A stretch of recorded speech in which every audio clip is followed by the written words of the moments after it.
Why, hello!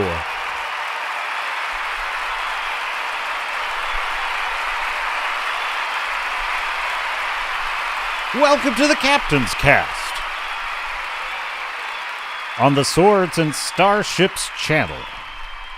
I am your host, Captain Garrett. We're talking Superman. All things Superman, the James Gunn's Superman by James Gunn, written and directed, envisioned, marketed, promoted by James Gunn. And what we all think about it. I have to adjust the microphone real quickly. How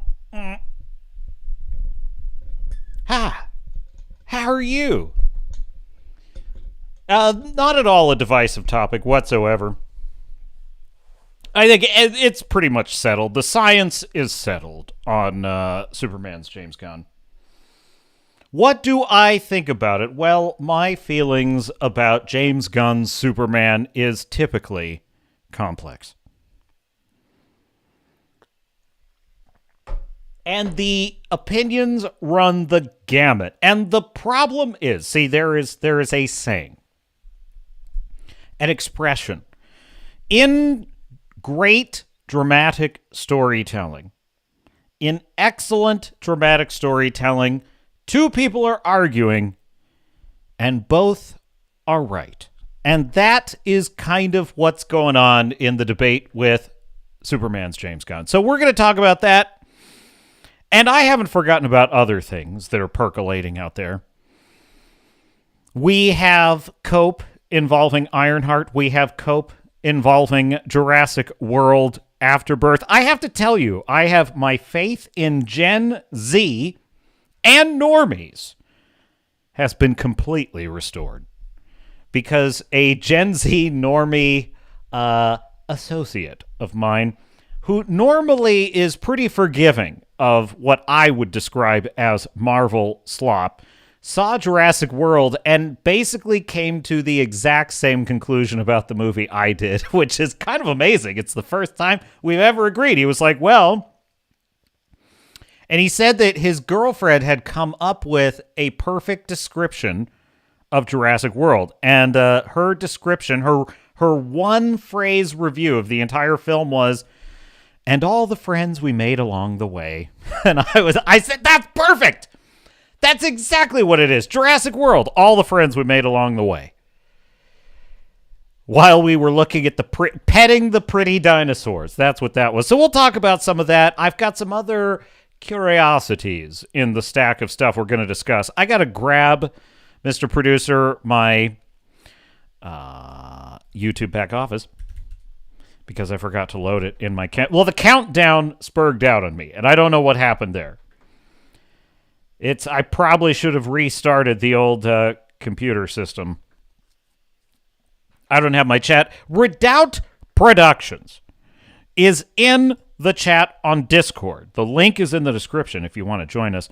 And on the Discord, Redoubt asks, and I quote, to be fair, what I can interpret out of Gunn's Superman is great casting, great visuals, a bloated story that reeks of universe building with a detail about Superman's backstory that did not need to exist but exists for the sake of creating an uproar, and I'll be petty, that backstory revelation is the main reason I will not pay for a ticket to see it in theaters. How far off the mark am I? Well, we're going to discuss that. We're going to discuss that very thing, Redoubt Productions. So pull up a chair. If you think Superman was excellent/terrible, put a like on this video. If you think it was excellent and or terrible, put a like on it. Please subscribe. I could use the help. Let's check into the chat, shall we? Redoubt Productions is the early bird today. Says, show me the crypto plushie. Oh, yes. There's, yes, as was stated in the Discord. Mr. Legal Counsel, you want me to read it now? Not mandatory. Well, I brought it up, so we'll just read it now. So, Mr. Legal Counsel, the newest member of the Swords and Starships staff said that I have to explain that the James Gunn gift bag provided gratis to Swords and Starships, including press badge and commemorative crypto plush toy, do not represent gifts in kind for solicited favoritism. All opinions provided by Swords and Starships are authentic and in no way influenced by selfies with the cast. So there you go. Now we can proceed apace. Crowbar the Skull is in the chat and says, "Hail, Captain and crew." Hail, Crowbar the Skull. Welcome aboard, sir. Staff Yeti is in the chat. Says, "Hello, everyone. It's shit." Well, there we go. We're off to the races. All right. Well, thanks for coming, everybody. I really appreciate you tuning in to the discussion on Superman. Have a great night. I'll see you next week. Star Fury says, "I saw 1978 Superman Odeon Marble Arch." I don't know what this is. Odeon Marble Arch, and was blown away. "I sailed the high seas to see this Superman and wish I drowned." Oh, jeez, Star Fury. I'm just going to be a pincushion today. I could just tell. Tim Allen says, "Permission to come aboard, sir."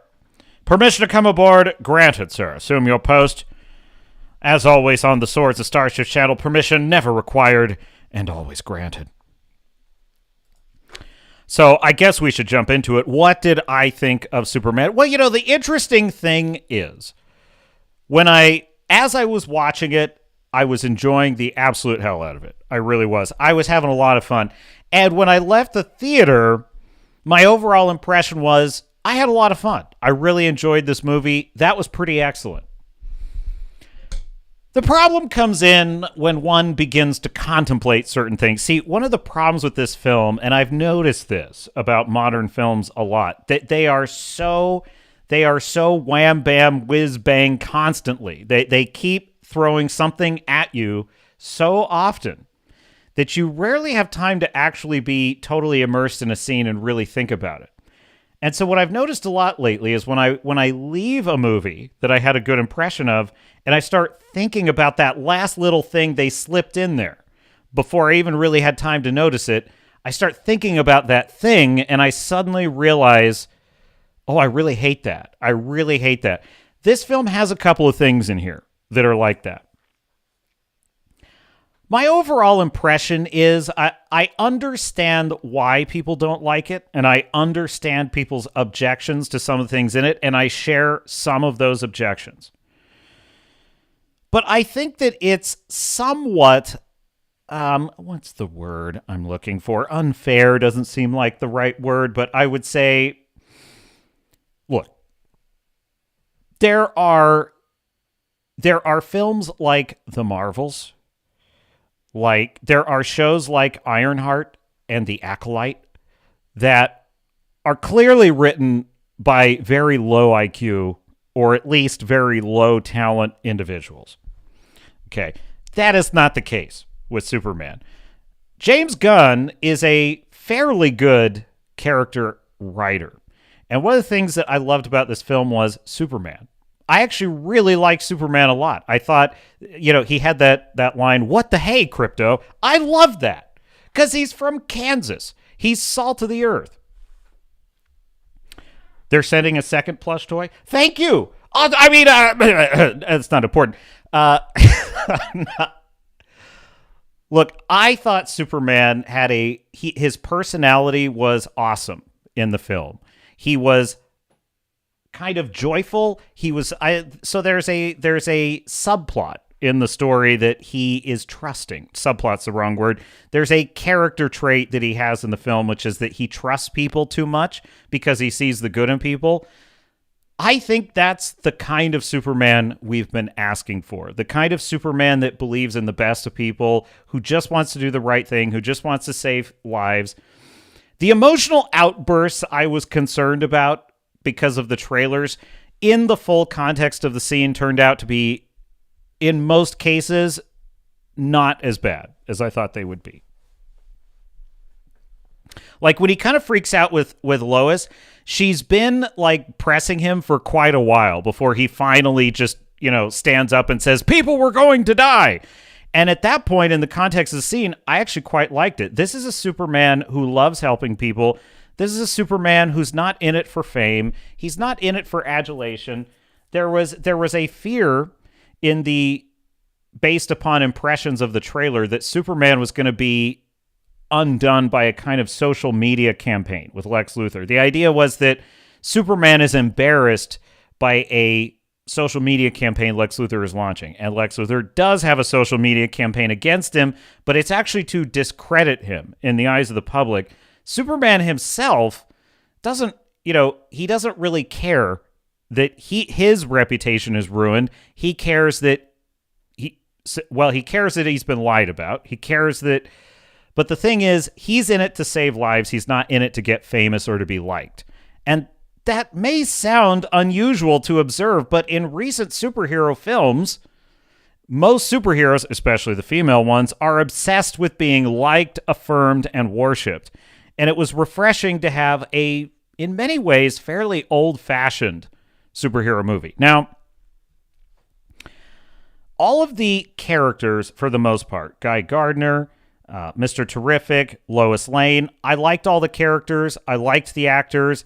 I have to admit, I was actually very warm to Krypto from the trailers, and in the film, Krypto was starting to wear thin by the end. So I actually, that's a point. Universal, you can have that one. Okay. Krypto. No, he wasn't terrible. I liked Krypto, but I do not. So one of the things that bugs the crap out of me is people that do not control their dogs. That is a major pet peeve. I love dogs. I do not like people who have misbehaving dogs. And the worst part is when they don't care. And they're like, oh, isn't he funny? No, he's not funny. Like he's at the end of the leash and like, oh, he's so friendly. It's like, what the hell's the matter with you? Get control of your animal. Now, if the animal had superpowers and could fly, that would be a major problem. So that was kind of annoying that Superman's dog is very badly behaved. And I sort of expected a subplot where he fixes this, and there wasn't. There was no subplot that he fixed it. So here's the thing. The film opens up, it begins in medias res, except that it's not in medias res. If you don't know, in medias res is a storytelling technique from the Latin, I think it's like in the middle begin or something like that. It means beginning in the middle of the story. The problem is usually how that's used is we start out in the Starship Troopers. Starship Troopers is a perfect example of this. It begins in medias res. We begin with Rico on the planet Klendathu in this bloodbath with the bugs where he gets injured. Then we go back in time to like a year earlier, and we get the story of Rico in high school, joining the infantry, getting deployed to war, and then the story picks up at where we left off.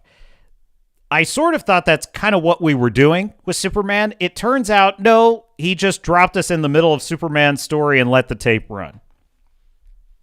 So here's what we wound up with. We wound up with a superhero film I thought was bright. It was fun. It was well acted. The characters were mostly pretty likable. It's interesting. Up to 90% of the movie, I'm loving all the characters. In the last 10% of the movie, a couple of things happen that really frustrated my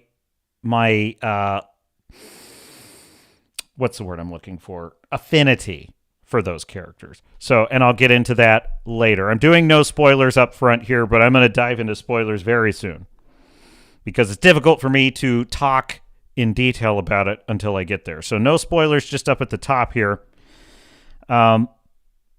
So what we have is a film that is actually about the heroes. It's not about political bullshit. It's actually about Superman just being Superman. It's about other characters being cool and stopping bad guys, and that's all fine. And it felt to me like a really excellent season finale of a Superman TV show. That's what this movie felt like. The stakes were not quite high enough for, and I don't mean stakes in terms of what might happen to the world, because Luther does unleash disaster that's threatening the planet. But really what the problem is the stakes for the character of Superman. The hero's arc of Superman is lacking. It felt to me like a really good season finale of a TV show in which we're kind of resolving what we already were building up to, and we're hinting at what may come next. So the good news is I think there's a lot of potential for the next film. As a film, Superman 2025 is pretty excellent. It's character work done well. It's uplifting. It's more entertaining than most anything I've seen this year. As a Superman film, it has problems. It has serious problems. And I have to tell you, as much as I enjoyed Superman 2025, when I left the theater, I started thinking back to Man of Steel, which I don't think I've talked much about Man of Steel on this channel because it's an older movie, but I've always liked Man of Steel a lot. I've always loved that movie. Of course, I hate Batman v Superman. I hate the Joss Whedon Justice League. I somewhat like the Snyder cut of the Justice League, but basically, Man of Steel is the one Snyderverse film that, I guess that one and Wonder Woman, but that wasn't really a Snyder film. Those two films in the Snyderverse I really like. Wonder Woman and Man of Steel. And Man of Steel has a couple of serious problems as well. But as I was sort of in my mind comparing Superman, James Gunn Superman with Snyder's Superman, one of the things I noticed was Snyder's Superman was focused on Superman. Snyder's Superman was focused on the character of Clark Kent and specifically him wrestling with his place in the world. Now, there's some of that with the Corenswet Superman, but as I said, it's more like a TV episode level of Superman wrestling with something. In a TV episode, the main dramatic tension is the hero gets kicked down, has to come up with a new plan, and then a little bit of a lesson is learned by the hero and the villain by the end. And that's what 2025 Superman felt like. The Superman of Man of Steel literally has to discover who he's going to be in the world and make a massive choice about what he's going to do when faced with a choice between Kryptonians and humans. And I feel like the dramatic tension and weight of that is so much. There's so much more meat on the bone. You know what I'm saying? There's just so much more dramatic value in that. But that being said, characters like Lois Lane, characters like Mr. Terrific and Guy Gardner were much more fun than the other characters in Man of Steel, such as Amy Adams' Lois Lane, who's incredibly boring. So highs and lows. We're going to get into more of this. Let me catch up on the chat here a little bit. Let's see here. Tim Allen says, "Fear not, crew, I have the mead with me." Very good. Good man, sir. Distribute the mead. Star Fury says, "I'll need all the mead I can drink for this trek." Oh, no. Have I displeased you, Star Fury?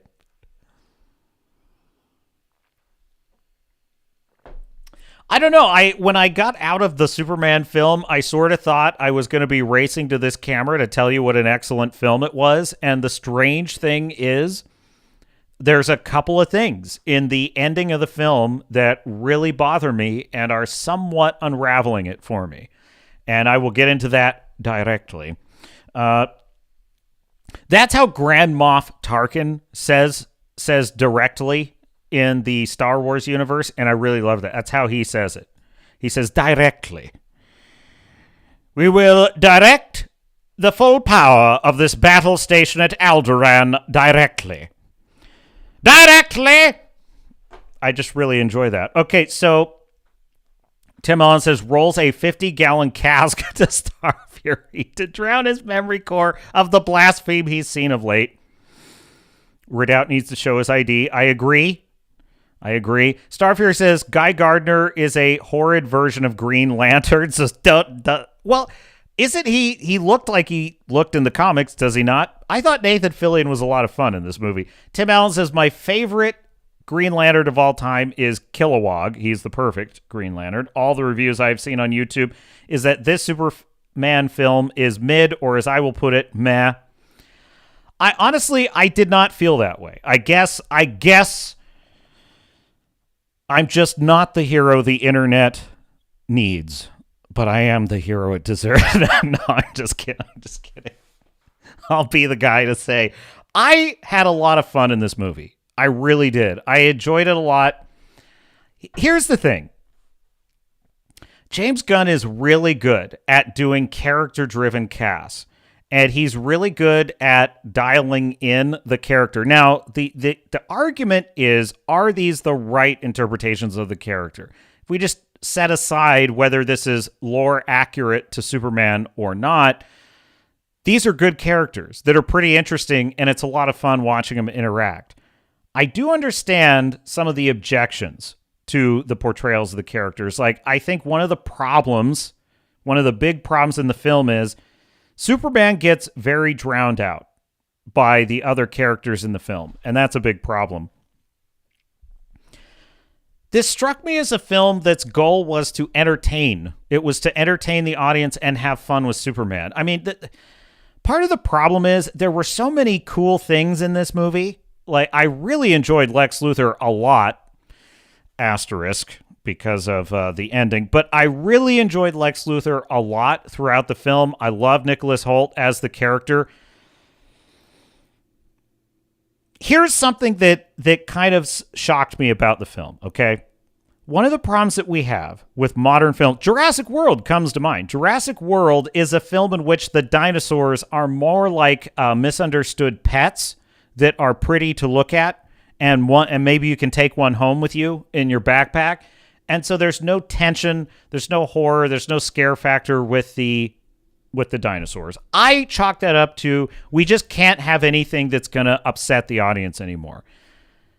In this film, in order to essentially interrogate Superman, Lex Luthor shoots a guy in the head. Lex Luthor murders a guy in cold blood right in front of Superman. And I thought that was shocking. I couldn't believe that and I was like, wow, this is actually what movies used to be like. Things that were, kind of horrifying would happen when the villain was on screen. And so Lex Luthor was like an actual villain that was trying to, get rid of Superman. He would use any means necessary to win. I found that really refreshing. I liked it a lot. The problem is, as you're watching a film, you start to get a sense of who the character is, and you think you know what they're about. And then the ending goes and says, no, this is what the character is about. Who's a better villain? The Lex Luthor of Superman 2025 or General Zod, as played by Michael Shannon in the Man of Steel film? I would say General Zod. I much prefer General Zod as a villain. Star Fury says, I'm a Hal Jordan fanboy, but not only because Batman fucks with him hard, he palmed his Green Lantern ring, which has absolutely killed me. Reminds me, I am actually really interested in the HBO Green Lantern series that's going to come out. That's like the only other DC thing that looks interesting to me. Everything else, I don't really care. Star Fury says, or Tim Allen says, Snyder's DC lacks something for me. They were okay, but I never saw them as good as a 1980s comic book movie of the stories. Be honest, Captain, you felt like you needed a bit more from the film. I did. No, I think that's what I'm trying to say, Tim Allen, and not so many words, is to me, this was, if it were the season finale of a TV show, it's like a 10 out of 10. Maybe a 9 out of 10, let's be fair. It's more like a 9 out of 10 TV show. As a Superman film, I guess I'm in the position of saying the ensemble cast worked a lot better than I thought it would, and it wasn't quite as overly bloated. Like, a lot of the purpose of the kaiju is part of Lex Luthor's plan to kill Superman. There's a very clear through line in the film. We know what Superman wants, and we know what Lex Luthor wants. Lex Luthor is on a mission to kill Superman from the beginning. And all of the other things that happen in the film are mostly in service of that storyline. And what I was concerned about when I saw the trailers is that there wasn't going to be a clear through line in the film. On the other hand, unfortunately for me, as much as I enjoyed the film, I did feel the stakes weren't high enough for a film, but high enough for like a TV show. It feels like a TV show episode. It really does, because they drop you right in the middle. So the very first scene is Superman has just lost his first battle with a villain, and off the movie goes. And it's like, this is like episodes 8 and 9 and 10 of a TV season. And because there's so many, everything is so assumptive in the storyline. We already know about the Justice Gang, which is what Mr. Terrific and Hawkgirl and the Green Lantern are part of. We already know that Lex Luthor's out there doing, bad things. Lois Lane and Clark are already together as a couple. So the strange thing about this film is it's like a fun episode of a TV show, but that's the wrong approach, in my view, for the kind of tone that you need for a movie. So yes, it did leave something to be desired. But for the most part, it's well written, it's fun, it's unique and original. Like the thing, it's hard to describe exactly, but there's little touches that make a big difference. The Superman robots, the element of the Superman robots playing the sound of his Kryptonian parents to soothe him. Little character beats like that made a big difference in the story. A lot of what you see of the characters in this is show don't tell, which is something that's quite lacking in most other superhero films lately. So what I would say is, this is probably not actually even as good of a film as the first Guardians of the Galaxy. I would say that. But it's made with the same level of skill and care, competence and caring. Here's what I will say. I think this film is trying very hard to please the audience and to live up to the story of Superman.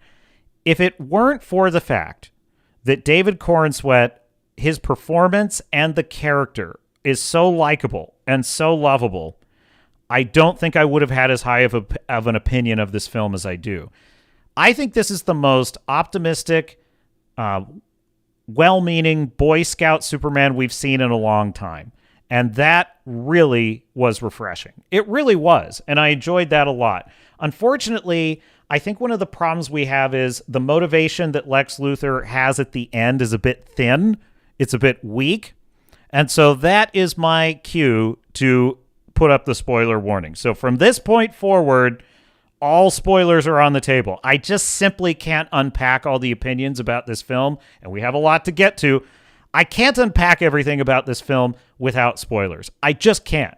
Because if I were to just tell you, if you go in, I think you should see the film. I think it's worth your time. It's a lot of fun. It's very bright. It's very uplifting. Superman himself is a great character in the film. The problem is there are plot elements introduced at the end that undermine some of the things that I like about it. So we're going to get into that, but let me catch up on the chat real quick. Star Fury says, why won't they ever simply adapt the best comic book runs? Captain, I'm glad you enjoyed the movie. I had to cleanse my palate with a rewatch of the animated movie adaptation of the 40K adaptation of Hell's Reach, grimdark and wonderfully bleak. The murder of the person in front of Superman was garbage. Clear audience manipulation. Killed the guy who gave Soups a falafel. I respect that opinion a great deal, Star Fury. And I could not disagree more. I could not disagree more. I thought, so here's why I don't consider that emotional manipulation. And what Star Fury is referring to is there is a scene in which Superman is captive at the hands of Lex Luthor. And of course, Lex Luthor can't just kill him for reasons explained in the plot. And he needs to extract information out of Superman. So the way he's going to torture him is with his compassion for others. So he basically threatens to kill this street vendor that Superman once saved. And he's doing it via Russian roulette.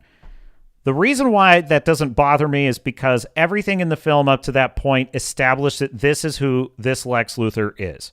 He will use any tactical means necessary to win, and in this situation, this is how he sees he can torture Superman to get what he wants. He is seriously probably the most evil Lex Luthor I've seen in recent memory. Like, this is a Lex Luthor that is cold-blooded in the extreme.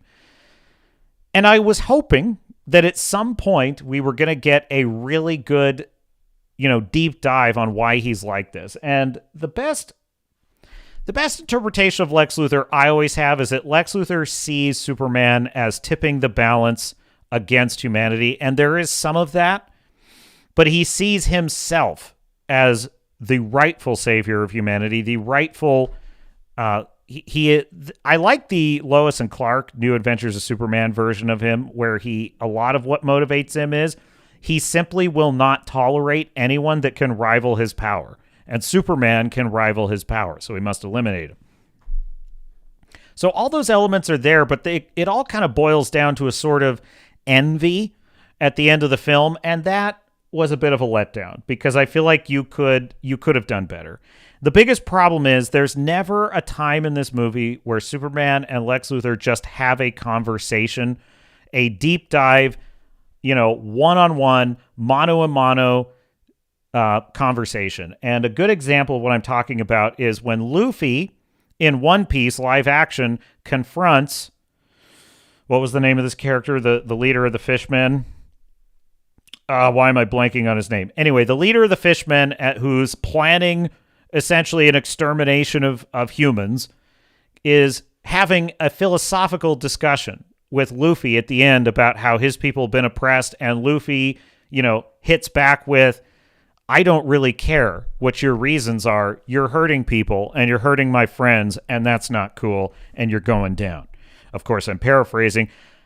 That's the kind of back and forth between the philosophies of the hero and the villain that you need in any really good superhero story. And that's seriously lacking in this film. And part of the problem is, and I have to say, I'm very disappointed I was right about this element of it, there are too many characters competing for attention in the story. So while it's not as bad as it looked in the trailer, it's still a problem because we never have a clear focus on just Superman being Superman. He's always kind of, I think it was pretty well observed by Jeremy, D-Day Cobra. He definitely helped reduce my score a little bit because I'm like, you know what? He's exactly right about this. Superman never does a single thing in the film without any help. Now, the reason it didn't bother me when I'm watching the film is much of that was framed from a perspective of it's a team effort, and he's trying to inspire people to work as a cohesive team and be a leader. And I think I assumed that was kind of the story arc, is Superman becoming the leader he needs to be to actually rally people to him. And he kind of does by the end of the film, but not in as complete and satisfying a way as I would have wanted. Tim Allen says, I love the way humor was very subtle in the comic books back in the 80s than how they are written today. Skunk's Workshop says, the 5 years time fight scene took me. 5 years time fight? 5 years time fight? I have no idea what you're talking about, but welcome to the chat, Skunk's Workshop. So one thing I will say is whether you hated this film or love this film, welcome in. Because I love debating movies and storylines. Star Fury says, Jor-El asking Superman to conquer Earth, garbage. Yes. Well, so we might as well get there. This is really the thing that kind of killed a lot of what I liked about the film. And that is that Lex Luthor, so there's footage that was included for Clark on his journey to Earth in his ship of Jor-El and Lara basically telling him what they intend for him. And the first half of the message is beautiful and inspiring, and we love you, our dear son, but the rest of the message is cut off. Lex Luthor manages to recover the second half of the message, and the second half is basically the plot of Invincible, which is that the Kryptonians want Superman to conquer Earth and enslave it to build a utopia. And this horrifies the world and Superman, incidentally. And at the end of the film, I was fully expecting some kind of resolution that would show that that wasn't actually what they were saying. And there was nothing of the kind. In fact, the end of the film makes it clear that the way Superman resolves this crisis is he simply embraces his human parents as his real parents and decides, I guess I don't care too much about those Kryptonian, Yahtzees after all. And here's my theory about this. I think that in a future film, that's going to be a plot point that's resolved that will show that the Kryptonians are actually, that was not what they really intended. It was out of context or something. I think that he's holding that, James Gunn, that is. I think he's holding that as a future plot point. That's just a theory. I have no way to prove it one way or the other. Whether that's true or not, it's still a terrible creative choice, and it undermines the entire story. And I have to say, this is one area where Man of Steel is far superior. And the original Superman film is far superior. The idea of the Kryptonians as an enlightened people, and Jor-El in particular,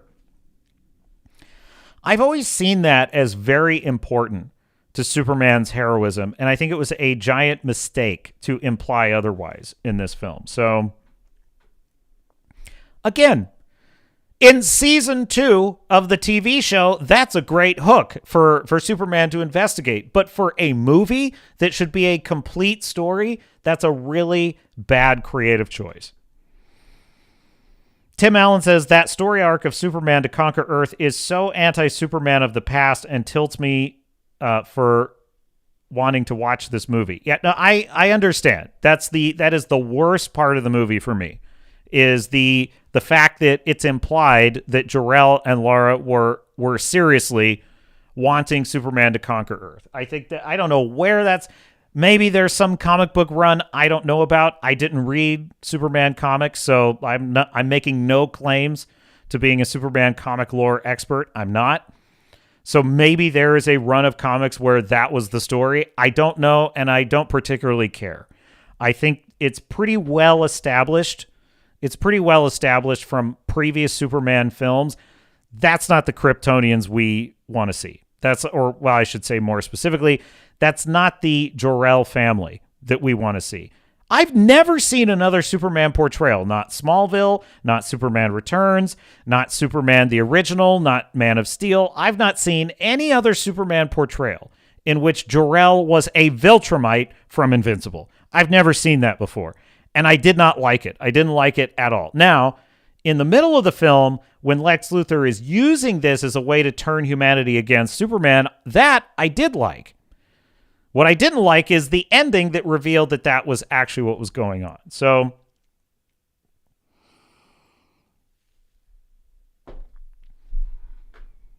one thing I admire about James Gunn's Superman, though, is it has a unique vision and a unique tone. And it does introduce a lot of potential.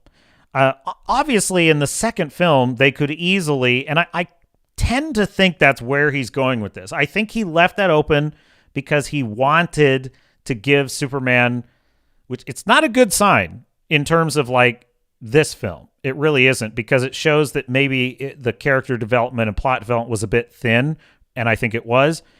But I think that James Gunn wants to hold that question over for the next Superman adventure about his Kryptonian parents, because he wants to give him things to chew on as a character. And this is the freaking problem with multiverses. Or not multiverses, but shared universes. This is really the problem with it. Because when you are putting priority on creating a shared universe, it results in busy, overstuffed films like this that are a bit confused and just they are not dedicated to the character. Batman Begins is simply one of the best superhero films I've ever seen, because it is an origin story of Batman that is 100% about Batman and Bruce Wayne and his journey to becoming Batman. It's so marvelously executed. It's just one of my favorite superhero films of all time. Man of Steel, I think, was trying to do the same thing. It just didn't execute it quite as well as Batman Begins did. Wrangler says a whole lot of Ola. Well, hello, Wrangler. Welcome aboard, sir. Welcome aboard. Now, I have been saving this for you, my dear chat, because Nerdrotic and Dean Cain, the Superman of my childhood, and I think Jeremy, the commander at D-Day Cobra, were on Piers Morgan.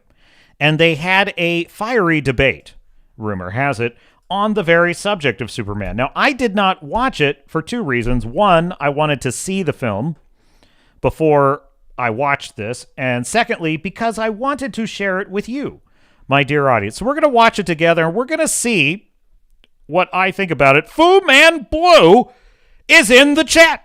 Ahoy, Fu Man Blue. Welcome aboard. Hey, you know what? How about we do this?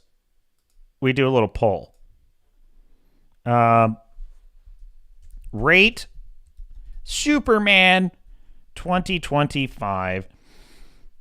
So the number one thing that made this overall a positive film for me is Superman. He was the reason that I mostly liked the film. And that's because he has a heart of gold from the first scene to the last.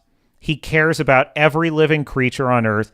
He loves humanity. He wants, with all of his heart, to help people.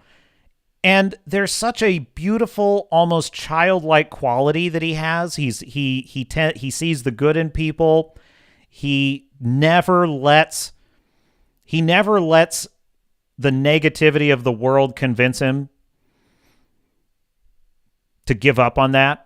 And I think that's the Superman we've needed for a long time. Now, it's not perfect and there's issues, but we'll get into it. But that's the main thing I really enjoyed about the film was Superman. The other problems are really coming from the plot and some of the other characters that are crowding him out. And we knew this was going to be the problem. You know, when 9 characters are introduced, we just knew this was going to be the problem. Now, this is not nearly the disaster that the Joss Whedon, I say not nearly, it's not a disaster as a film goes. Justice League with Joss Whedon, that was a disaster. That was like a quick start shared universe that was terrible and went badly, very badly. This film is... Unfortunately, it is too bloated because it's trying to start a shared universe, but it's far better executed than almost any other attempt I've seen since the Avengers. So, here we go. We're going to do one. We're going to do a 1 out of 5 scale. Or maybe, I guess it probably has to be a 1 out of 4 scale. Rate Superman 2025. Let me put it another way.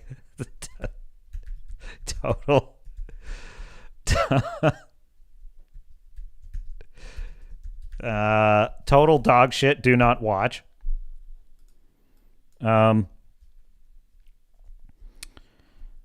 Very disappointing.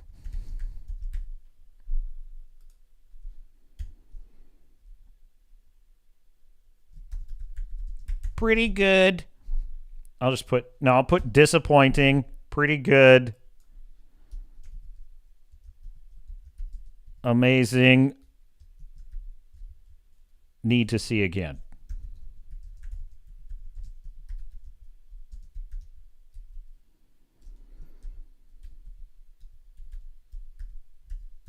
Okay, there we go. All right, start poll. There it is. I already know how this is going to go. Okay, share screen, Mr. Producer.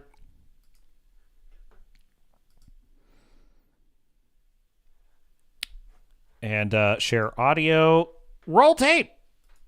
Superman's actually a refugee. Isn't that an immigrant? They're trying to equate those things together, which I think is ridiculous because of the current politicization of that situation. James Gunn is not the kind of guy who's going to put an American flag in his front yard during 4th of July. And that's...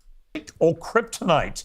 Joining me with their blistering whistle-stop verdict, Superman himself, actor Dean Cain, Gary Buchler, a.k.a. Nerdrotic from the Nerdrotic YouTube channel, Jeremy Griggs from Geeks and Games, and publisher at Film Threat. Geeks and Games. Well, welcome to Gary Buchler, Geeks and Games.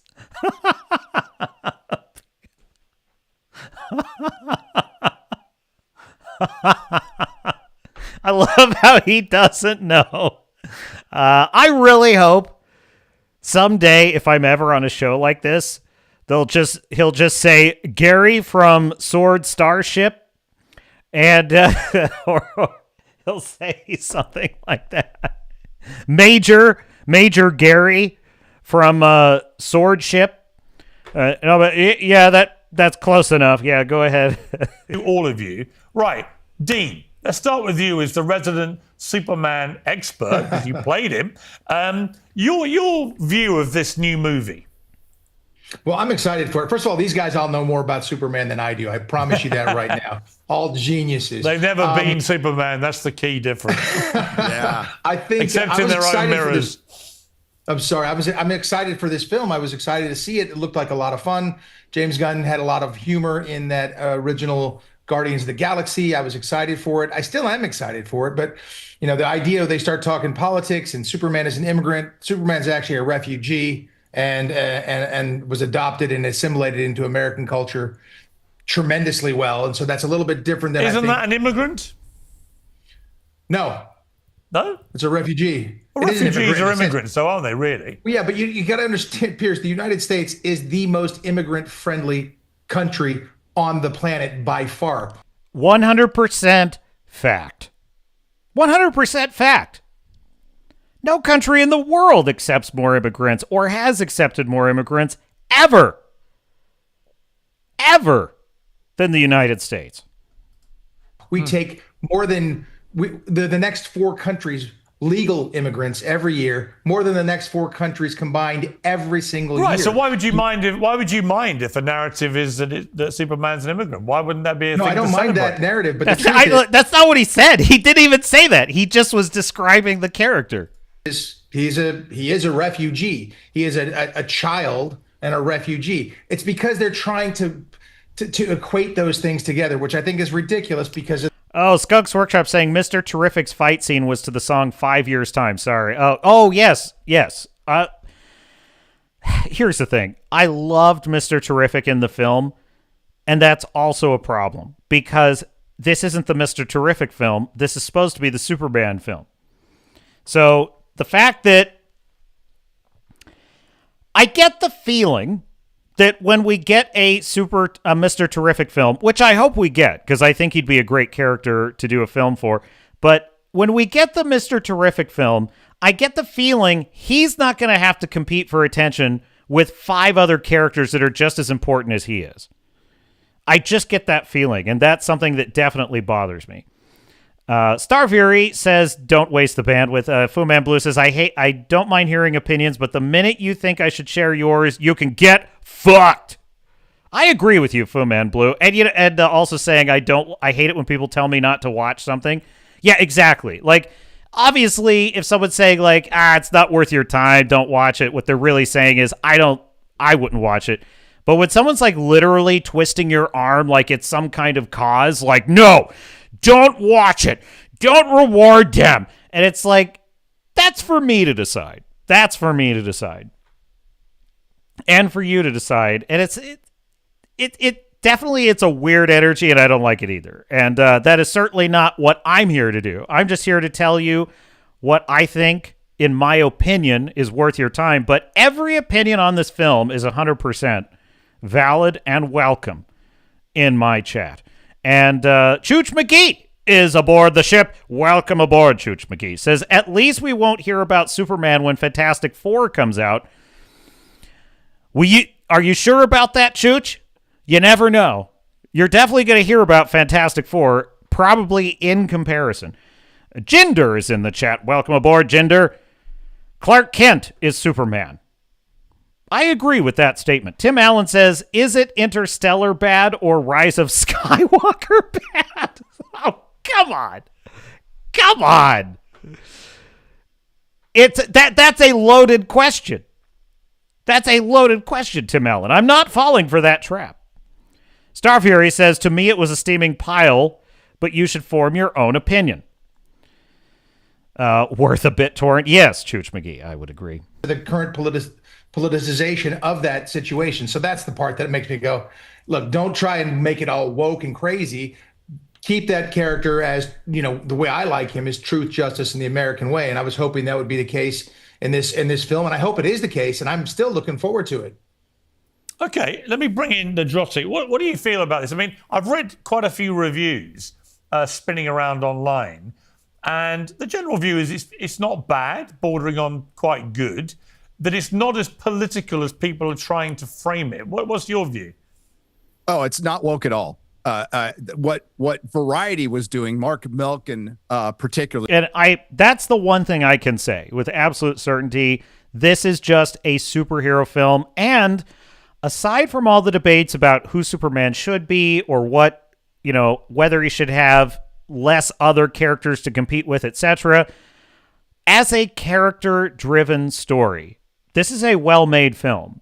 And one of the things that I kind of came away from is I think this is, from a technical aspect, a fairly excellent film. It's got problems, no doubt about it, but it's fun, it's entertaining, it's got a lot of heart, and it really is earnestly trying to entertain everyone. It's not preaching at you or anything like that. Is it the Superman film that it should be? That, I think, is a very debatable and dubious question. And that, I think, is what fascinates me about it. I don't think it's the best version of Superman we could have gotten, but it's certainly better than anything we would get from 99% of Hollywood writers these days. It's not grimdark. It's not miserable and bleak and depressing. It is about truly a good man trying to do the best that he can. And for me, probably it's a sad side of the times that that's so unusual in a superhero film these days. That being said, Peter Parker, Spider-Man is still a much better superhero, but that's just my opinion. Because he's really good at his job, is baiting adult pretenders into saying something stupid, and they did. And I overall, despite what I felt about the trailers, I thought the marketing was, they at least tried to be fun, and you didn't have like Rachel Zegler out there pissing people off for 2 years. And it was by the way, I have breaking news on her. Yeah, you didn't have David Corenswet out there on the picket line saying, if I have to stand here in this cape in the hot sun for 7 hours, I deserve to be paid for every minute. To the first night of Evita. Can you imagine if David Corenswet just said something along the lines of, well, this is not a Superman from 1978.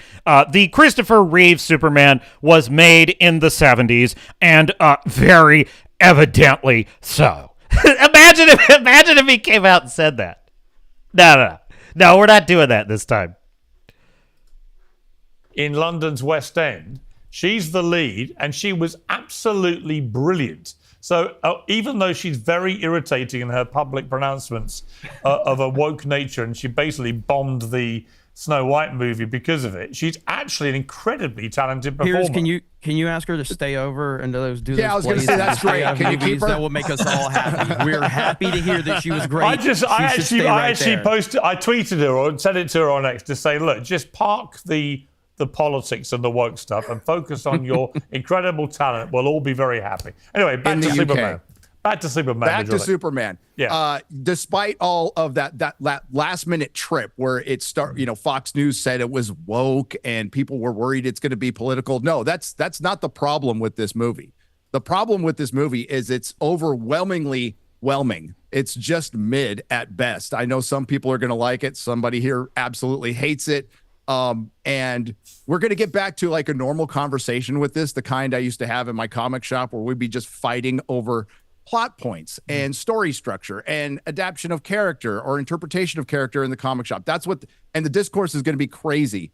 I will say without a doubt, the Snyder Bros out there are going to have a field day with this. Well, let's find a sniper bro. Jeremy. I'm definitely not a Snyder bro. Zack Snyder does not like me, and I don't like his movies, but I liked his version of Superman better than this one. Now, I was looking forward to this movie.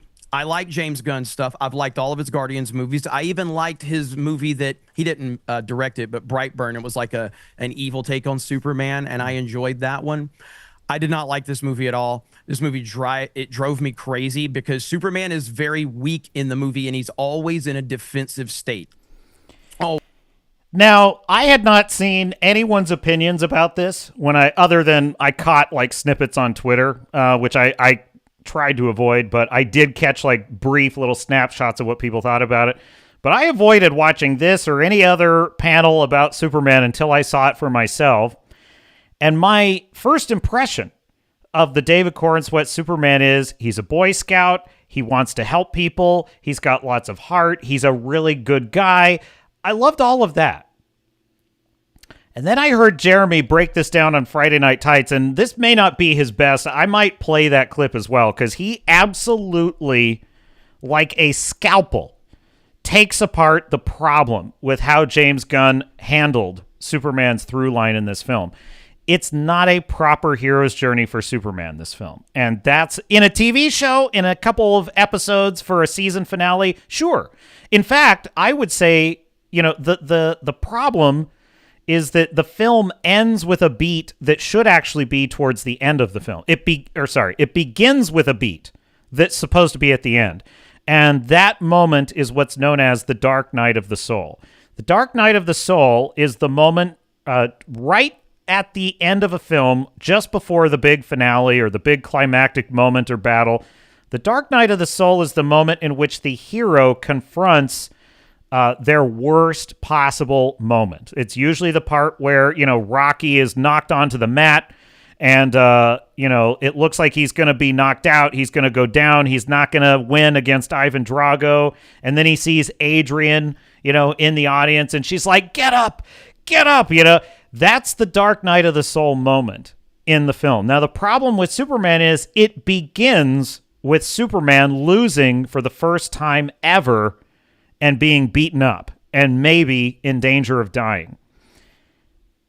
You can't begin a film with the Dark Night of the Soul because then you have nowhere left to go. And there's no moment later in the film that rivals that for his character.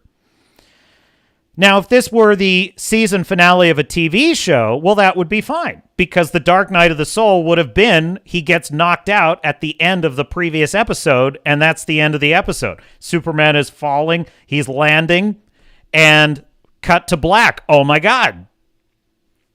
That's an excellent Dark Night of the Soul for the closing episodes of the season. That's a terrible way to begin a Superman film. So there are definitely problems with how he handled and I have to say, unfortunately, Jeremy is dead on right about this. It pains me to say it because I really did enjoy the film, and I like the David Corenswet character, Superman character, a lot.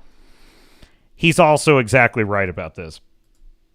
Ways. It's not overly political or anything like that. They're not beating you over the head with the immigration stuff. None of that is happening. But when you start to pick it apart, it actually has a lot of elements where every man in this movie is weak and he cries, and they're all emotional. Is that? Now, I don't agree with him on that. I really don't. I think that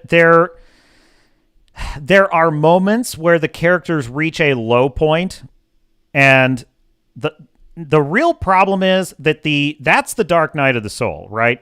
The problem is that when that moment comes for Clark, for example, it's too late because we already saw his first Dark Night of the Soul at the beginning of the film, and it was better, and it was more impactful. He had been beaten for the first time. So that was a far more dramatically meaningful event than this later moment in the film where he's confronted with, a real low point. Mr. Terrific never cries, that's for sure. But I don't see this is the argument that people were making about the James Gunn Superman, that all the males in the film were going to be wet tissue paper. And I was worried about this because a lot of those clips in the trailers were Superman kind of being unhinged and emotional. In the full context of the film, I felt it made a lot of sense. I felt it was justified for the characters. And I probably have more thoughts on this, but I will share them later. That's true. They're all emotional. This is what they did with James Bond. They turned him from a steely-eyed dealer of death who, romanced woman after woman, who drank heavily, smoked, shot people, and they turned him into this blubbing all the best things. Yes. And I was like, why would you do that? And then now they're doing it to Superman. Why have they all got to cry? He's never stoic. He's never a person that commands the moment. This is Superman. That's true. That's definitely true. And the moment for Superman to do that would have been in the finale of the film. And this film, in the last 10 minutes, just really fails to deliver that.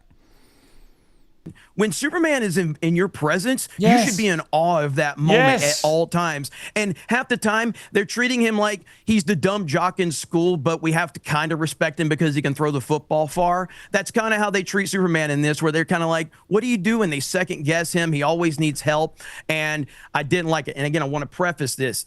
This is not against James Gunn. I hate James Gunn as a person, but I love him as a director. I think he's a phenomenal director. I think he's a great director. And all of his stuff has been good, but none of it worked. The comedy was weird. Crypto made me like Baby Yoda. That's how Oh, no. Oh, no. Do you agree with that, Star Fury? Who's worse, Baby Yoda or Crypto? Wow, the poll is very divided. So we have 33% say total dog shit, disappointing. So dog shit or disappointing is 44%. 44% of the vote, and the rest is saying pretty good to amazing, need to see again, Ermagerd. Pretty across the board. It's really interesting, isn't it? Was Universal in the chat, Fu Man Blue? He's welcome. Anyone who likes or dislikes Superman is welcome in my chat, and their opinion is welcome as well. We on the Swords and Starships channel are here to create a place for fans to just be fans.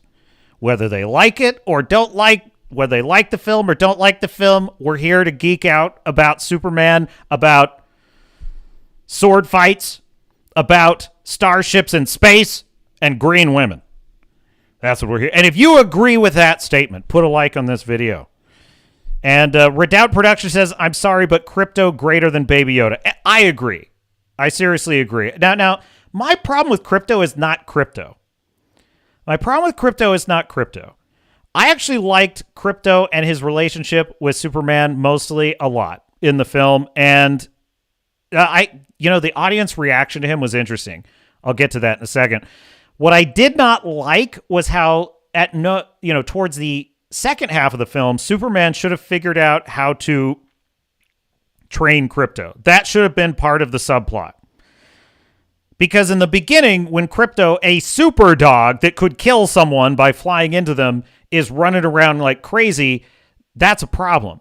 And that's fine in the first half of the film. But in the second half of the film, when absolutely nothing has changed, that's what bothered me about Crypto. And I think that's a big problem. Chimera says, just subbed because of what you said. Well, thank you, Chimera. I really appreciate that. And that's my goal here on the channel. Everyone's opinion. This is really the only real objection I have to wokeness, is that it doesn't allow dissent or it doesn't allow disagreement. And it doesn't matter to me whether a right-wing perspective or a left-wing perspective is doing that. It's wrong. I remember in the early days of the Marvel films, we would disagree about things. We'd have theories about things. And we'd argue about those things, and that was fine. But at some point, a certain segment of the population decided that if you liked a thing you're not supposed to like, or you hated a thing you're supposed to like, now you're not a person. Now you're a problem, or you're a toxic fan. And some of this was driven, let's face it, by corporations just trying to keep us from being able to be heard when we have criticisms. But at the end of the day, we're here to have fun and talk about comic books and superheroes and geeky stuff like that. And my opinion of this film is basically, I reserve the right to revise this score because, frankly, Jeremy is kind of convincing me a lot with a lot of this. But I will say it's sitting at about an 8 out of 10 for me. That's my objective score of Superman as a film. And that score is mostly owing to the fact that Superman is so likable. He's such a genuinely good person. There's a lot of inspiring imagery, and there is a lot of just geeky comic book fun in this movie, I think. A lot of fun, and the characters are pretty well done.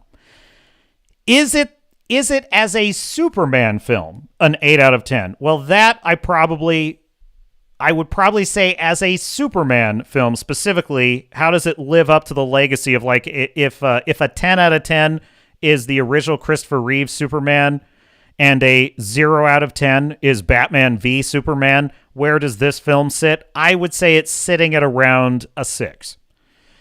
I agree with Jeremy that Man of Steel, which Jeremy hates Man of Steel. I don't. I like Man of Steel a lot, despite its problems, which I acknowledge. I like Man of Steel a lot, and I think it's a much more effective Superman character journey than the James Gunn one. It just is. And I'm no Snyder acolyte. I spent about 5 hours. Now, I probably spent 20 hours on this channel roasting the shit out of Batman v Superman, which I hate, and what's it? Rebel Moon. How could I forget? Rebel Moon 1 and Rebel Moon, The Scar Giver. The Scar Giver. Fu Man Blue says, I'm reading Joe Abercrombie. He's not as good of a writer as Swords and Starships. That would be yours truly, but it's okay. That is too kind. You are too kind. I am not worthy. My dear Fu Man Blue, thank you. Very kind.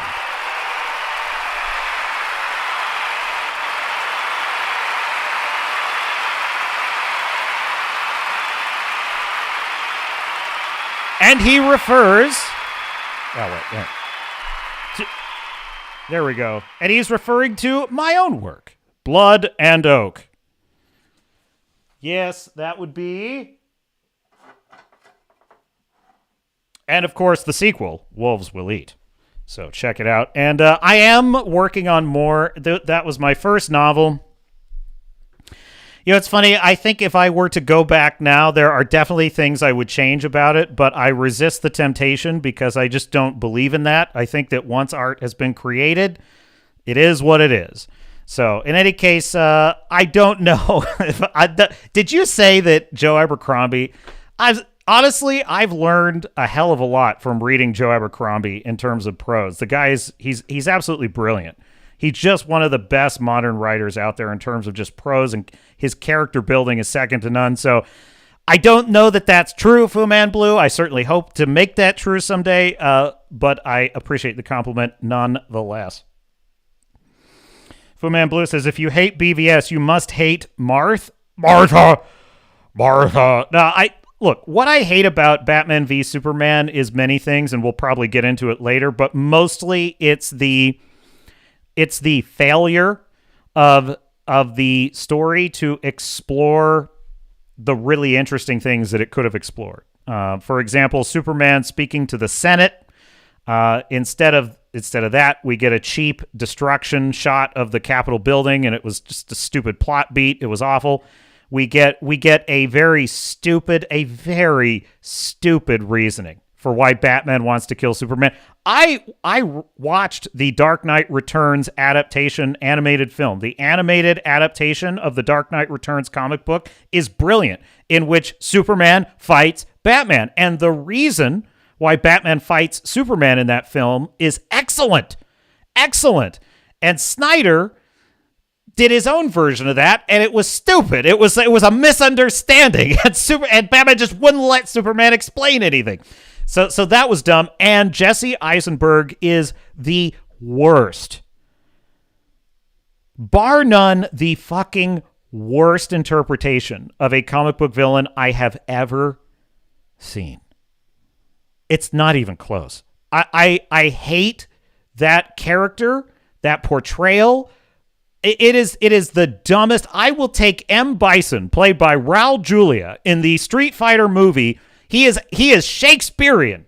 He is Hamlet by comparison. So dumbest comic book villain adaptation of all time was Jesse Eisenberg's insanely stupid portrayal of Lex Luthor. It worked on absolutely zero levels, and that was alone enough to ruin the movie. The movie was completely ruined for me by Jesse Eisenberg instantly.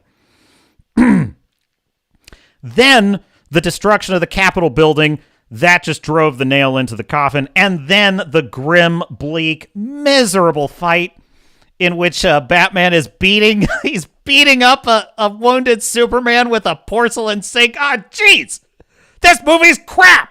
I couldn't take it anymore. I'm laughing in the theater when they're like, don't worry. Oh, they just landed on this island. Don't worry. It's uninhabited. It's not like Man of Steel where we totally ignored all that. It's like, oh, jeez. But anyway, this isn't about Batman v Superman. Redoubt Productions says, Fu Man Blue says, I'm not thrilled with any of the 3 books I've read by Joe. Listen, I don't know if reading the books is the right way to experience the first Law trilogy, Fu Man. I listened to them on Audible, and the Audible books are read by Stephen Pacey. He does a one-man production that is unbelievable. He does like 30 different voices, and he does 10 different accents. He makes every character sound like a movie character. And it could be that his voice performance is why I loved it so much. Now, I think the story is good. Joe Abercrombie is a grim, dark fantasy writer. So if you're not into like grim, dark, there's no hope for humanity. It's like Game of Thrones. There's no hope. There's nothing to live for. Everything sucks. But it's so well written, I like it anyway. But I understand. I do understand. If you're not into grim, dark, you're not going to like Joe Abercrombie. Redoubt Production says, I just cannot bring myself to spend money on a Superman movie that rewrites his backstory, being he was sent by his parents to conquer Earth and rebuild the Kryptonian population. Wah, wah. Yeah, that is the worst part of the film. That, to me, is why I'm hesitant to stand by my 8 out of 10 score. And that's because the more I think about it, the less I like it. I don't think that's going to stand as the universe proceeds. I think he left that, James Gunn, I think he left that as a hook for the next film. And I think they're going to resolve that in the next one. I'm not saying that's not even wishful thinking on my part, because honestly, I don't care. I don't care whether he makes that right or not. It is what it is. It's a bad choice. No matter what, it's a bad choice. I just have the feeling that that's what it is. It's a hook for the next story. Bad move. Really bad move. In a film where Superman's plot journey is already too thin, that's not what we needed at the end of the film. It's not a pleasant note at all. It's a very miserable kind of final moment. I have to say, this is one of the worst this is one of the worst, like, worst is probably the wrong word. This is one of the weirdest endings to a superhero film I've seen in a long time. Because the movie, when it ends, it's a mixture of feeling good about Superman and the Kents and feeling really bad about the Kryptonians and Jor-El. And that's not what you want in the ending of a movie like this. You just don't. Fu Man says, I don't mind grimdark. I just don't think much of the characters or how little actually happens in the story. Fair enough. You know something, though, Fu Man? Here's the deal. Have you ever read The Name of the Wind by Patrick Rothfuss? He's like one of the most famous fantasy authors, right? Everyone loves Patrick Rothfuss. I'm going to tell you something. I read Name of the Wind, and wind is the very best word to describe those books. Thousands and thousands and thousands of words, and nothing happens. And by the way, that's pretty typical in epic fantasy, I find. Most fantasy authors I can't read because nothing happens. So what you describe as nothing happening by epic fantasy story standards, that's actually like breakneck, fast-paced action is what Joe Abercrombie, to me, is fast-paced action compared to most fantasy authors these days, especially Patrick Rothfuss. I cannot stand Rothfuss, his style, his characters, and I really despise the book In the Name of the Wind. It was I finished that book and said, I just wasted a lot of my life. I wasted a lot of time on this. Fortunately, I've learned my lesson, and I don't waste time on authors. If they don't grab me within like a few chapters, I don't waste my time. And, that's the sword I live by and die by as a writer myself. But I will say that one of the things about Abercrombie is in the beginning, it's a very slow burn.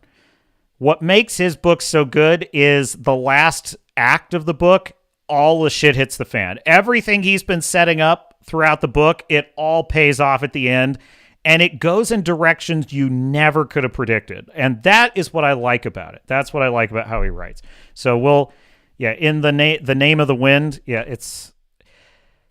I suppose I wouldn't have such a vehement opinion about it if it weren't for the fact that in terms of prose, he's a pretty good writer. I think I probably just said about 30 seconds ago that I hated his prose. I actually don't. His prose is pretty good. His descriptions are pretty good. But the story, the character development, it leaves... I really despise his main character. That's probably what it is. I hate the main character in Name of the Wind. He's a snarky little... He is the equivalent of a girl boss in male form, right? He's a Marty Stew character. He's like a girl boss character, except that obviously not a girl. That's why I hate the character in Name. All right, roll tape, Mr. Producer. Enough of that. Let's continue the discussion. Annoying Crypto was in this. All He right. was so aggravating. Let's bring Chris in because he loved it. Chris, why did you love it? Well, I can't say that I loved it. I enjoyed it more than Jeremy and Gary, I guess, but it is flawed. It is a movie for kids. Yeah, I fall pretty much on the side of Chris Gorin. This is pretty much how I feel about it. I really enjoyed it. It was a lot of fun, and it has some serious problems. This is kids and families will eat this up. It's a Gen Z. Okay, stop the tape. TikTok stop the tape right there. I don't know that I agree with that, though, because I'm going to tell you something. I've heard this from a lot of people that, like, the theater was very quiet. There wasn't a lot of, like, ovations or laughter in the film. And that's exactly what I was in a packed theater. And I got to tell you, the Super Mario Brothers movie had way more engagement from the audience, way more energy. This film, there were very few chuckles. There was almost no chuckles, no laughter, almost at all. The only thing that got reactions from the audience was Crypto. Crypto got tons of reactions for, oh, it's so cute. Oh, there was lots of that. Nothing else in the film hardly elicited anything. And what kind of surprised me too is I felt like the crowd was mostly liking it. That was my sense. But at the end of the film, no ovation. Can you stand yet another anecdote about my love for Interstellar by Christopher Nolan? I went to see the re-release of Interstellar in IMAX a few months ago. Massive standing ovation. Massive standing ovation. Everyone was clapping at the end of a 10-year-old movie. And it's interesting to me that this film, none of that. So, roll tape, Mr. Producer. Superman. Absolutely. For short attention spans. It feels like the movie feels like a recap video of the first season of a Superman TV series. 100. He absolutely nailed it. It's exactly like that. It's the end of a TV season is what this movie is like. It moves so quickly. And once it's like jangling keys, every scene, jangling keys. But the thing it gets right is the character of Superman. I think this is early 100%. in his heroic career. So he's making more and more mistakes. I like David Corenswet. At the same time, they changed the lore about his Kryptonian heritage, and I despise that change. I think, I hope they fix it. I know it's just a theory. I can't prove it. I have no evidence to really support it. This is truly my honest belief as I'm just putting myself in the headspace of James Gunn to the best that I can. I really do think he just wanted a hook for the next story. That's all he wanted. He just wanted a hook. Superman needs something that he can be chewing on in the next film that's bothering him, and the thing that'll be bothering him is his Kryptonian parents, and it will be revealed that they weren't, Jor-El and Lara were not these evil conquerors. Lex Luthor either manipulated it or there was missing context or something. I really believe that. I could definitely be wrong, but that's just my sense of it. Some point in the future. Crypto, I didn't. And thank you, Fu Man Blue says, never apologize for talking about the masterpiece, Interstellar. Mind, people love dogs. But this is so the polar opposite of what Zack Snyder did, a more adult vision of Superman, a more serious approach. And James Gunn took literally the opposite approach on almost every choice. It's colorful, it's goofy, it's much more comedic. And, a lot of comedy doesn't land, but some of it's very good, so it's okay. going to be, as the thing Gary is, said, I very divisive. feel very proprietorial about Superman because he's a reporter, right? He's a journalist. He's one of us. Jeez, Piers. So the fact that Superman actually is a journalist is a big deal for the world of journalism. We get unfairly berated around the world, and here's one. No, you don't. No, you don't. You're very fairly berated. You cannot tell the public that you are truth seekers and you are the arbiters of truth. And then when you lie and misrepresent and distort things and do not make any effort to make it right, no, you don't get to tell us how we are to perceive. This is the most irritating, obnoxious thing about the media and journalists. I'm a journalist. I'm impartial. The fuck you are. Like, you are not even close to impartial. Oh, just screw you. Like, screw it. Like, I don't have anything against Piers, but this is a delusional take by Piers. Oh, we're unfairly maligned. Well, you don't deserve the trust of the public because you lie to the public all the time. So you don't deserve it. You need to earn our trust. Not the other way around. Anyway. Roll tape. One of our own who's actually Superman. So let me come back to you, Dean. A present company accepted. Who's been your favorite Superman? I mean, who is to you the epitome on screen of what Superman should actually be? That's a great question. We'll get to that very soon. Redoubt Production says, this is where I must disagree, Captain. Over a decade of enduring questionable changes to established properties, I have little faith Gunn did this beyond the shock value. Quote, if we just wait until the next movie is the excuse we gave The Force Awakens and it gave us The Last Jedi. And I hear what you're saying, and I don't blame you. I'm not saying that. I'm not saying that I'm actually saying the opposite. I'm saying this is what I think. I'm telling you, I'm being descriptive, not prescriptive. I'm saying that this is what I see, is what I think James Gunn was doing, and I think it was a seriously bad choice. So effectively, we agree. I don't think that we should let them off the hook and say, oh, well, in the next film, they'll fix it. I totally agree with that. I'm not letting James Gunn off the hook. I think that he did this to give himself something to use in the next film, which is why I think that in the next film, they're going to reveal that's not actually the case. And I'm saying that's a bad choice. That's a bad creative choice, and it really is destructive in this film. And of course, I could be wrong, and he totally just said, oh, fuck it. They're not good people, and they sent him to conquer. Well, obviously, that's bad, too. That's even worse, but I'm just saying, yeah, I don't like it either way. Mine would be Christopher Reeve. Right? I just thought the first was the best. He was Superman. Yeah, no question about it. I remember the movie when it came out. I believed a man could fly. And I had seen the George Reeves show, and I'd seen that. But when I saw Christopher Reeve on screen, when I saw him do that, he became the definitive Superman to me. And even as he went on, I didn't see the last couple of them, but the first few were outstanding. And even when I played Superman, because in my incarnation, Clark Kent was the character and Superman was the disguise. So I just sort of pretended I was Christopher Reeve. And he is my favorite Superman. He's my number one Superman. I thought he had that great combination of... Agree with Dean Cain there. Redoubt Production says, I'll ask the rhetorical question, why can't someone simply adapt the source material and stay true to its word? Well, in some ways, I think that Superman 2025 does adapt the source material, at least insofar as Superman being a good guy, Lois Lane being a perky reporter. I think that there's a lot there that's good.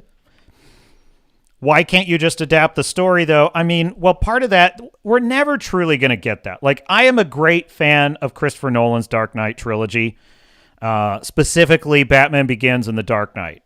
But even those two films are a very Christopher Nolan take on the character.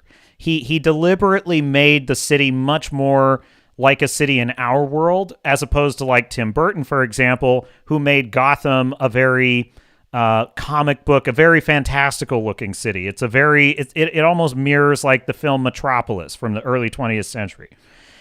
So a filmmaker is always going to put their own spin on it. The question is their interpretation capturing the spirit of the original? And I also lament that we don't have more of that. So we're going to get back into this video in just a moment. Captain needs a short break, just a short one. I will be right back.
And we are back. Welcome back. Okay, resuming with the video. I don't know about you, but I'm having fun. I'm having fun talking some Superman. I will say one of the interesting things about this film is for once we're arguing about the merits of the work and not some other, political bullshit or nonsense or whatever bizarre political messaging they're trying to get across. We're just talking superheroes, Superman, and whether he was done dirty or not. All right, back to the video. And in the chat, of course, Tim Allen saying the Hobbit movies were okay. Didn't like the way they injected the romance into the three films with the female elf and the male elf or male dwarf. Yeah, the Hobbit movies, I'm a giant fan of the Lord of the Rings trilogy. I consider them the best film ever made. And I was not overly fond of the Hobbit trilogy. I think I've watched it one time and I've never watched it again. And I'm not even saying it's bad. I'm just saying I've never been fond of those movies. The first one is mostly pretty good, and I liked the ending. But after that point, I'm not a fan at all of the which is the one where Smaug is chasing them around under the mountain. Is that the third or the second one? Honestly, can't remember. But I hated that whole sequence. I hated that whole Disney animatronic animals, dragon chasing the dwarves thing. I hated that.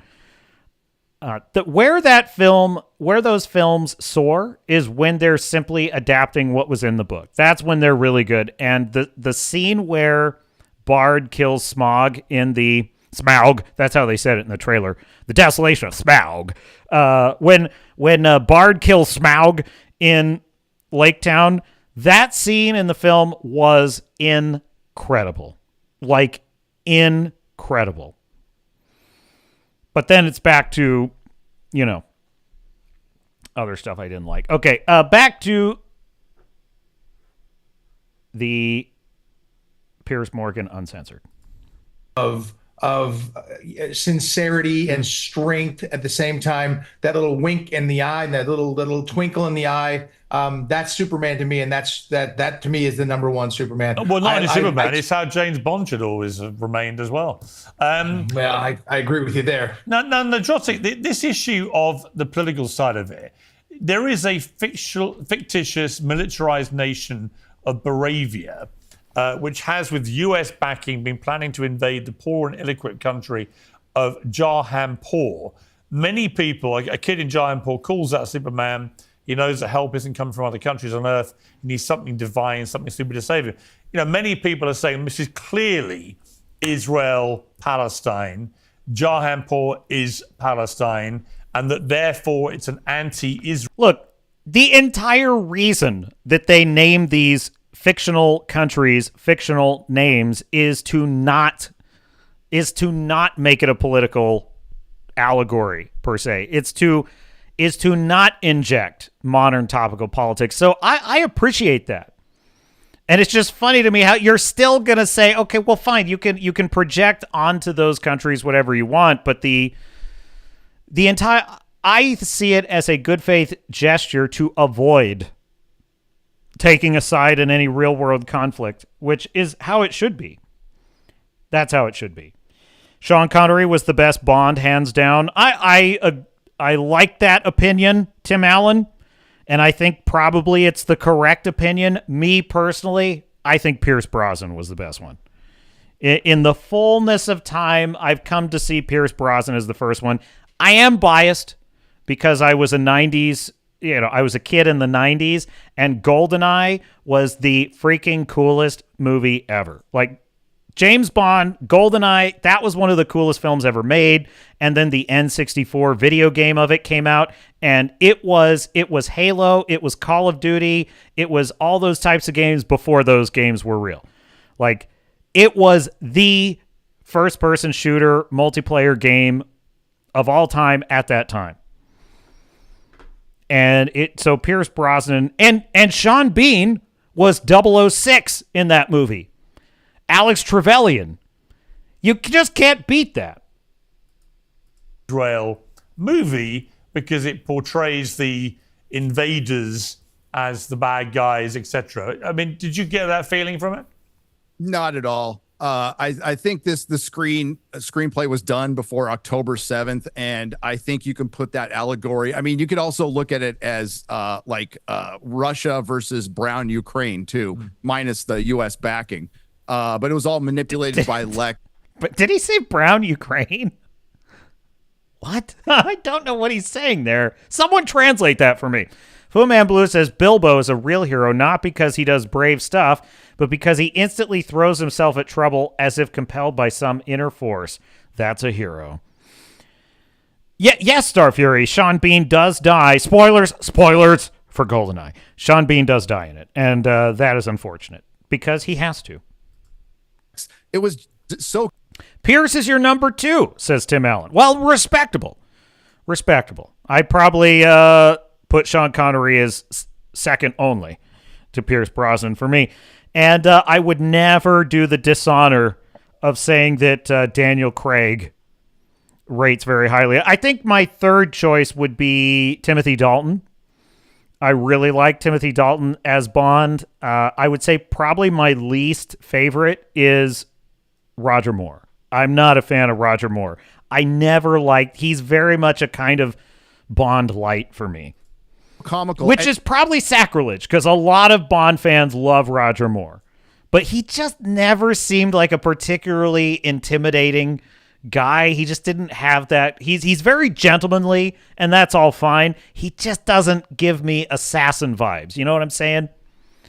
So anyway, there you go. And it wouldn't really be a great representation because the country of brown people just sat around in the desert. Okay, well, that answers that. Starfury says, proud Ukraine political situation, transplanted Africa, and then, of course, Gary just explained it. The whole time waiting for Superman to show up in the movie. It's done very comic book. I'm sure people will try to put that impression on it, but it wasn't there. It was just there basically as a gag. I had a major moment last night because my daughter she's 13, nearly 14, going on 34, and she said to me, let's have a movie night. It was just me and her on last. Fu Man Blue says, Roger Moore was the Bond when you were a kid watching them, and your dad never forgave you for liking him more than Sean Connery. I know, right? It's like it must be whichever actor was playing Bond when you're a kid, that's the one that's your favorite. Redoubt says, Roger Moore as Bond is a caricature, not an actual character. Shots fired. What? Redoubt's going hard. I mean, I kind of agree, but I understand. Look, I had friends that loved Roger Moore, so I'm no shade to Roger Moore. I'm just telling you, me personally, I'm just not a Moore guy, you know? Tim Allen says, I grew up in the era when Roger was Bond, but he is my number 4, with Craig being dog shit last. I mean, honestly, if it were only Casino Royale we had to consider, then I would say that's unfair. But given all of the Daniel Craig movies, dude, they slowly but surely. So here's the story of the Daniel Craig James Bond. He begins as a super giga Chad, and he descends into complete wet pussified tissue paper by the absolute end, begging for death. Giga Chad's probably too far. He does cry does he cry in the first one? I don't think he cries in the first one. No, I think he's pretty alpha. He's pretty alpha in the first one. And Casino Royale is a great movie. I love Casino Royale. It's actually one of my favorite Bond films ever. I absolutely love Casino Royale. Weird ending, though, to be fair. But the descent, and I love Skyfall. I'm also a fan of Skyfall. Every other Daniel Craig film it's pretty bad. It's pretty bad. I can't even remember what happened in Spectre. Spectre was so forgettable, I can't even remember. Do you know one of my all-time favorite Bond films, though? Tomorrow Never Dies. Tomorrow Never Dies with Pierce Brosnan, about the media tycoon who wants to create a war so he can report on it. I love it. Redoubt says, it could be worse. It can be George Lazenby. Chimera says, what sucks, even though I didn't like this film, I wish that it might be highly successful because I need a DCU run like the MCU. I need a live-action Etrigan, Jon Stewart mosaic film, and more, and Dr. Fate. Yeah, I agree with you, Chimera, and I do think that. So the good news is that even though James Gunn's Superman is flawed and it has problems, what it gets right is the character. So here's the thing. I really thought that the Green Lantern and Mr. Terrific and Hawk Girl were going to annoy the hell out of me. And to be fair, Hawk Girl annoyed me. Hawk Girl definitely annoyed me. Not as bad as some other characters. I will say that she is less interesting to me than Crypto. I will give you that. But what I found was that I really, really liked Nathan Fillion's Guy Gardner. I really liked that character. I really liked Mr. Terrific. I really liked Clark. I really liked Lois. I really liked Perry White. I like James Olsen, and Jimmy Olsen is great in the film, and this kind of weird. So he has Lex Luthor's secretary is obsessed with him. That's actually the one comedic thing that was actually pretty funny in the movie, is she's like obsessed with him and he's just trying to get information out of her, and she wants to like have his baby and all kinds of shit. So the ensemble of characters is really good. The world was established in a way that's really interesting. The world that this Superman inhabits is very vibrant. It's very larger than life. It's a lot of fun. You know, there's a lot of like speculative sci-fi stuff in it, and I really enjoyed that. So what I'm saying is the world is great. The character of Superman is great, and the other characters are great. The problem with this film is the film. The problem with this film is it's badly structured as a film. But the world is not badly structured. The characters are well done. So I'm saying that we have a place to go. Justice League, with the Joss Whedon Justice League, right, that started out as a Snyder film, it became a Joss Whedon film. That film is a complete catastrophe. That film is a complete disaster. It was cringe. It was awful. If that was what we had to deal with this Superman film, we'd be in trouble. But we're not. I think that as a world-establishing movie, and maybe that's what I've been missing in the discussion, as a film establishing the DC universe, this Superman film is pretty excellent. I think. It's pretty excellent. And there's a lot that I really enjoyed about it. And one of the critiques I hear about this Superman film, which I tend to agree with, I understand why people say this, he throws so much at you. And right about the time you're settling into a scene where Lex Luthor and Superman are confronting each other, or Lois and Clark are having a heartfelt discussion about Superman's role in the world, right about the time you're settling into that, here comes Krypto. Here comes the next crazy, pocket universe scene. And the frustrating thing about that is that there's never a moment to catch your breath and get immersed in the character. So the problem is it's too much thrown at you too fast. But the problem is not the individual elements. The individual elements are great fun. They're very entertaining. They're not woke. In many ways, this is a very classical superhero universe, I think. The biggest problem with the Snyderverse is it's so grim. It's so bleak. It's so miserable and melodramatic all the time. And the thing that's very refreshing about the James Gunn take on the DCU is it's not at all like that. But it does not shy away from violence. It does not shy away from malevolence. I'm going to tell you right now, one of the reasons I consider the Superman film very not woke is because Lex Luthor does heinous shit in this movie.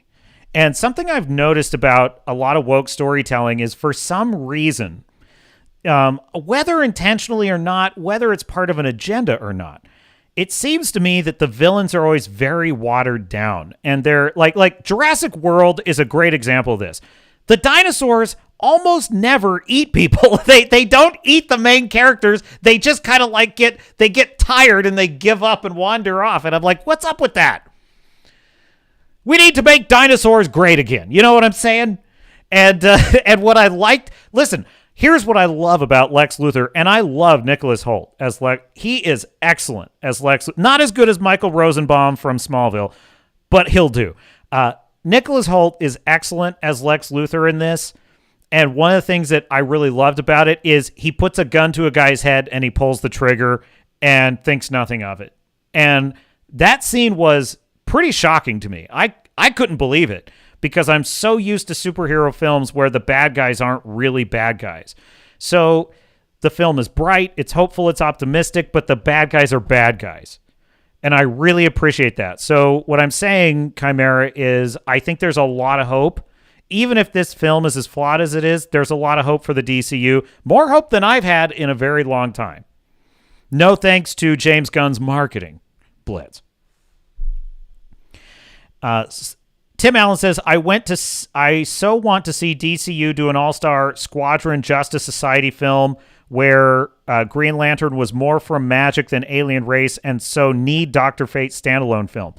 Well, the good news is I think that the foundations are strong. I think the foundations, based on this film, I actually think this is what James Gunn does well. Here's what James Gunn does really, really well. And even though I didn't like Guardians of the Galaxy 3, this was well done, mostly in Guardians of the Galaxy. Character development. He's really, really good at creating characters that are foils for each other, that are unique, that have personality, they're larger than life. That's really what James Gunn is great at, and that's what you need for a shared universe. it's also it's the fact that he loves doing that and he's so great at that also is the problem in this movie, because this movie needed to be more focused on Superman, and it wasn't. So it's a gift and a curse is what I'm saying. Chimera saying, I do believe MCU can make a comeback, just not peak MCU. They should have went more into supernatural side earlier and moved forward with the Celestial setup. You know, the first Doctor Strange film was great. I love the first Doctor Strange film, and I think that if sequels had lived up to that, if the magic had just been more...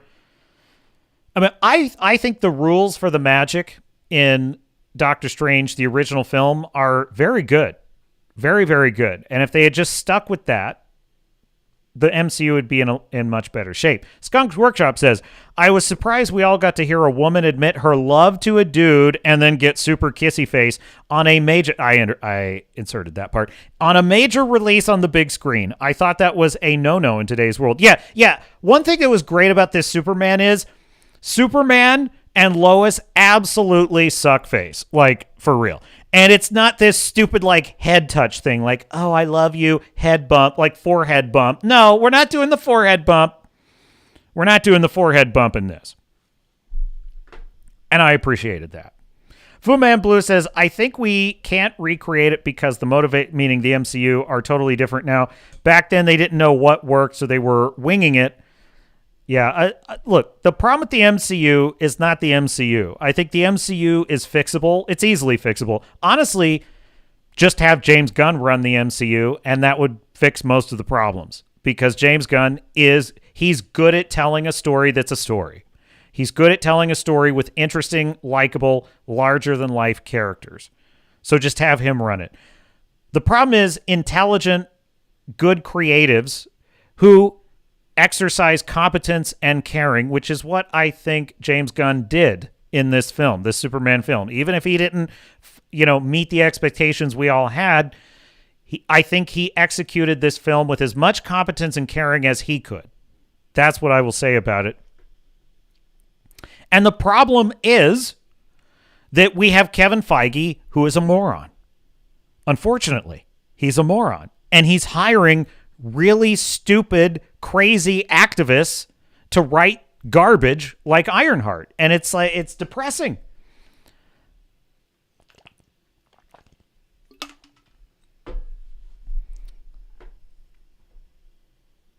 Fu Man Blue says, it's all different people running it. Yeah, exactly. That's the problem. Chimera says, we'll see, but I have zero faith in WB.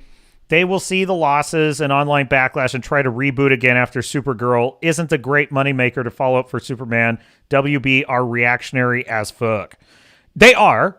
That's a big problem.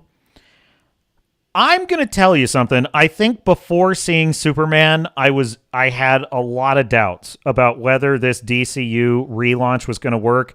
I'm actually much more optimistic now because I actually think James Gunn, he's not perfect. And this film is far from perfect. He knows what he's doing. I really do think he knows what he's doing in terms of characters, character development. He's given us a great place to move forward from. So the DCU, if they just stay the course, I think there's a lot of potential here. I really do. Fu Man Blue says, WB are fracking stupid, and they are. No faith anyone has in WB. Let the WB just stick with animation films. Perhaps. Roll tape. I said, great. And then thinking, hopefully it won't be... Star Fury says, DC is fracked. Fracked. I'm trying to, not add to the swear jar. That's why I'm modifying to the Battlestar Galactica term. One of those, 13-year-old girl movies. And she went, why don't you watch Top Gun Maverick? Which I think, Nadronic, you certainly know, is one of my favorite movies ever. And we sat and watched it, and she absolutely loved Top Gun Maverick, which for me is a massive... He's saying his daughter loved Top Gun Maverick. Breakthrough moment as a father. But, because it means I can now segue her into Rocky, I can segue her into The Godfather. There's no limit now. And once we've crossed the Rubicon of Top Gun Maverick. Will she like Nadronic, do you think, this Superman, if she likes Top Gun Maverick? Or is it going to be too young? I don't think she will. Top Gun Maverick is one of the best films of the last decade, easily. Major agree. I to this day cannot believe how incredibly good that movie was. To this, because I'm not like the first Maverick film or the first Top Gun film it's a good film. It was never my jam. It was never my thing as a kid, and partly because my mother watched it about 1,000 times and really beat that one to death. And so I was not super into that. Top Gun Maverick is phenomenal. It's so good. And what blew me away is how Maverick is, not only is he Maverick, he's even more Maverick. He's become more Maverick by the time of this film. It was brilliant. It's a perfect hero story. It's what we should have. Honestly, the way Maverick was in Top Gun Maverick is what Luke Skywalker should have been in The Last Jedi. That's what we should have gotten. Redoubt Productions says, not adding to the swear jar. How else is your intern going to pay their intuition this fall? That's true. That's true. You do benefit a lot from the swear jar, Lieutenant Producer. Chimera says, kids will love it. Tim Allen says, Captain, it is well done. You stay with the Galactica curse words. We'll stick with the blue-collar normal of communicating.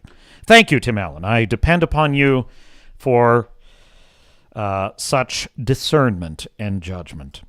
And this is at very best forgettable.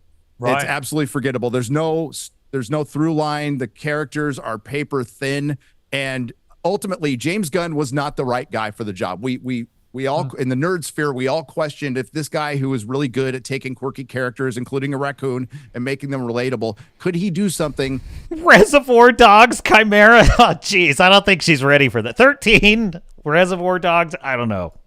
With a traditional character, is James Gunn the kind of, he admitted himself that he couldn't crack Superman until a couple of years ago. James Gunn is not the kind of guy who's going to put an American flag in his front yard during 4th of July. And that's the kind of guy you need to be to create Superman, right. to direct a Superman, to write a Superman. Okay, so Jeremy, there's been some pretty snippy reviews. Even The Guardian didn't like it. The Man of Steel, played with square-faced soullessness by David Corenswet, has an uninteresting crisis of confidence in Gunn's cluttered, pointless franchise restarter. The Times said James Gunn's turned the 9th big screen film into an indigestible mush. Empire's take, the biggest saving grace, Crypto, the cheeky cape-wearing canine sidekick. Superman may not be a great movie, but Crypto's a very good dog. But then Time Out says David Corenswet was the best Man of Steel since Christopher Reeve. So what's your view of what they're saying there? Well, the best Man of Steel since Christopher Reeve, of course, would be the man on the panel with us. Right there. Know? I mean, so. Oh, yes, I love it. You meant Dave, yeah, definitely not Jim Pierce. But anyway, but no, I mean, this is. Yes. Captain Salute, Dean Cain.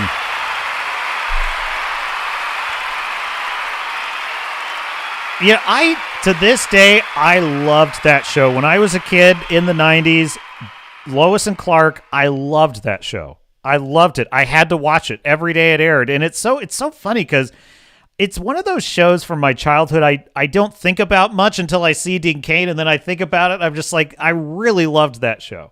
So, yes, he is definitely, I agree with that statement 100%. The problem with this movie, and I think with Chris bringing up the TikTok mindset, is that's the mindset. This movie moves so fast, and it ultimately it's just a bad mix. I love that the commander, D-Day Cobra, is wearing his Make America Great Again sweater just to put everyone potentially viewing Pierce notice, just put them on notice. They are on notice. I respect it. Perfectly with the Marvel Cinematic Universe. But the Marvel Cinematic Universe doesn't work perfectly with Clockwork Orange. A Clockwork Orange would be as good. Yeah, no, don't show her that. DC characters who are more, darker and a little more grounded at times and need a more serious tone. And that's really what happened here.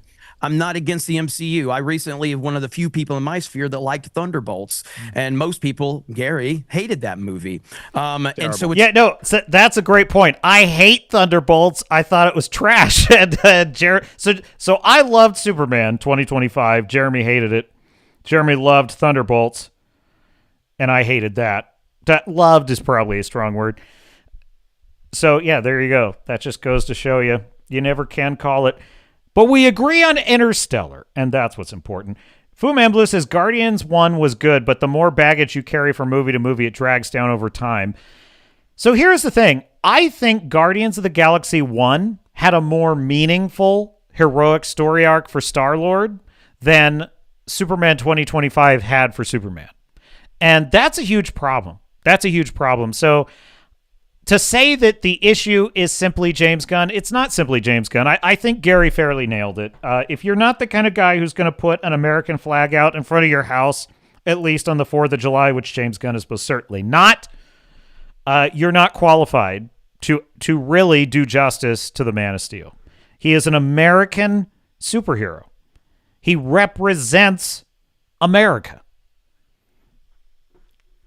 And if you're not cool with that, you're not the right person to make Superman. And so I think that's a fair critique, certainly. It's not about that I'm against the MCU tone. It's that it doesn't work for Superman. Superman needs to be taken seriously. It doesn't mean it can't be fun. You go back to the Christopher Reeve movies, there's some whimsical, goofy stuff in those movies as well, but Superman is taken seriously when Superman needs to be taken seriously.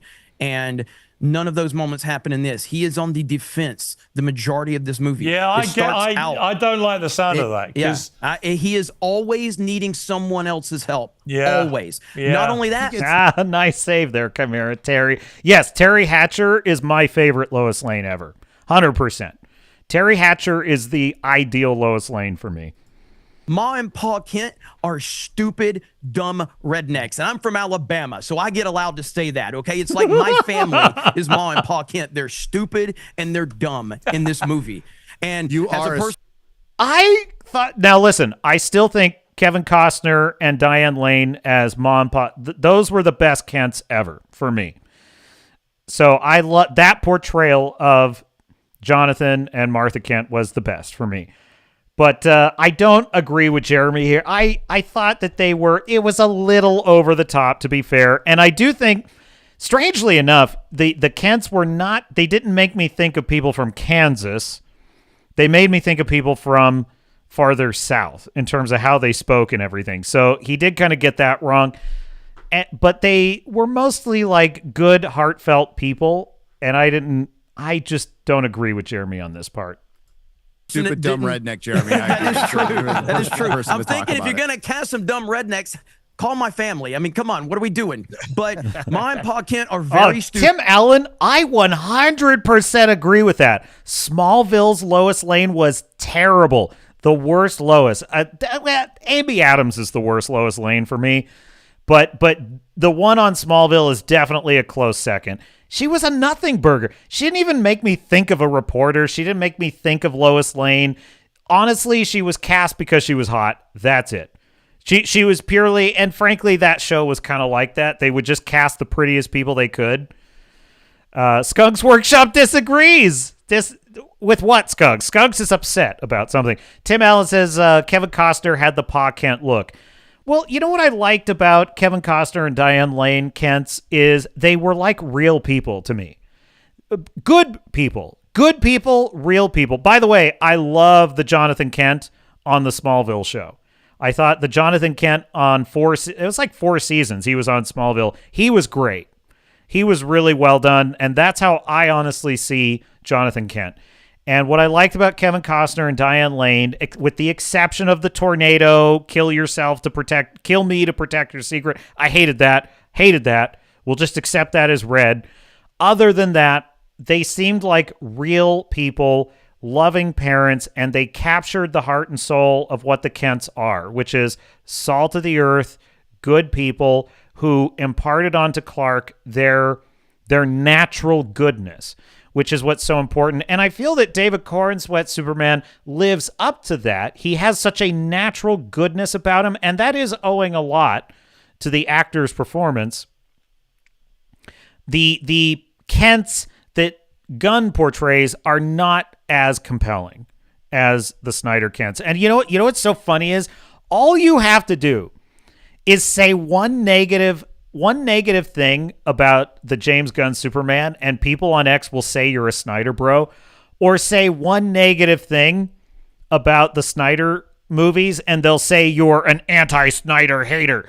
And it's like, I'm neither. I'm neither. I like Man of Steel. I hate Batman v Superman. It's trash. Trash. But I love Man of Steel. It's got problems. Why can't we just have a nuanced discussion about these things? I'm not on either team. I'm not on Team Gunn. I'm not on Team Snyder. I'm just telling you what I see.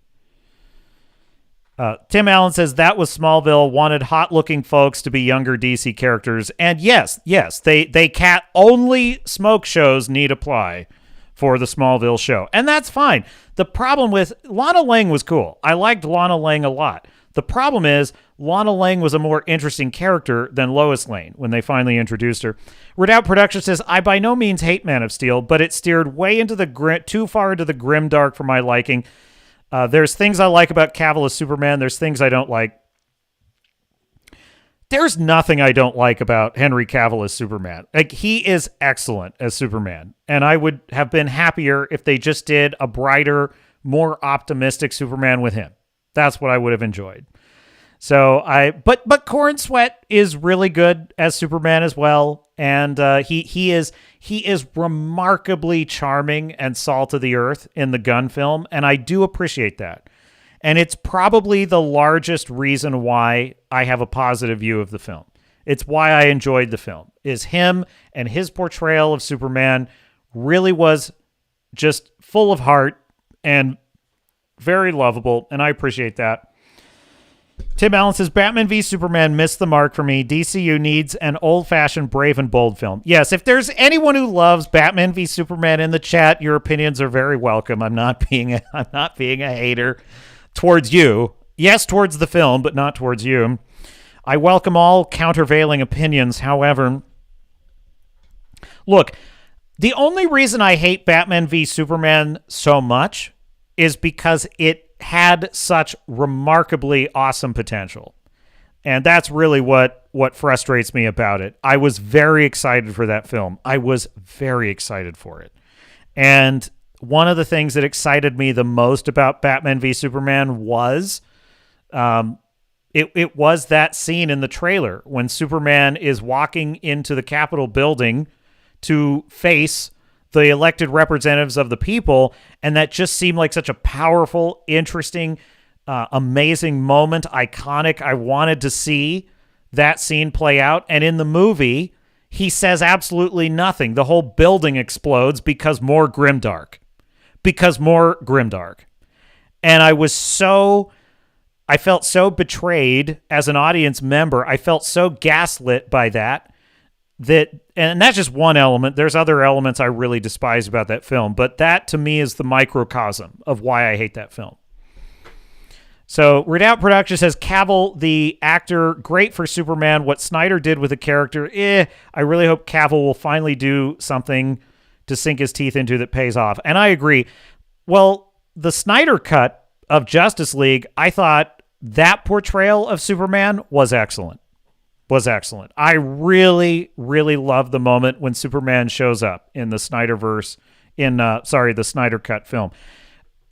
Bro, Reddit is the worst echo chamber, says Chimera, of Superman cultists. If you don't want their specific version of Supes, then you're not a real Superman fan or whatever. Yeah, exactly. Look, I got no dog in this hunt. Look, Superman is not my guy, okay? I like Superman. I admire Superman. I want a good Superman film. Superman's not my jam, okay? Spider-Man is my jam.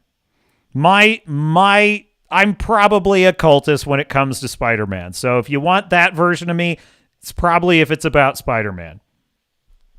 And by the way, Tobey Maguire is Spider-Man. He is the Spider-Man. I'm fine. I like Andrew Garfield as Spider-Man also. I really like Andrew as Spider-Man. Tom Holland as Spider-Man. Well, Tom Holland is Spider-Boy. Spider Pajama Boy. That's what Tom Holland is. He's Spider Pajama Boy. Sometimes likable, but he's a boy. He's not a man. And someone said, like, what do you want to see there was some like X post. It was some movie account, and they were asking about Spider. What would you like to see in the next Spider-Man film? I was like, I would like to see. I can't remember what the context. It might have been like, would you like to see Tom Holland play James Bond? And I said no, because I would like an adult man to play James Bond. That was what it was. Yeah, it was like, would you want to see Tom Holland play James Bond? I'm like, well, no, because I'd like to see an adult male play James Bond. Nothing against Tom Holland, but he comes across as very callow to me. He's very much an awkward, boyish character, and I just don't. He doesn't have like leading man energy, and that's fine for high school Spider-Man, but it wears thin when we need a mature Spider-Man. Okay. Redoubt Production says, it seems every time Cavil finds a franchise he really likes and cares for, the studios are not kind to him. Yes, I would agree. I don't think they like him. I don't, because he is very much a classical masculine figure, and they don't like that. Stupid, to the point where you're like, okay, how did you raise this guy if you're this stupid? And I don't want to give a mega spoiler, but there's a huge twist to Superman's story with. Right. So he's referring to the fact that at the end of the film, they just leave it that Jor-El sent Superman to conquer Earth. And it's like, that is so fracked. That is just so fracked up. I can't take it. That almost kills the movie.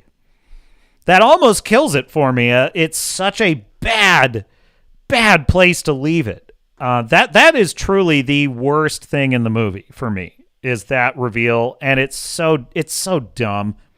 And it's not even just that it's something I don't like. It's that it's a bad resolution to the film.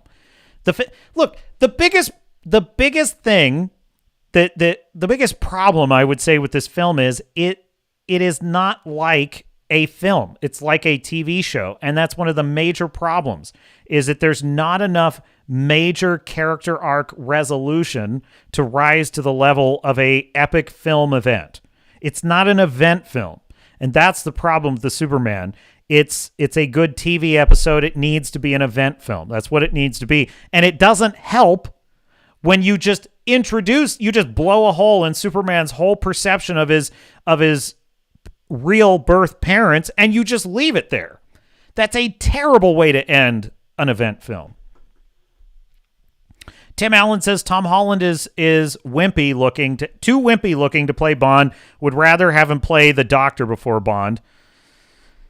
Again, I feel like he needs to be an adult male before he can play an adult male. That's how I feel. When he graduates high school and he's done wearing pajamas, then he can be James Bond or Doctor Who or something like that. This is why I think he was in, what was he in? The Uncharted? He was in the Uncharted adaptation. And the minute I saw that trailer for Uncharted, I was like, he's not an Indiana Jones. He's a pajama boy. I'm sorry. I like him. I like Tom Holland. There's nothing wrong with pajama boys. But they just don't play men well. That's the problem. We have Spider-Boy, we don't have Spider-Man. To be fair, No Way Home, he definitely earned a couple stripes in No Way Home.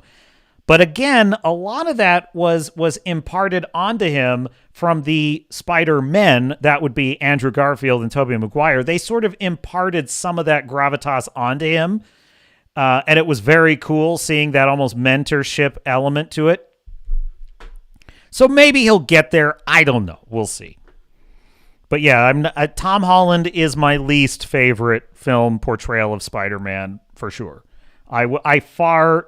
Andrew Garfield and Tobey Maguire, far superior. Tobey Maguire is the GOAT. Absolutely the GOAT. His other parents, his real parents, that cancels out this whole movie. Okay. It's a disaster. It's a disaster what they did. It bothers me though that it's worse than Pa. Sorry, Dean.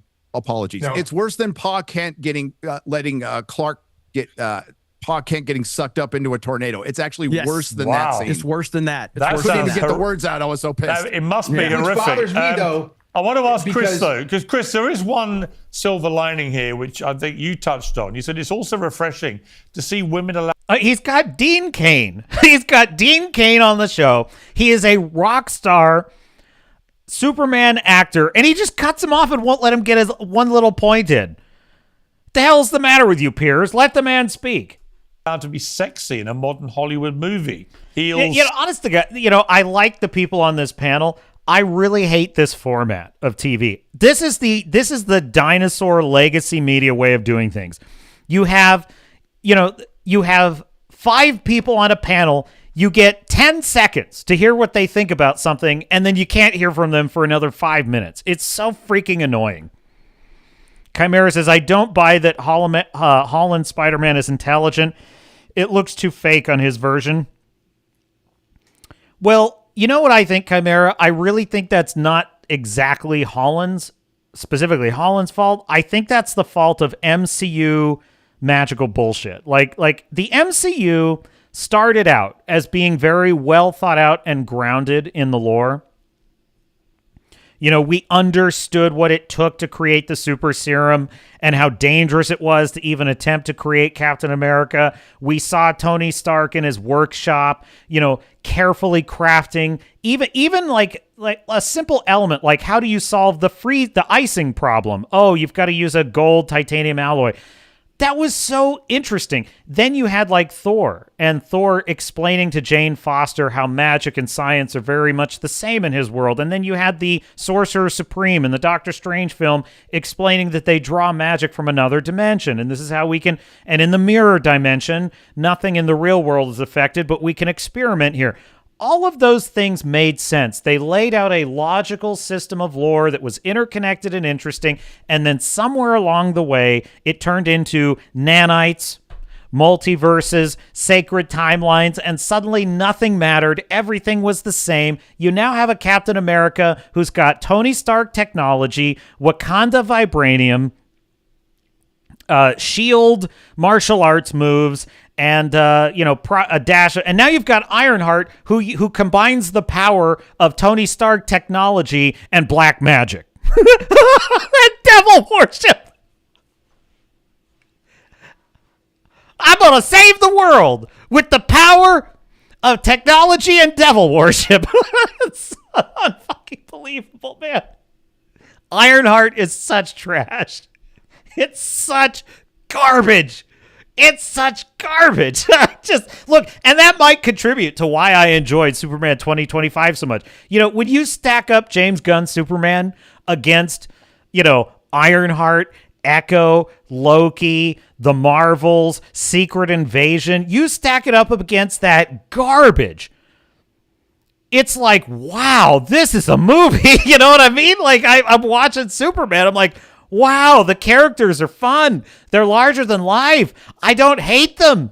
They're not trying to make a deal with the devil to build something iconic. This is nice. Like, you know what I mean? So anyway, Redoubt Production says, I know, Tim Allen. Yeah, they're cutting off Dean Cain. It's ridiculous. Redoubt says Piers is the odd man out. The other 4 could disconnect the call at any time and continue it on any one of their channels. Exactly. Welcome to the new age of media. Exactly. Fu Man Blue says Ironheart combines the power of thievery and DEI, and don't forget black magic.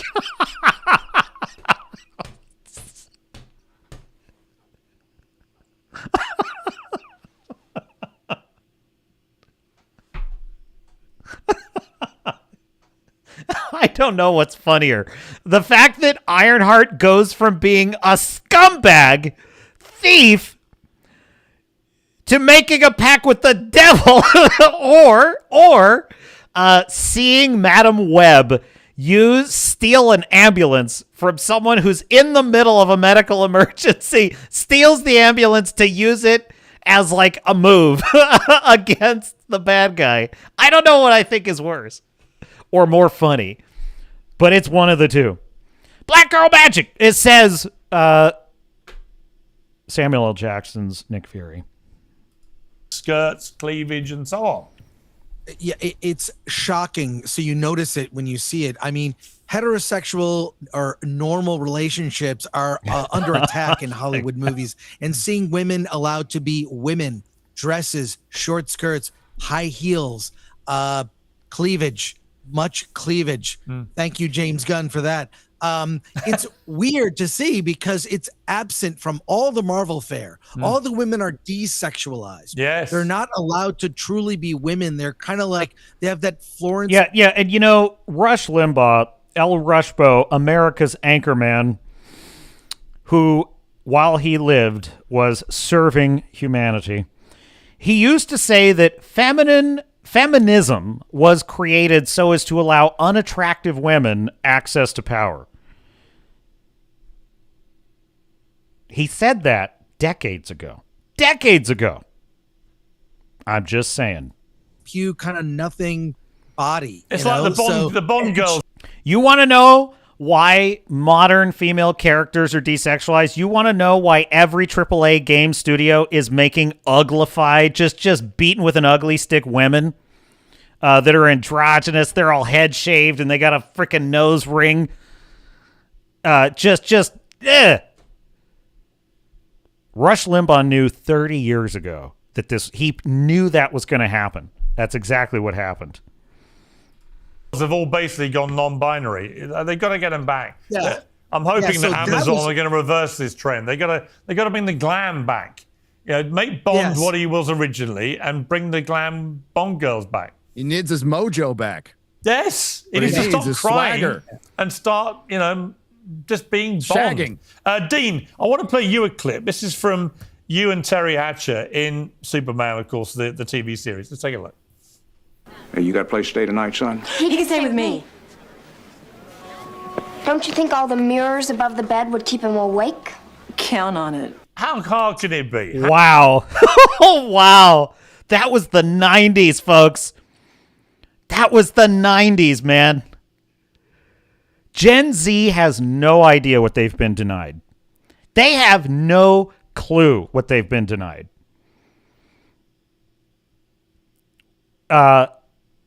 Wow. It's striking, isn't it? Isn't it striking?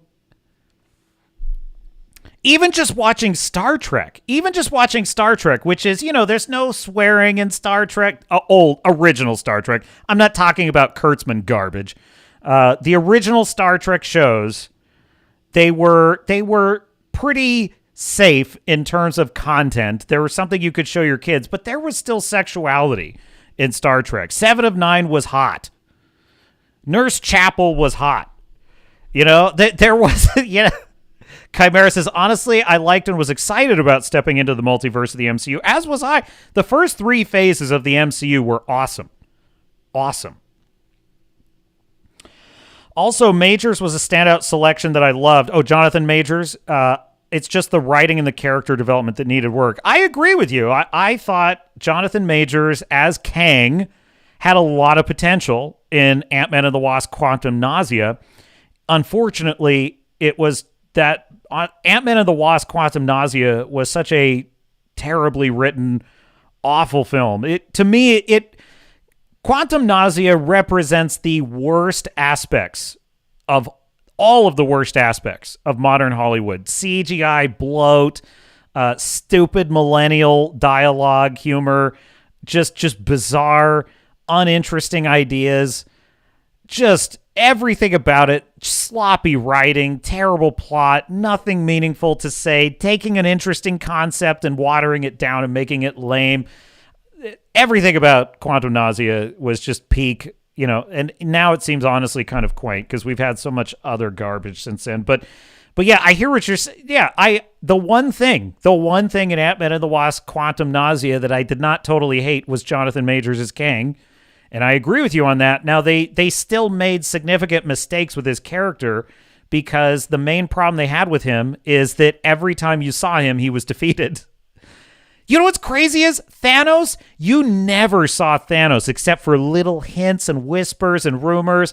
And when Thanos was on the screen for the brief seconds that he was on the screen before Infinity War, all you knew was bad news. Bad news. Kang was the exact opposite. Every time you saw Kang, you saw him get defeated again. Imagine if Thanos had been in the same situation. It would have been a disaster.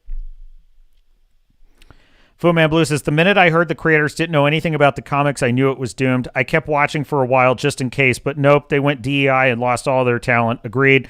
Redoubt says, Captain, did we have our weekly dose of Dr. Grizzy? We have not yet. We're going to pivot to Grizzy soon.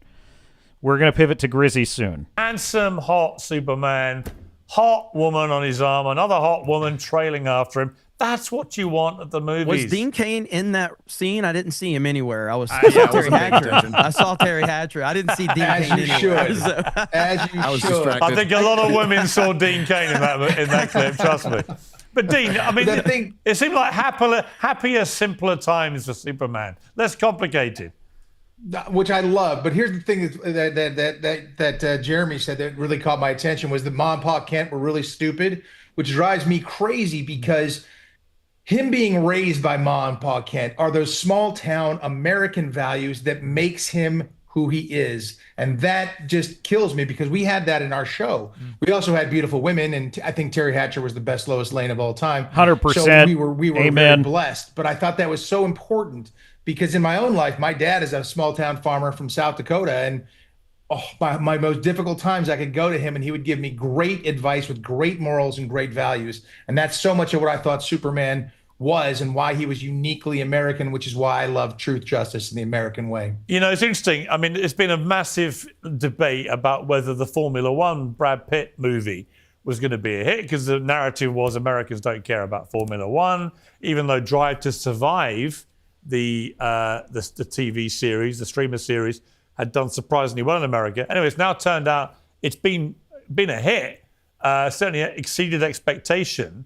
And I guess in the end, Nadrotic, in the end, money and success will talk, right? If this movie is a big hit, a big commercial success, then all the narrative about, well, he's too weepy, he's too this, it's too comedic, it's all going to disappear and it'll be Superman's back better than ever. Yeah, unfortunately, Superman isn't very super in his own film as opposed to F1. And I will agree that is a big problem. Like you sit now, see, I'm conflicted about this because on the one hand, there are about 3 different ways that Superman is almost killed in this film without kryptonite. That's impressive. That is impressive. This is the most and he's super powered, but like Lex figures out 2 or 3 possible ways to kill Superman. And that I think is something Superman to some extent needs because it's hard to conceptualize what could defeat him and create that dramatic tension. On the other hand, you can't have the whole freaking movie be that. You can't have the whole freaking movie be Superman almost dying. That is a major problem with this film. Now, I'm going to show you what plot beat is in the wrong place that creates this problem later in the stream. So we will dig into that. But for now, let's finish up this video.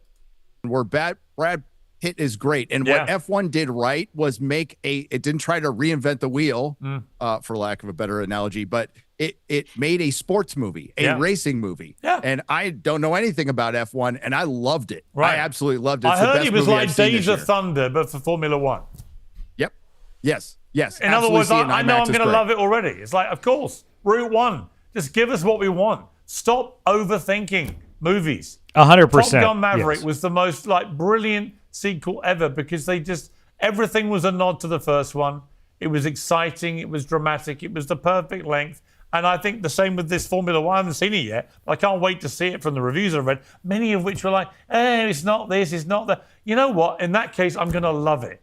It doesn't overthink what's on the tin. It turns out people still want to see the traditional male lead. Yeah. They do. Yes. Something that Hollywood's been trying to remove masculinity for it seems like the last decade. Yes. And now once again, it needs to be White Boy Summer to bring people back to the box office. I don't know if I've told you this, but I bumped into Dinosaurs Barbara too. Broccoli recently at a dinner. I was actually sitting with Dame Judi Dench. So imagine the dynamic, right? And Barbara Broccoli comes over. I've never met her. And I said, I know you're looking for a new Bond. I said, I think it's time you went a little bit older, a little bit suaver, a little bit of grey in the hair, and bring him back as a steely-eyed dealer of death with a little twinkle in his eye. And she said, what are you thinking, Piers? I said, well, it's not a massive leap from Pierce Brosnan to Piers Morgan. And she said, it may not be to you, Piers, but to me, it's Grand Canyon-sized. So look, Trotty, give me a number that makes this movie a hit. What's it got to take? Oh, for James Gunn Superman, or what I like to call Superman's James Gunn, it definitely needs to make $700 million just to make its money back. Yeah. There's been a lot of conjecture, but if it hits 600, 700, they can move on. They can say, hey, it's a decent start. We have a foundation, and they can move on. Their biggest problem, Piers, was instead of launching an entire universe, you just should have focused on making one good Superman movie. Yeah. And that was their biggest mistake, and this is not it. Well, let's set the bar to be generous at 600 million. Do you think the do you think he's going to do that? Yes or no? It's a possibility. It's a Piers, possibility. One thing, Jeremy? we haven't mentioned this, but like the movie is getting pretty well received overall from the normies, as we call them, the average moviegoers. Yeah, 83% on Rotten Tomatoes, I think. Yeah, and the audience score is like at 95% on Rotten Tomatoes. It's early on, so we always see a huge bump initially. That's a verified audience score. So Jeremy, will it do 600 million? Yes or no? I think it will do 600 based on the fact that the tracking is saying around $200 million worldwide, and it does have good word of mouth from the average moviegoers. I don't think 750 is about as high that I could see this movie doing it. If it does 750, they're going to deem that a success for sure. Okay. Yes. Chris, do you think it's going to be a hit or not? Yes, I do think it will be a hit because it's really geared towards kids and families. There'll be a lot of walk-up business. A lot of the estimates are based on pre-sales, reserve tickets. And as we've seen with terrible movies like Minecraft or Super Mario, those movies did really well with walk-up business. People walk up, families, they buy tickets. I think it'll be 700 plus. Okay, and Dean, final word to you. Is it going to be a hit? It has to be, because James Gunn and Peter Safran are now the head of DC Studios, and this is their flagship thing. So if it's not, then DC Studios is dead, and maybe Superman will have to get rebirthed again, because it must be a hit for them. All right. Well, we're leaving it on that reasonably positive. Yeah, there you go. So hat tip Piers Morgan and Dean Cain, D-Day Cobra, Chris Gore, Film Threat, Gary at Nerdrotic. Legends all.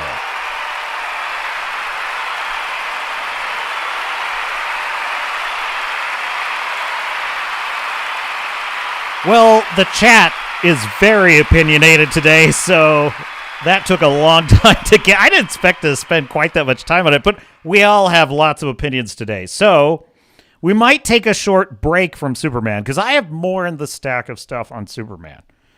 But Redoubt Productions brought to my attention that we have not yet had our dose of Dr. Grizzy. And so we need to pivot. Now, we're going to do... Oh, wait. Which one is Mr. Grizzy on, Lieutenant Producer? Okay, yeah. Okay, cool. Yeah, we have a couple good videos. So we're gonna take a break from Superman for a few minutes, because there is a type of fan who, whether they like something or hate something, it doesn't matter.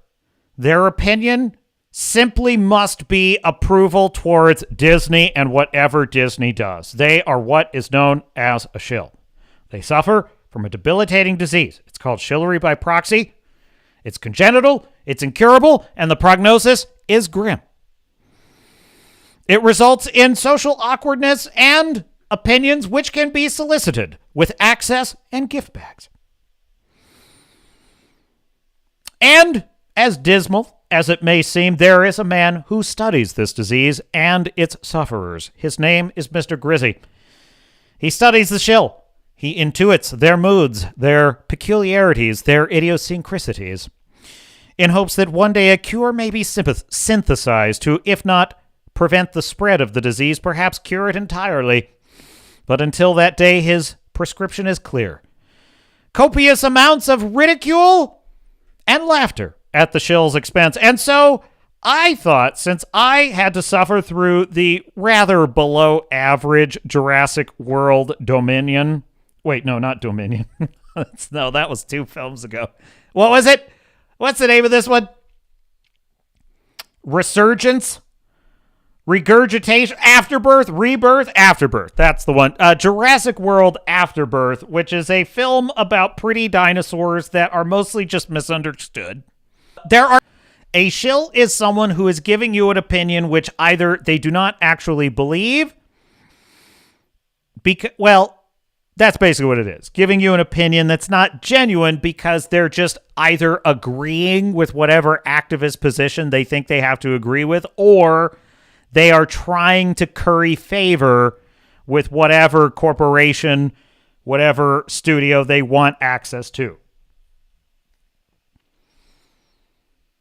Having the wrong opinion does not necessarily make you a shill. It's having a bad faith opinion. That's what I think is being a shill. I was accused, jokingly, I think, in the Discord of having a shill opinion about Superman. It's like, well, it's not a shill opinion because I have not received any gifts or favoritism, certainly. Neither is it an inauthentic opinion. It's my opinion. I'm just telling you what I think about the film. You can say I'm wrong, but hey, if the shoe fit, wear it. Russian epic of Cinderella. Okay. Roll tape. Wait, like on the video first. Hat tip Mr. Grizzy. Okay, yeah.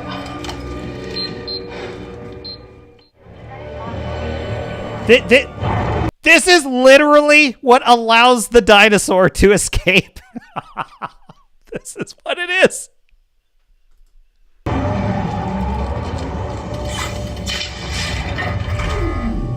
It was at this moment that I knew this movie was going to suck. 2 minutes.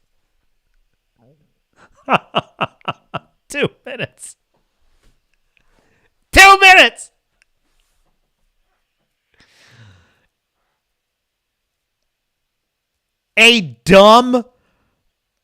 A seriously dumb dinosaur researcher hurriedly eats a Snickers bar. While he's in his clean room gear, he's stuffing his face with a Snickers bar, and he just discards the wrapper, and it gets sucked into the vent on a door. What? And then that creates a catastrophic system failure, and the dinosaur escapes.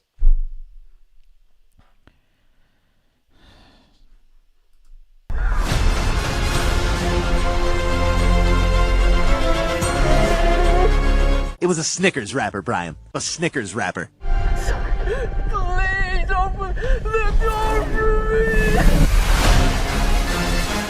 me. The Snickers bar is chaos theory, or the wrapper is chaos theory of like how chaotic things happen and the resulting consequences and whatnot. Mm-hmm. I think that makes it less egregious. Hang on, this is gonna be bad.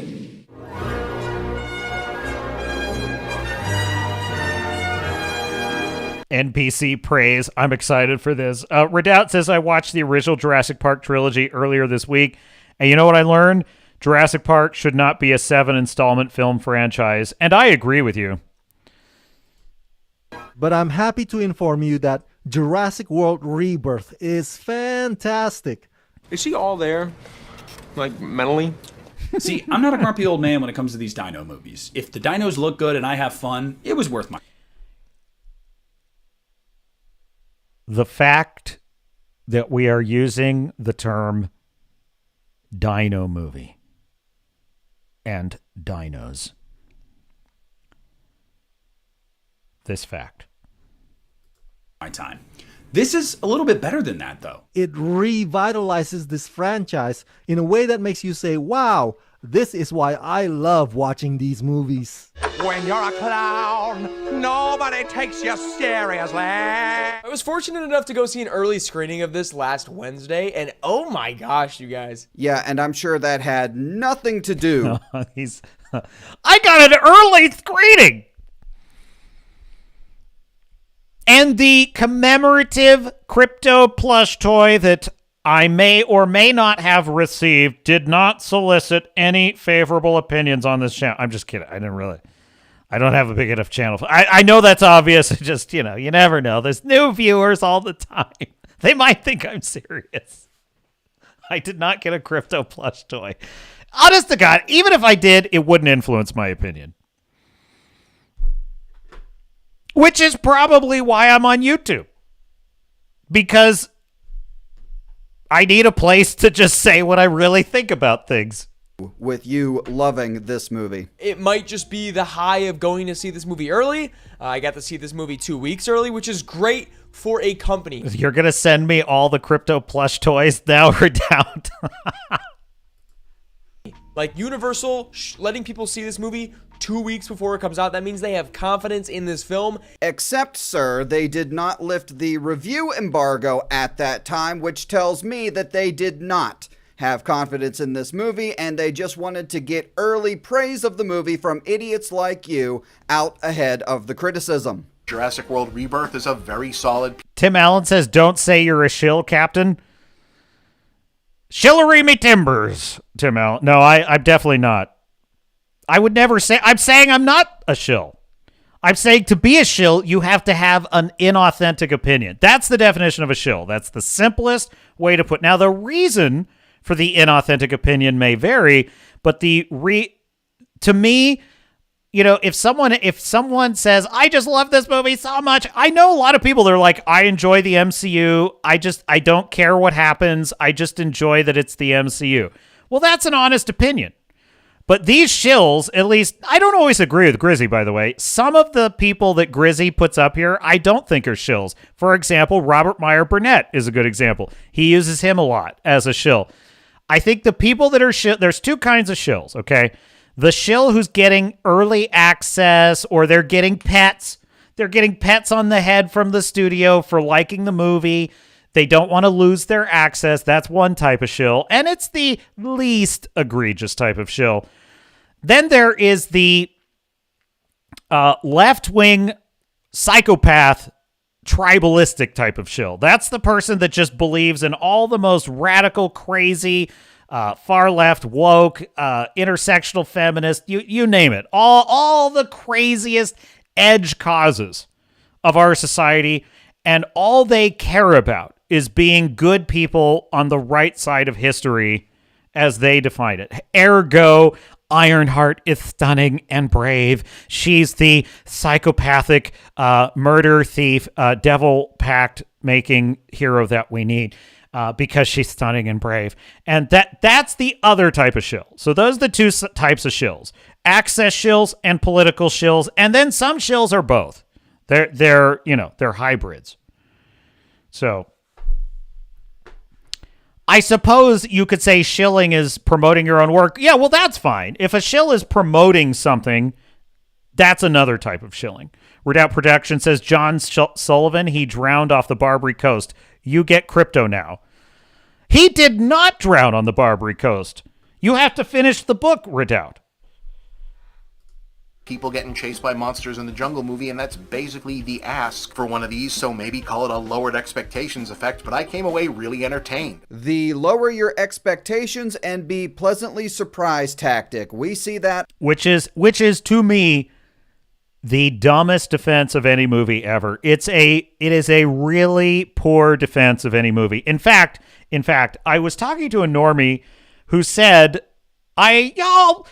Jurassic World was okay because, the thing is, it wasn't Jurassic World. What was the movie? Thunderbolts. That was it. It was Thunderbolts. He was like, I went into Thunderbolts not expecting much, and I was pleasantly surprised. I said, oh, thank you. You've exactly proven my point. You've proven exactly what I said. It's a bad movie. And the only way you would contextualize enjoying it is by saying you expected it to be worse. And that, to me, just supports my argument.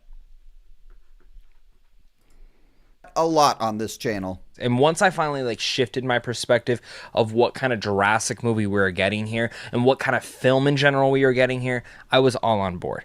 So I guess once you saw how horrible that opening scene was, you quickly course-corrected, lowered your expectations, and probably had to go full retard in order to enjoy this movie. But I liked that I didn't have to think too hard. Oh my God.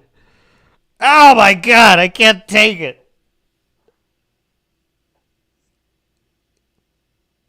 Oh, this is the worst. This is why we can't have nice things. This is why we can't have nice things. I like that I didn't have to be smart to enjoy the movie. I liked that the movie was dumb. I liked that the movie was dumb right from the beginning, and I could just, ow my balls. Ow my balls. My favorite show, ow, no, go away. I'm trying to watch Ow My Balls. And I know that's a weird thing to say. No, it's not a weird thing to say. It's a fucking stupid thing to say. There's a difference. Make me happy. What's the issue here? Why did anybody have a problem with this movie? I genuinely don't understand. Everybody knows. You don't understand?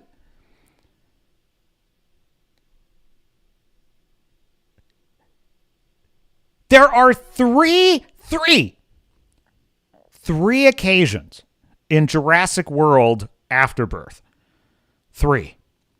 In which the way that the main characters escape the dinosaur is that the dinosaur gets tired and gives up.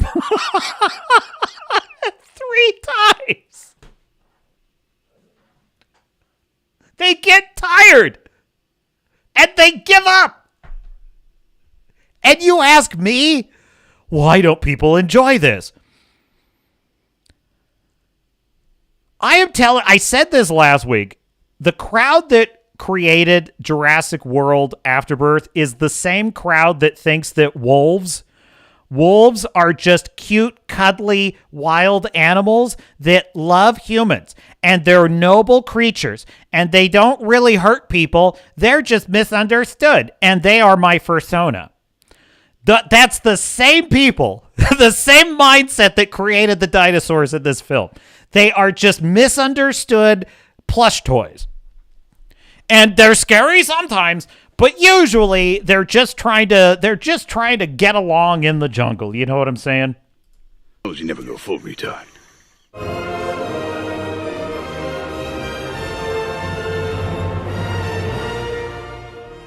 And that's what you get with Jurassic World Rebirth. It's not going to supplant Jurassic Park as your favorite movie in the series. But you know what it will do? It will give you 2 hours of fun that you can understand with characters that you can get behind and dinosaurs you can be in awe of again. If you... what it gave me was 2 hours of my life I'm never getting back, Sir Madam Marit. Like dinosaurs, there was a lot of them in the movie. Oh, okay. Look, guys... If you like dinosaurs, there's a lot of them. Oh, that sounds great. That sounds great. I'll just fucking watch it on a loop then. You should know by now, 30 plus years since the original movie, no movie's ever going to touch that one. You want to know why? Because that was the first movie where we got to see dinosaurs animated in the way that they were. So really, that's like the biggest positives you're going to get with Jurassic. Nico Bellic is in the chat. Ahoy, Nico. And so is Michael Archangel. Welcome aboard. I didn't see you come in. Welcome. Nico Bellic says, there is a big plot hole in Superman. Why couldn't Superman, with his X-ray vision, see Ultraman/Hammer Baravia's face instead of being surprised by seeing his face? He should have known way before. I agree. That is actually... I hadn't thought of that. I suppose you could argue that Lex lined it with lead, but that wasn't stated in the film, and headcanon is always a bad defense of any plot hole, so... Fair play there. Jurassic World Rebirth is putting the fear back into the dinosaurs, making them feel grand and majestic. Which it did not do at all, sir. And at this point, 30 plus years from the original movie, that's really all you could ask for. You all are talking about this movie like it's a theme park ride. Like, hey, you like dinosaurs, just enjoy it for what it is. How about a good, well-written movie with great characters that maybe tries something different, maybe pushes the envelope a little bit, like, I don't know, leaning into an R rating perhaps. You know, if that were done and were done well, perhaps they could recapture some of that magic from the original movie. There is a scene from the Michael Crichton Jurassic Park that didn't get into the first 3 films, and they used that scene in this film. Rip off! The T-Rex sequence in here is fantastic. The river raft scene is said to have been adapted from the original book by the late... Which is one of the 3 occasions in which the dinosaur just gets tired and lets him go. Great Michael Crichton. That entire scene is marvelous. Yes, that is a sequence from the original book, which is great, by the way. You should definitely check it out. That they completely ripped off for this movie. It is... Yeah. It just gets... Look. To be a good dinosaur, you need to put in cardio, okay? One of the best, I think, of the franchise in all 7 of giving you that fear, that excitement, that love of dinosaurs. And the dinosaur they use in particular is a beloved favorite of mine. The scene is terrible. Honestly, to me, it felt like an episode of Tom and Jerry. Like, the Rex has them dead to rights, and he... Dead to rights. That's this whole movie. Quite frankly, that is this whole movie. Multiple times, over and over and over again in this movie. Dinosaur after dino after dino. They have these characters dead to rights. And they either just get tired and quit, or they just, he almost got him, but not quite. Or some comedic thing happens and a bigger dinosaur eats him too soon.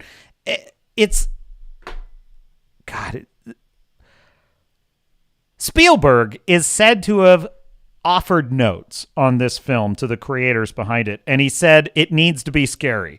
Clearly, they did not listen to what Steven Spielberg advised them.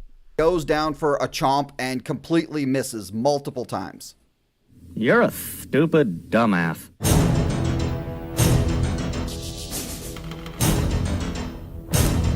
But Rebirth, for its own stake of it all, kind of feels the closest to what the original Jurassic Park was in terms of horror. It's scary, it's thrilling, it's math. Fu Man Blue says, to be fair, creatures that large have fuck all for stamina. Well, I know Fu Man Blue, and then also,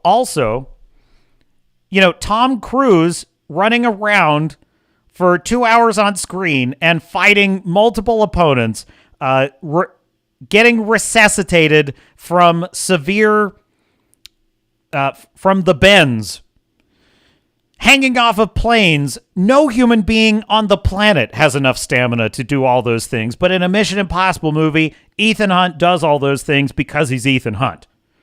James Bond does those things because he's James Bond. And that's the point. Like, you to have a scary monster, the monster can't just get winded. That's all I'm saying.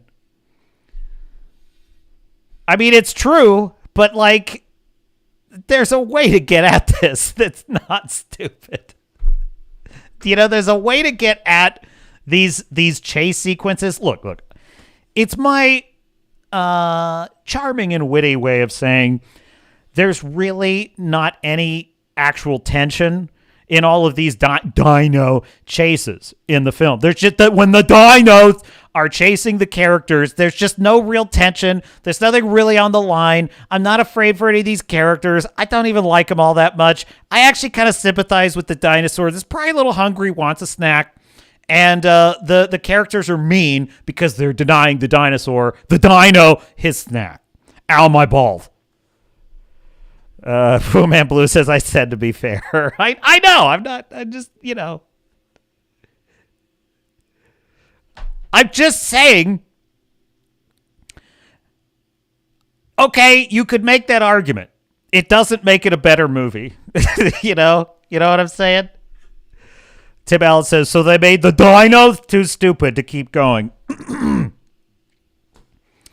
They're all really... Look, that boat sequence is really insanely stupid. In that sequence, when she's going to get the boat, it's already a really dumb idea, but halfway to getting the boat, you have a T-Rex and he's kind of milling about and he doesn't see her. He's down the river, doesn't see her, and so she's trying to sneak up and get this boat that they can get away on. Halfway to getting to the boat, a Dilophosaurus jumps out and fans out its little display and it's all hissing at her, and then it kind of just gets bored and hops away. And I'm like, okay, yeah, clearly this film does not want to establish any real tension whatsoever. Tim Allen said, Michael Archangel says, they do have brains the size of a chicken, to be fair. I'm telling you what, I've been chased by roosters that are more terrifying than these T-Rexes. Fu Man Blue says, if it costs more calories to catch you than you provide, it's got to break off. I mean, I guess, yeah, you make a fine point. They brought back the suspense. They brought they back didn't. that element of horror with these dinosaurs. But the new dinos definitely did their The job. new dinos. The dinos. The dinos. Fucking dinos. We are in a society that is run by pajama boys. Pajama boys. Run our civilization now. You know, Disney adults, millennials who are now in their late 30s and 40s, running around in public in their pajamas. It's embarrassing. It's embarrassing. Starfury.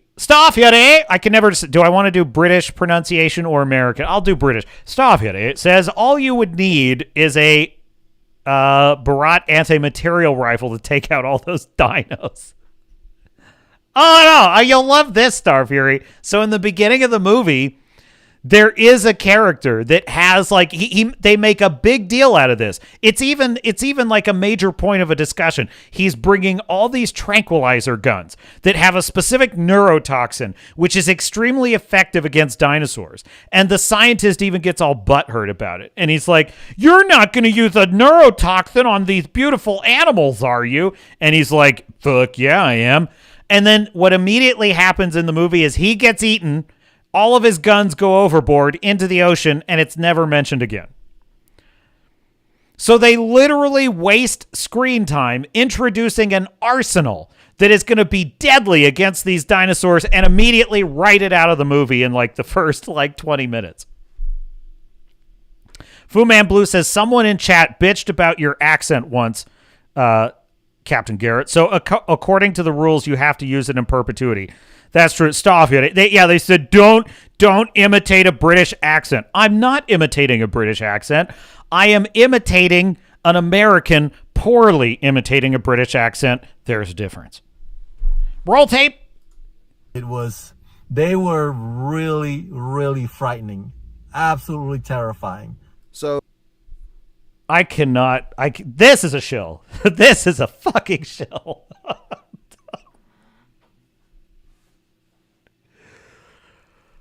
Like he's in a court deposition. The dinos in the movie were really terrifying.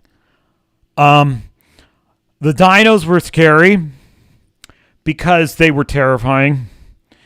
So if you like dinos, ow my balls, you're gonna like this because they're scary in it. Crowbar the Skull with a $2 super chat.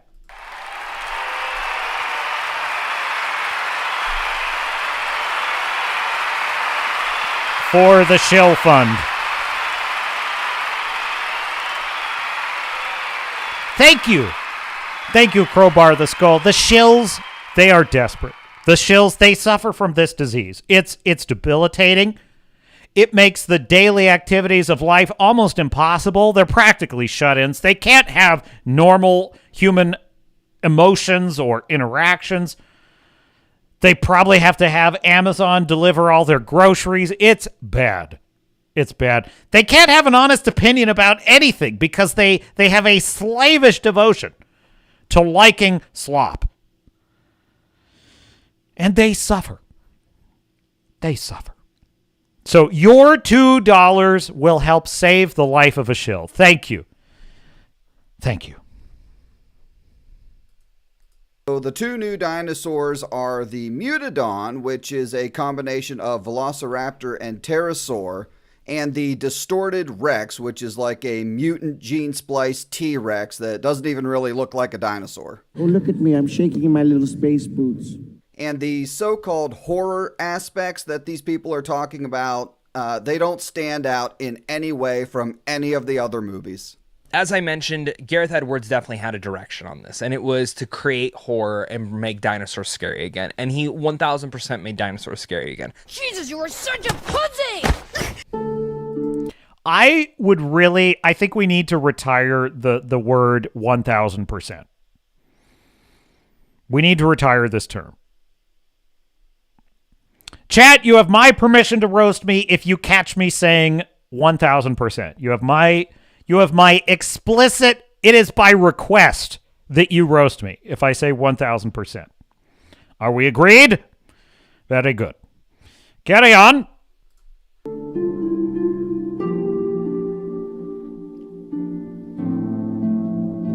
Chaos theory and excuse for bad, lazy writing. Was the Snickers bar, the rapper that kind of shut the fuck up. I can't, oh my God.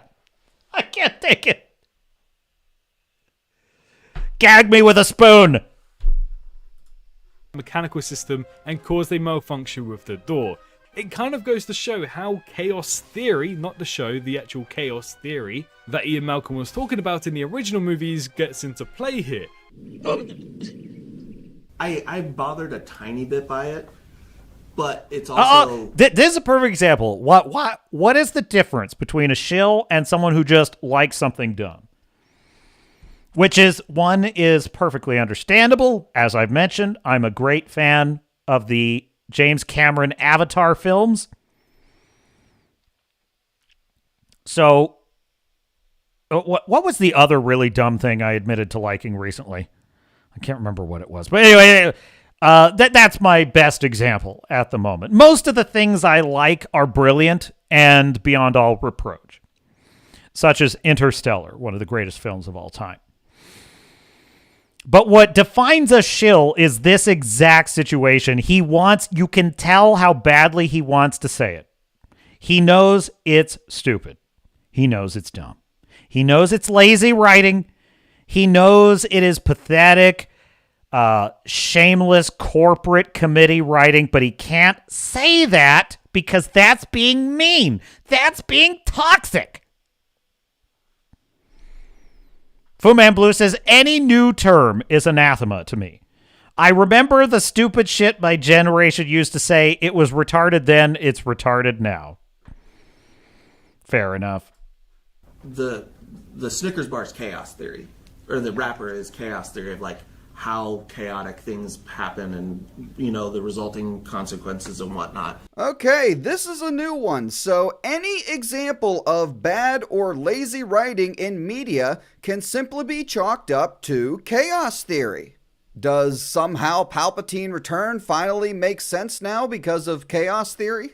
Ahoy, Anthony Timmons! Welcome aboard, says Ahoy, Starshippers. Assume your post. Targaryen going Mad Queen out of nowhere, was that chaos theory? Or how about scientists who are working in an area where they have to wear hazmat suits and for whatever reason somebody's eating there, drops Snickers wrapper, it finds its way lodged in...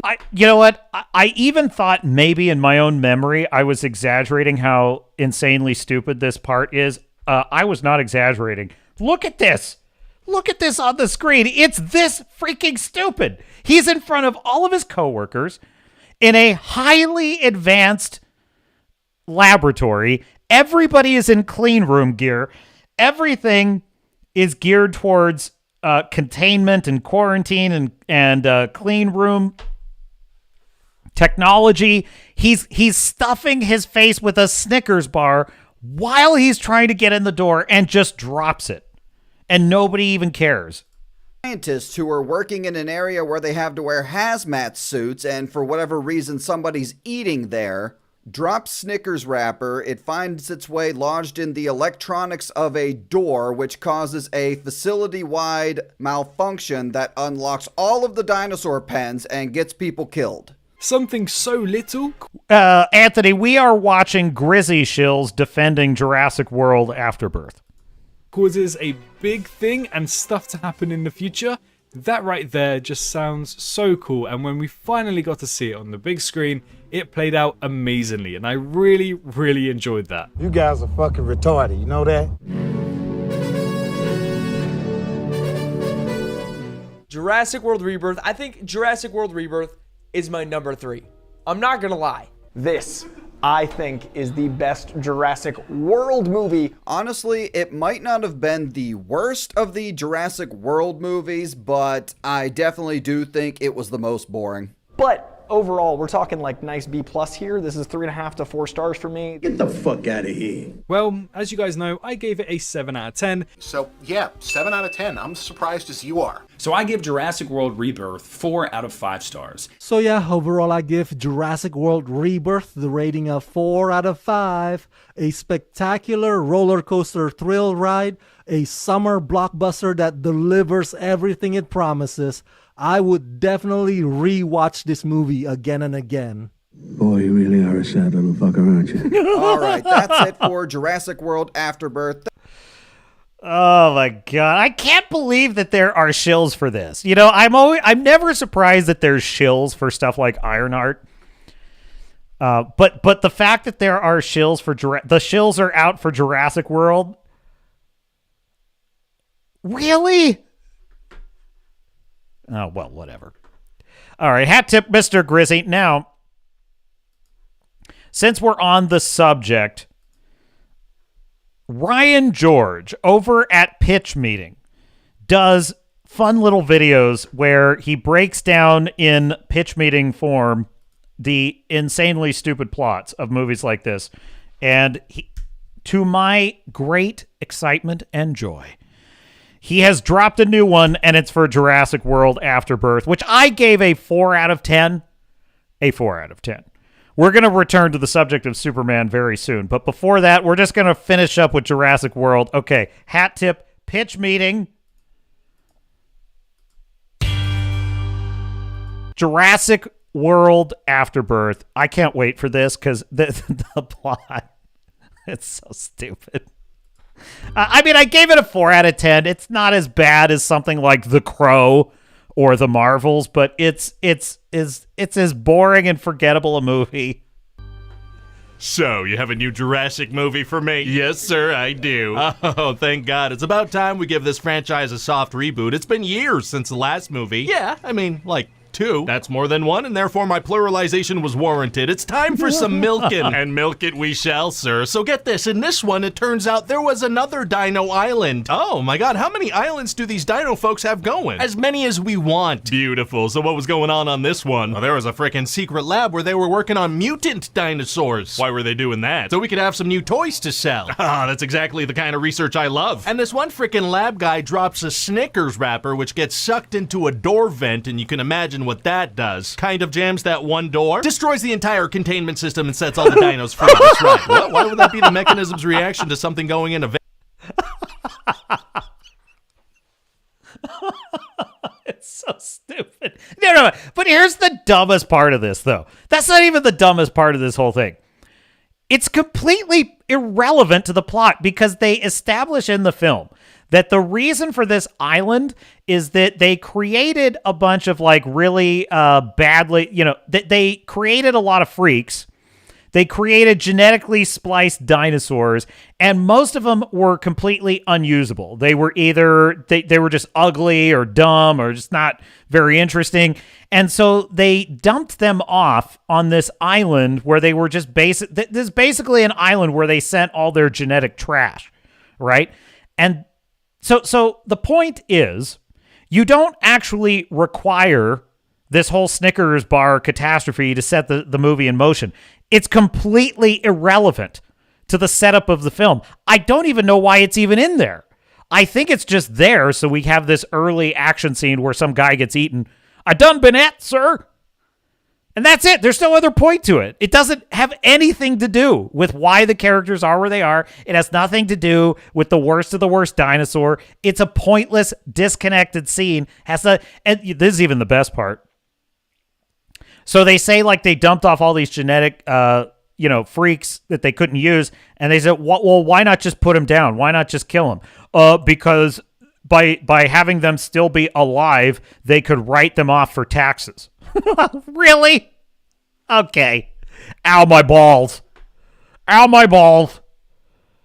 I don't know. Was this place built by the same people that built the Death Star? Sure, I don't care. Anyway, fast forward 17 years. Sure, Now it's 2027 in the movie. Correct. Okay, because in the real world, I intend to have made 3 more of these by that year. Right, so now in the movie, we're after the events of the last Jurassic World movie, and dinos have been, like, living amongst humans. Oh, we are, all right. But turns out dinosaurs can't really survive with us, so they either died or went down to the equator. Got it. And the dinosaurs that are still around, people don't care about them anymore. Why not? Because the novelty's worn off and there's too much going on in the world. We're going with the bored of dinosaurs thing again. People famously get tired of looking at wild creatures after the novelty wears off, sir. That's why there was only ever one zoo and it did not catch on. It's not accurate. So we're gonna meet this rich pharma guy, Krebs, and he wants to go to that secret island and get some DNA samples because he could use like dino blood to make heart disease cures or something. Okay. So he hires this operative lady, Zora, to bring him there, and this is all super secret and illegal what they're doing. So she's gonna help Mr. Krebs with his secret formula. Exactly. Is Plankton gonna try to steal it? Hey, respect that, please. What, did you install that sign? This is my office. So they also hire this paleontologist, Dr. Loomis, and they head down to the equator and meet up with an old friend of Zora's, Kincaid. Wait, where's the dinosaur food? And Kincaid's team is gonna be there too. Oh, there it is. So then we're gonna find out about Zora and Kincaid's sad backstories. They've got like dead kids and dead partners and divorces and stuff. How are we gonna find all that out? Well, as you know, the classic rule of screenwriting is show don't tell. Sure. So I was thinking we just show them telling each other. Oh, smart. Anyway, so now what they have to do is get 3 blood samples, one from big water dino, one from big air dino, and one from big land dino. Very exciting. So on the boat on the way to the island, they stop and rescue this family that got attacked on their boat by big water dino. Why was the family out on a boat in dino water? So that they can be in the movie now. Got it. So they're gonna bring this family along with them to the super secret and super illegal mission. Exactly. But then they all get attacked by water dinos and end up shipwrecked on the island. Uh-oh. Yeah, and that family, they get split up from the team, so we're gonna cut back and forth between those stories. Well, feels a little disconnected. Anthony says, I gotta know, does ScarJo bend over or not? I don't think so. Anthony Timmons. You're gonna have to fast forward to find it.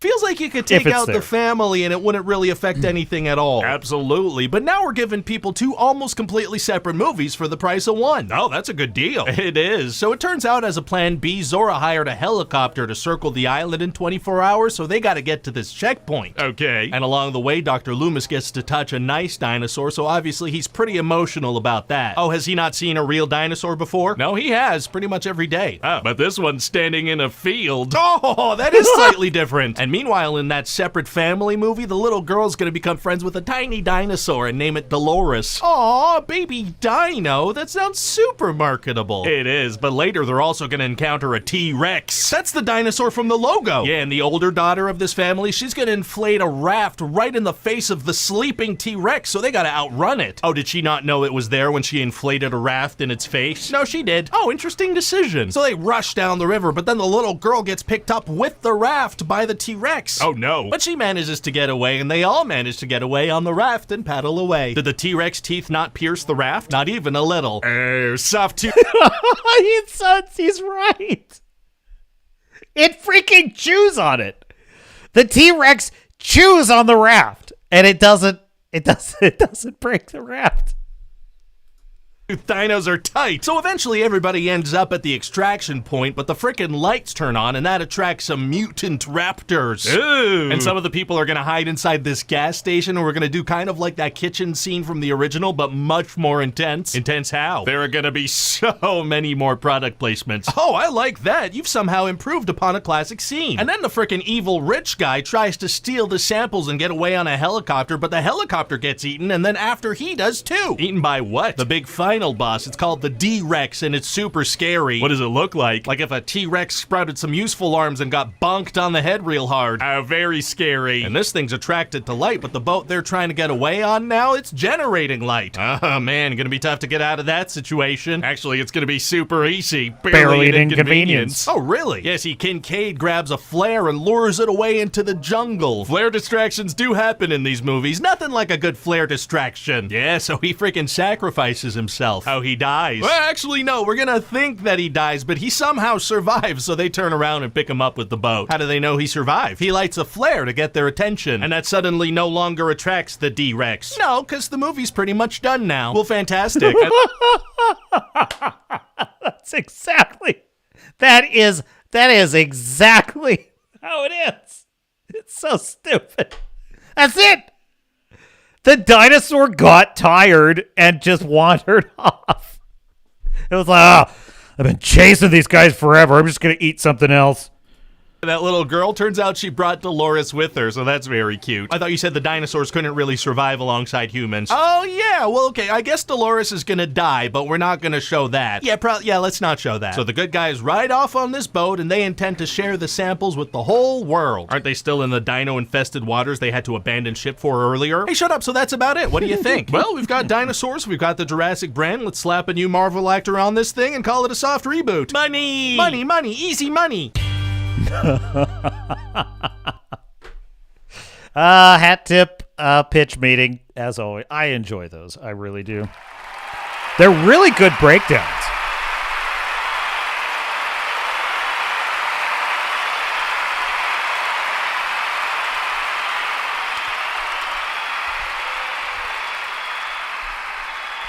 So I have a couple more things on Superman. I was thinking we could do there's 2 reviews out. Nerdrotic has his review of Superman, and so does Critical Drinker. I think we should do it because I also have the Critical Drinker Ironheart review, and I wanted to do that. So I think we're going to do the Nerdrotic Superman review. What do you think, chat? Let me know which you prefer. And then I have a couple other things.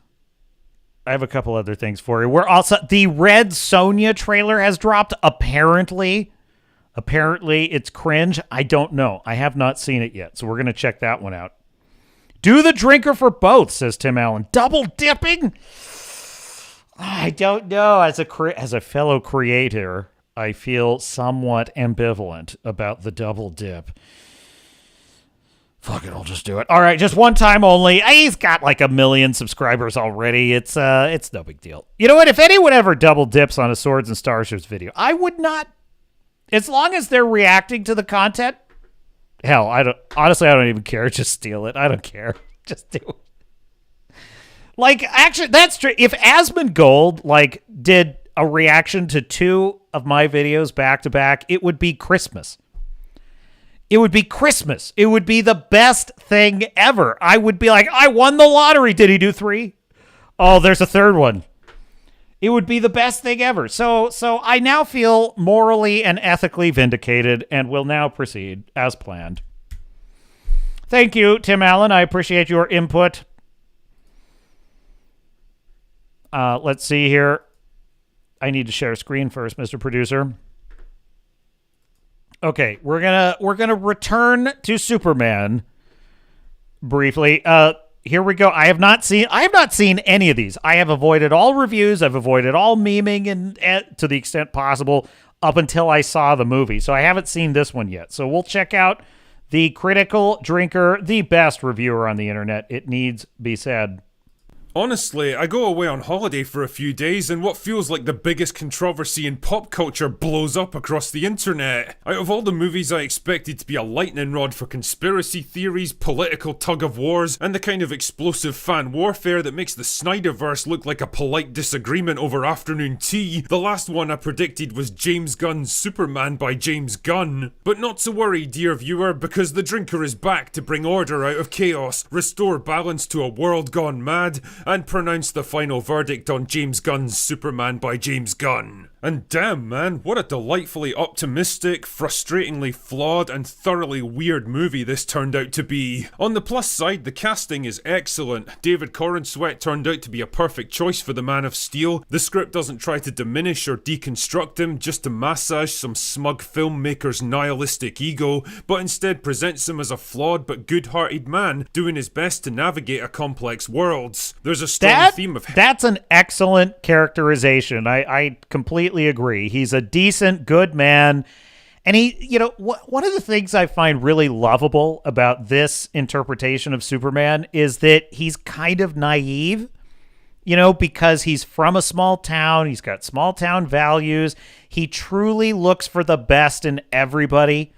And so it is sometimes a blind spot and sometimes a weakness. And there's such a great moment when Lois Lane she's talking to Guy Gardner, and she's kind of like trying to get their help so they can help Superman because he's turned himself in and he's being held prisoner by Lex Luthor. And so she's trying to get help for him. And they mention like, oh, you mean Clark Kent? How long you been dating him? And she kind of she's like, oh, did he tell you who he is? And he's so trusting. Damn it, Clark. And it's funny. It's funny because like he just they're trustworthy. I'll trust them. And it's like, it's not like he's an idiot. It's just that he really does think they have his back, and and she's more cynical. She's like, no, don't tell anyone who you really are. And I thought that was funny. And I like that. Not funny as in like dopey. It was adorable. It was lovable aspect of his character. And I really like that because he is a truthful and good person. And that's why he sees that perhaps a little too often in others. Heroism and positivity running through the movie, a refreshing lack of political agenda, and some genuinely great dramatic moments that made me think, yup, James Gunn's Superman by James Gunn actually understands what people want from a Superman movie. In short, its heart is definitely in the right place, and when James Gunn manages to get out of his own way, he's able to deliver a strong take on Superman that feels fresh and different but still vital and timeless. That being said, it's still very much a James Gunn movie with all the baggage that entails. The plot is a schizophrenic mess that drops you right into the middle of a story that's halfway told already. The humor that works so well in the Guardians it is so odd. It is such an odd way to get at the character. Now, on the one hand, I don't need to see the origin of Superman like for the 5th time. I'm okay with that. I don't need to see Spider-Man get bit by the radioactive spider again. I don't need to see Bruce Wayne and the pearls, you know, as his parents die. I don't need to see that again. So I'm fine with starting the film with Superman's already Superman. People already know who he is. I'm fine with all of that. But it's like he took that too far. He took everything in this film. It's almost as if they're assuming you've already been watching all the previous episodes. So there's a very odd, overly familiar quality the movie has.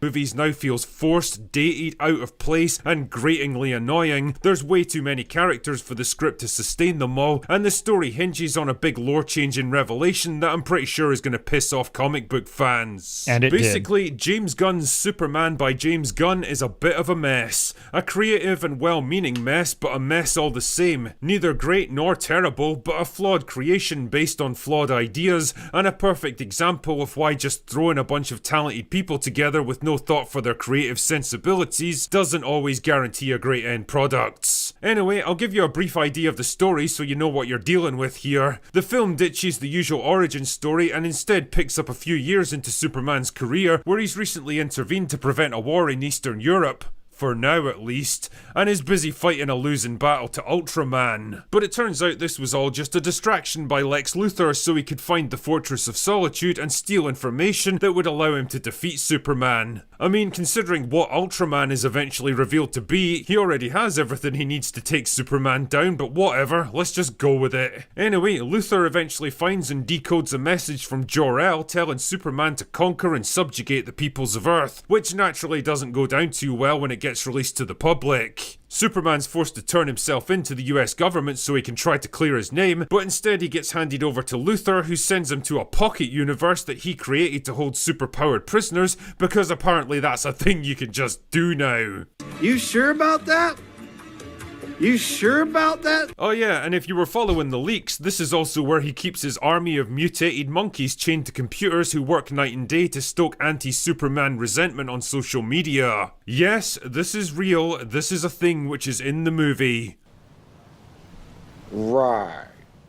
Honestly, a couple of dozen guys in an office in India could have done the same job with less effort, but what can I say? It's James Gunn's Superman by James Gunn. Also, you'd think the ability to create entire universes would kind of negate the need to fight one man for control of a tiny fraction of one planet, but again, whatever, just don't think about it too much. Anyway, with Superman out of action, it's up to Lois Lane to join forces with the Justice Gang, and yes, that's another thing which is in this movie. You are now a life member of the Groovy Gang. To clear his name and find a way to rescue him so he can stop Lex Luthor and his dastardly plans before they tear the entire planet apart. Groovy! Now, you probably don't need me to tell you that there was a fuck ton of expectation riding on this movie. Not only did it have to vindicate James Gunn as the new head of the franchise, but it also had to relaunch a whole new version of Superman, kickstart the entire DCU, and save the future of superhero movies single-handed. Because let's be honest here, something tells me the Fantastic Four isn't going to get the job done. It was a pretty tall order to begin with, and to be honest, I'm not sure it accomplishes any of those things, never mind all of them. Like I said before, there's definite positives to be drawn from this film, so don't go thinking it's all doom and gloom. David Corenswet was a solid casting choice for Superman. He's earnest and sincere, he's definitely got the right... And I will say, like, one of the really beautiful things about the film is how the people interact with Superman. Like, that, I think that gets a little bit lost in the discussion about the lore and whether it's accurate, whether it's good or not. Like, basically, all of humanity looks up to him. Everybody loves Superman. He is an absolute rock star. Everybody is excited when they see him. You know, there's some really beautiful images connected to when he saves people's lives. There's a particularly amazing image in the film where he holds up a building that's about to fall on this woman as she's driving underneath it, and she manages to escape, and then the building, crashes down, and she's looking in the rearview mirror, and she just sees Superman floating up above the ashes, and he's just saved her life. And it's like, images like that are really amazing, and the way that people respond to him and just love him as a character in the movie, it's really beautiful and really powerful. So I think look, was James Gunn's take on this perfect? No. Was his marketing campaign cringe as hell? Yes. But, whether or not this is the best version of Superman ever, I can tell that Gunn really tried. He really tried to give you a Superman that is lovable, likable, optimistic, happy, joyful. And as I have frequently said, the key element of Superman is he loves being Superman. He loves saving lives. Saving lives is no trouble. It's no trouble. It's what he lives for. And this Superman is that. He really is. To the extent that he is suffering psychologically, it's because so that's the interesting thing.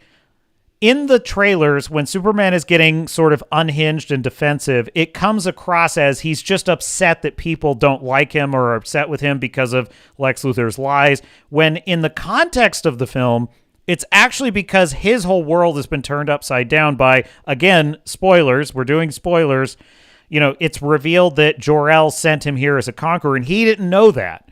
So he's horrified by this discovery, and that's what's causing him the most consternation. That's what's causing him to be upset, which makes sense. Everything about what he believed about himself has been turned on its head.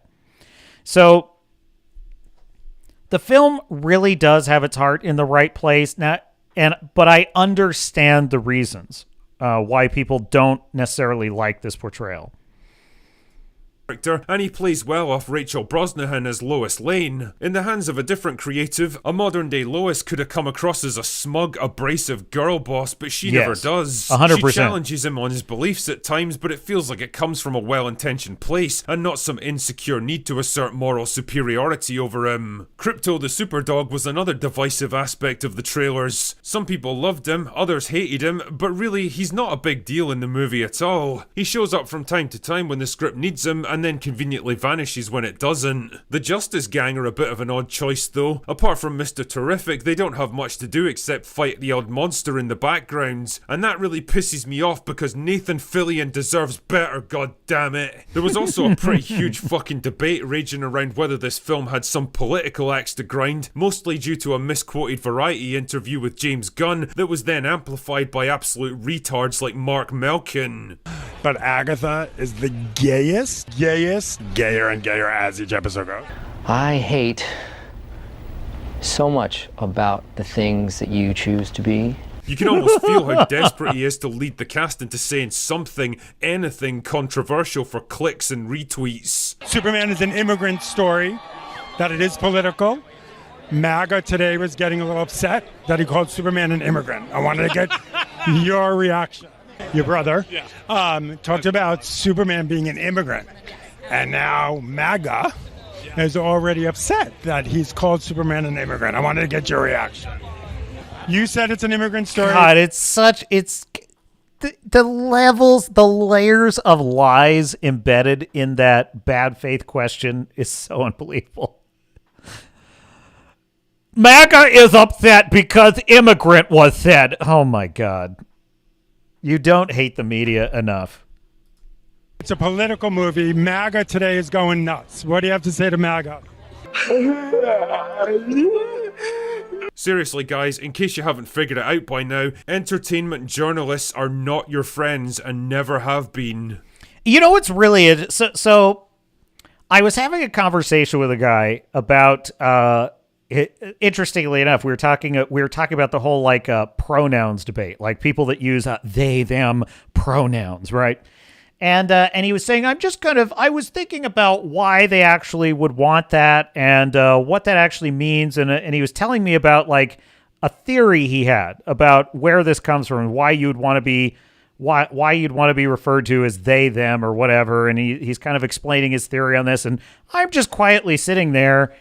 And we mostly politically agree on things. We're mostly pretty aligned.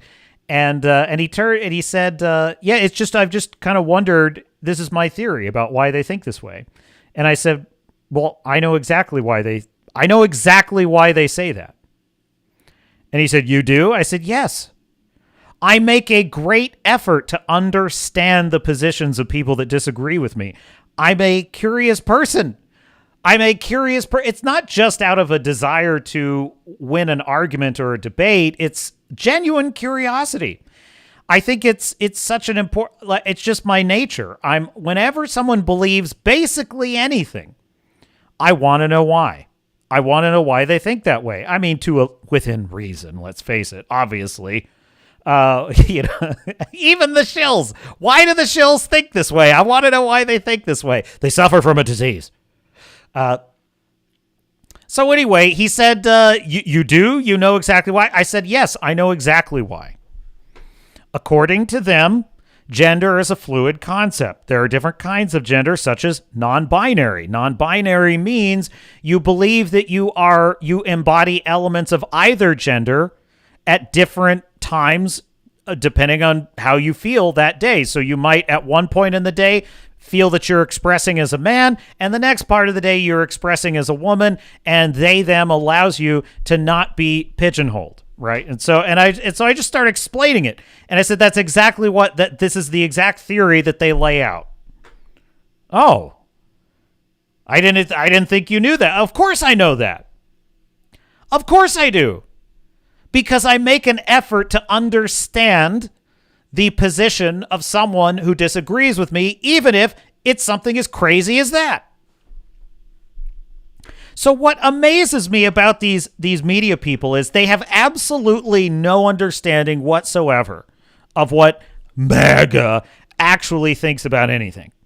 They don't care. They are not curious people, which in my view translates to they're not very intelligent people. So it just never see. And by the way, that gives intelligent people an advantage.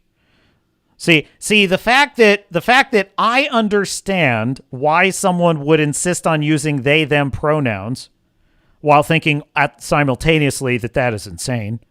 The fact that I understand why they think that way and what the theory is behind it, but they don't understand why I disagree with it, gives me the intellectual advantage. And if you are a curious person who seeks to understand both those who agree and disagree with you, that gives you an intellectual advantage. Curiosity is an intellectual advantage. You see what I'm saying? And the media lacks that advantage because they don't actually care why their opponents or people who disagree with them or people they don't like think anything because they're narcissists. Roll tape. Anyway, all that aside, I'm happy to say that James Gunn's Superman by James Gunn absolutely isn't a political movie. It's not out to lecture you on anything, and it's not trying to make a statement on modern day issues. As Nathan Fillion says, it's just a movie, guys. The only problem, though, is that it's not a particularly good Superman movie, and a lot of that problem stems from James Gunn himself. I think it's about time people stopped worshipping this guy like he's some cinematic messiah sent down to save Hollywood. His recent track record has been spotty at best, and although he's definitely good at what he does only works within a pretty narrow comfort zone, and if he's forced to step too far outside it, he seems kind of lost and uninspired. I get the feeling he would have much rather made a Justice Gang movie because it would have played to all his favourite sensibilities as a filmmaker, forcing another bunch of likeable misfits to work together to take down a bigger threat. But there was too much. Yes, and here's what I will say in slight defense of James Gunn, because before I saw this movie, my opinion was he should have selected someone else. Under his leadership, he should have acted as a producer and selected someone else to direct and write this film. That's what he should have done. With input from him, with notes from him, but someone else should have taken this on. And I don't know that I'm changing my mind on that, but I will say that after having seen the film, I can understand him wanting to take a direct hand, or as Grand Moff Tarkin would say it, a direct hand. I can understand him wanting to take a direct hand over the production of this film, the writing and the directing, because this is the establishment of the James Gunn-led DCU. And I can kind of understand that. But it's in place now. The elements are there. The potential is there. I think for the next film, Gunn should select someone else to do Superman. If he were wise, he would play to his strengths and he would let someone else who knows Superman play to theirs. And I really hope that's what he does. Riding on this film for him to trust it to anyone else, and so we ended up with a Superman movie that can't quite seem to keep its focus on Superman. Another shortcoming of Gunn's that's become more obvious in recent years is the humour. When it comes to writing dialogue, Gunn is basically a second-generation follower of Whedonism. Much like Taika Waititi, he seems to understand what made Joss Whedon's writing so effective in superhero movies, and definitely knows how to replicate it effectively, but what he lacks is Whedon's finely tuned sense of restraint. A bit of carefully crafted levity at just the right moment can really enhance a dramatic scene, but too much at the wrong time soon becomes an irritating distraction, and that's exactly what Superman suffers from. Every time the movie's on the brink of some intense, heartfelt moment, it's almost always undercut by some shitty, badly executed joke, like it's afraid to ever take itself seriously. Not every movie has to be Guardians of the Galaxy, James. It's not quite that bad, in my opinion. I am very hypersensitive to this. I hate dopey humor that's undermining the moment.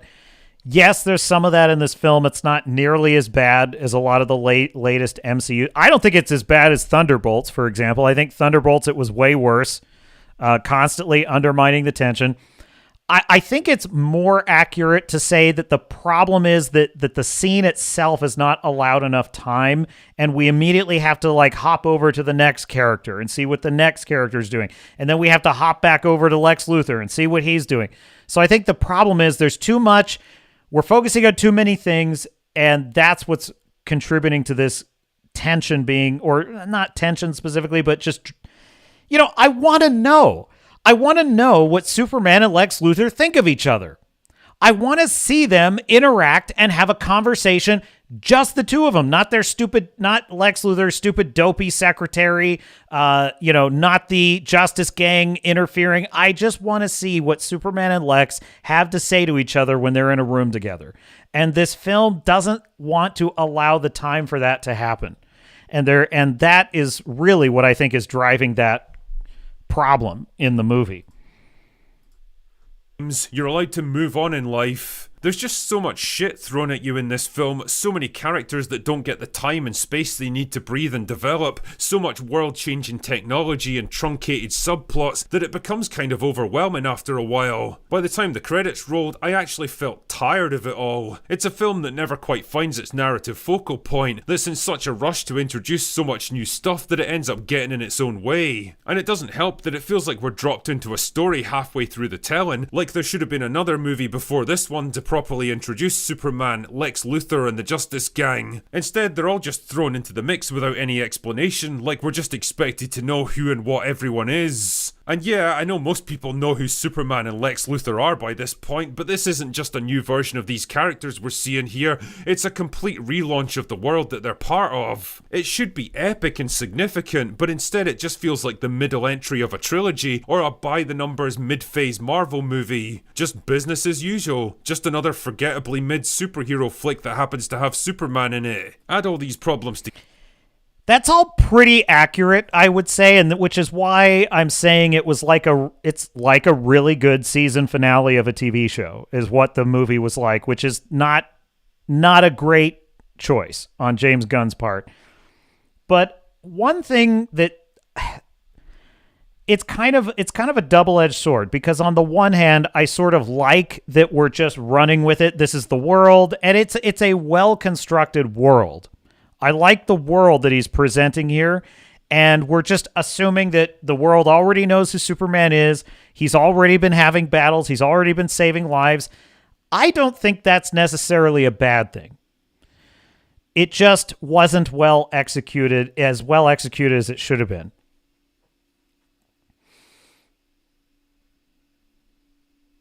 There was another point I was going to make, but I forgot what it was. Roll tape. Together, and you end up with a film that's somehow overshadowed by its own creator. Yeah, this was the image I was talking about. He saves this woman's life, and then he's rising from the dust, and it's a pretty awesome image. Let me see if I can get it back here.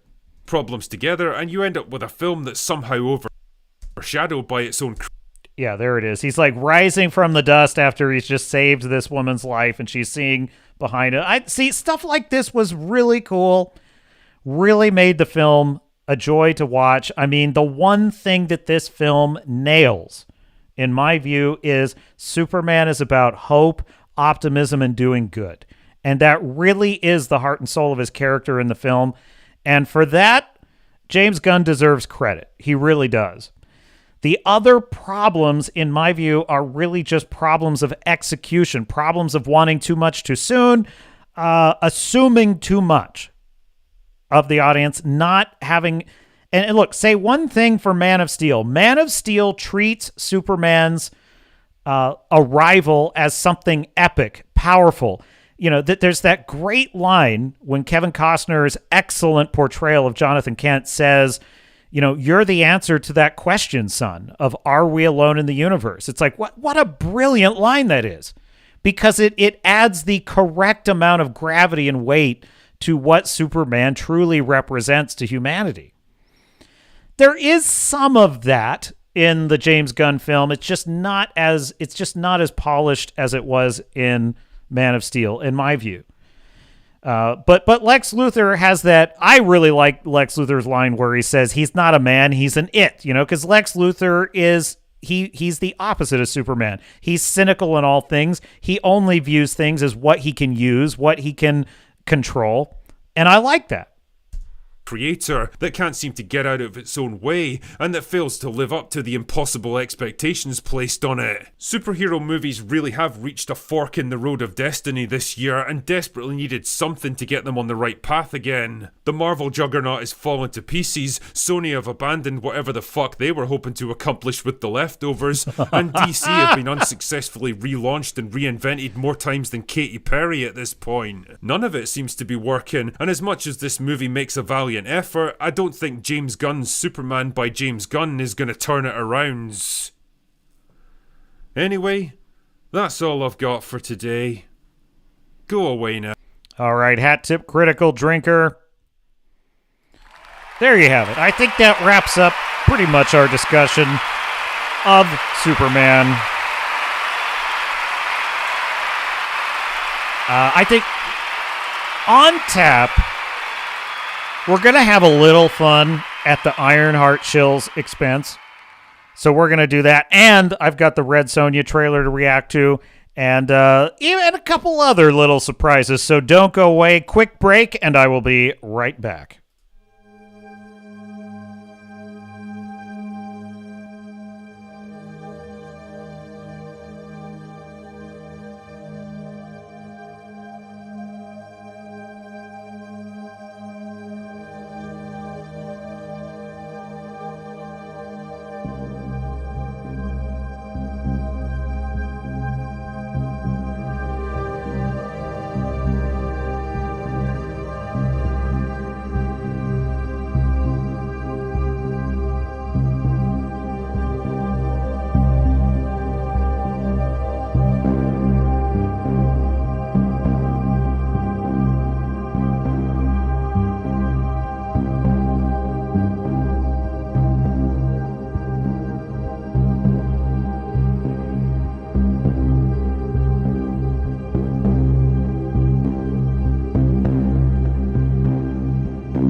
And we are back. Well, what do you think, chat? I'm having the worst hair day. It's like the worst. I got no volume at all, Mr. Producer. Like none. It's a complete disaster. Tim Allen says they are now on the march to destroy Red Sonja. Absolutely. Absolutely. So I hear. I don't know. I'll be the judge of that. I take that back. I'll be the judge of that. I have not seen the trailer at all. Az was not happy about it. Heel versus babyface. He was very, very upset. We're going to have to take a look. Look, I was a fairly young lad when I saw Red Sonja back in the day, and all I know is that movie made me feel things I didn't quite understand. We'll see if this trailer makes me feel things.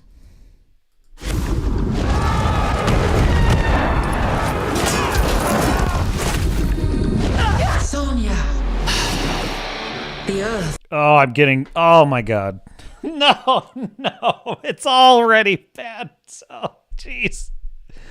I hate, this is something I hate in modern trailers more than I can tell you. I hate like heavy metal or rock music or pop music in a fantasy or historical setting. I hate that. The freaking Napoleon movie. That stupid, awful Napoleon movie by, who was it that directed that? Ridley Scott, I think. And the trailer was showing Napoleon's battles in the early 1800s set to like a rock music track. And I was just like, I hate that. This is already, like, she hasn't said a word. All I know is this is right off the bat. This is like girl boss energy. It's just. Crowbar the Skull says, another bland, insufferable, flat-chested girl boss. Ridley, I don't give a frack anymore. Scott, yes, exactly. Michael the Archangel, not having it either. All right, roll tape. It's bleeding. And grant me the power to find those who did this. What? What in the hell is this soundtrack? This is garbage. Speaking of soundtrack, I totally forgot to mention this. One of the serious negatives of the Superman film is the soundtrack to the Superman film. Aside from a little bit of the John Williams reimagined score, the soundtrack in Superman is as lame and lackluster of a like one of the most forgettable scores I've ever heard in a modern film. I could not believe how disappointing the soundtrack was, and I have to tell you, the reimagining of John Williams' theme in the Superman film, it actually was a little bit, it was a downgrade for one, and it was a lot more like kind of sad, melancholy, and I did not like that at all. So yeah, that sucked. But returning to the subject at hand, what is this? Why are you here? To see my people again is all I dreamed of. I mean, she's kind of hot. Let's face it, chat. I mean, I can't speak to bustiness exactly yet. But cute, definitely. Redoubt Production says, maybe I need to go thrift shopping and get a chair right for arm generaling.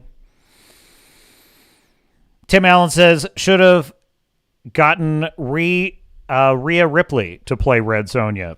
Rhea Ripley. That's not ringing a bell.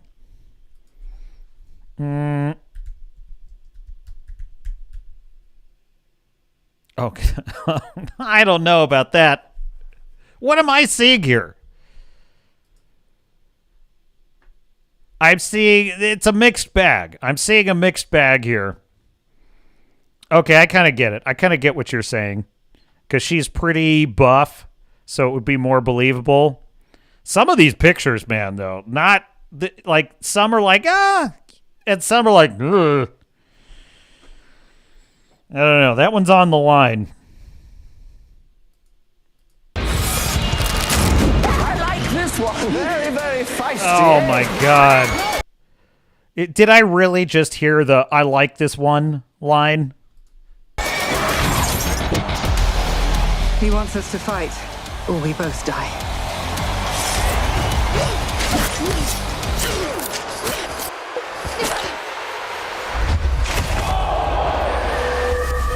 Are they just copying Gladiator 2? Because literally that looks like one of the twin emperors from Gladiator 2 right there. Let me check my back office here, make sure I'm not getting a warning. Okay, roll tape.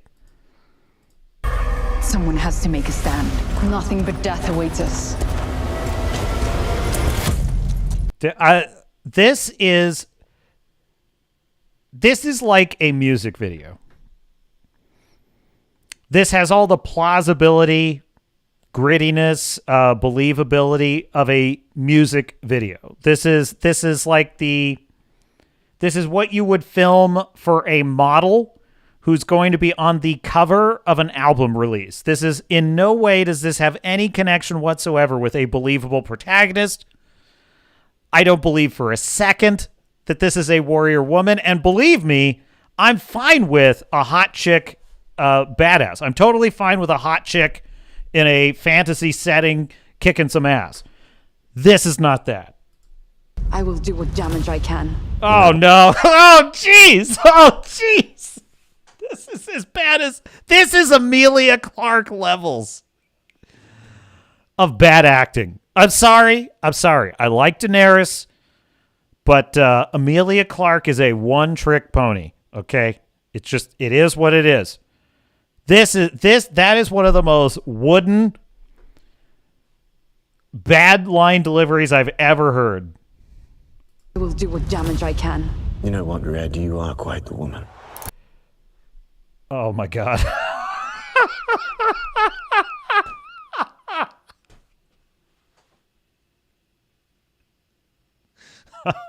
This is classic.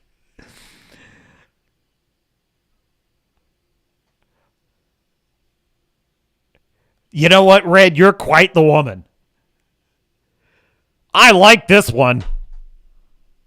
This is classic.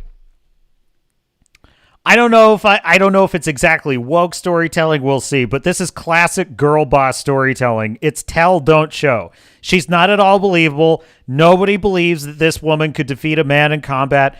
But never mind that. Let's have every character in the entire movie tell us, the audience, how much we are to like this character and how much we are to think of her as a badass.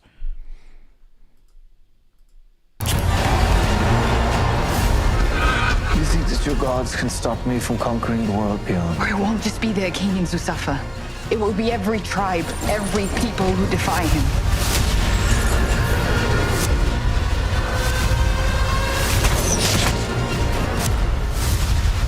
I am here to fight! You and all of your kind are relics from the past. I am the future! It's now or never.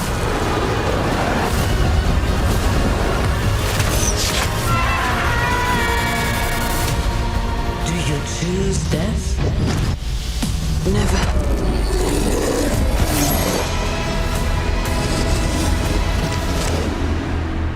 You can have this and these. And that protects. Nothing. The crowd will love it.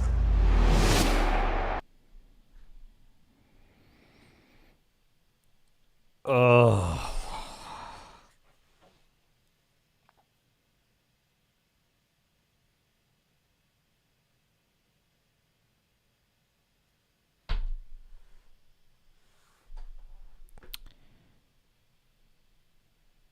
Wow.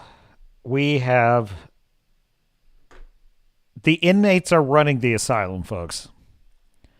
A bunch of ugly feminazis are in the writer's room lecturing us about the Red Sonja outfit while also exploiting the Red Sonja outfit at the same time. Okay, that lived up to the hype.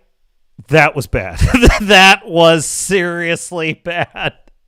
What a great fake-ass music video that was.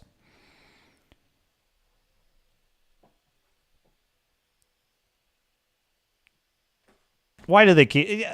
Oh, jeez. Everything woke turns to shit. Absolutely everything woke turns to garbage. Red Sonja was a brilliant character as originally written, and now she's just another cliche, CGI infested, badly written Mary Sue girl boss that's going to be lecturing the audience about the male gaze while exploiting the male gaze.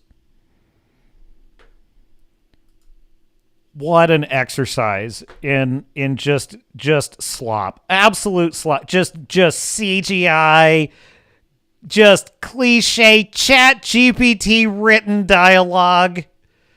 Completely cliche. It's so hackneyed. I can't take it. It's just so boring. Tim Allen says, I would rather cast that actress for Jean Grey than Red Sonja. I mean, she's pretty. Sure. She's not at all believable as that character. But forget about that for a second. I mean, what's the hook for the story? Generic bad guy tyrant gonna win and it'll be bad. I gonna defy bad guy tyrant. Okay. Sydney Sweeney would have been better. I mean, to be fair, well, of course, every female character is improved with Sydney Sweeney. Tim Allen saying, do you feel the cringe, Captain? I do. That was bad. That was really bad. You know, I don't think I'm going to watch the whole video, but now I am kind of curious because I saw that heel versus babyface had his reaction to this. I'm not going to watch the whole thing. Heel versus babyface, Red Sonja. Grab that. I just want a flavor, Mr. Producer. I think curious. It's safe to say that the cinema-going experience in 2025 hasn't exactly been lighting us all on fire. And with the release, she announced that actress Hannah John Kamen was going to star as the titular character. Very current day casting, I would say. Now, if you're thinking that you might just have some sort of familiarity with her, that's because she starred as Ghost in the Thunderbolts movie and also in Ant-Man and the Wasp 2, had barely any lines in either, and was exceedingly... Really? I did not realize she was in Thunderbolts. She looks like a different person. That's weird. She's much more uglified in Thunderbolts. Forgettable. Was it good casting? Come on, I want your reaction, Az. I want to see Az go off on this. Arena fighting for their lives. I think that everybody comes out and starts writing poetry with each other. We're going to have one of those films, I think, chat. Oh, no. I will do what damage I can. You know what, Red? You are quite the woman. Yeah, that's exactly. Shoot up the Thor clip again. I like this one. Still nope.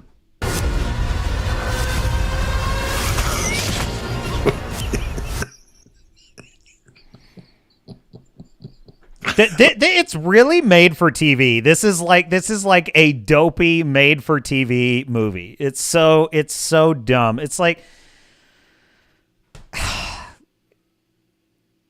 there's a way to do kind of like superhuman feats like that and camped. It's a little more believable. Look. I wouldn't mind so much if it was a really good practical stunt. But it looked like some of the worst Y work I've seen in a long time. Oh, that is so... You are so right, Michael Archangel. Sydney Sweeney needs to play Black Cat in the Spider-Man universe with the low-cut costume as comic book accurate. Oh, my God, that would be awesome. Now, that is the best Sydney Sweeney casting I've ever heard. She would be perfect for that role. Unfortunately, she'd be playing opposite Tom Holland, who is Spider-Boy and not Spider-Man, and that's a disappointment. But nothing's perfect. You and all of your kind are relics from the past. I am the future. The future is man. The present is the woman. Whoa, wait a minute. Is this actually secretly based? Is this like this is the age of women and us dudes are fucking sick of this bullshit? Man will rise up. Oh man. Nah, it's a Red Sonja movie. She's gonna win in the end, so I guess matriarchy trumps patriarchy. Ooh. Do you choose death? Oh no! Never. It's the CGI slop monster that looks horrendous. Or no! Whatever's gonna happen now. Oh! Yeah, it might as well be AI generated. You know, they're not even going to be having CGI artists anymore. Very soon, it's just going to be AI generated. They're just going to be like, give us an AI. They're not even going to design the character. They're just going to be like, give us a monster. And the AI is going to, bloop, there's your monster.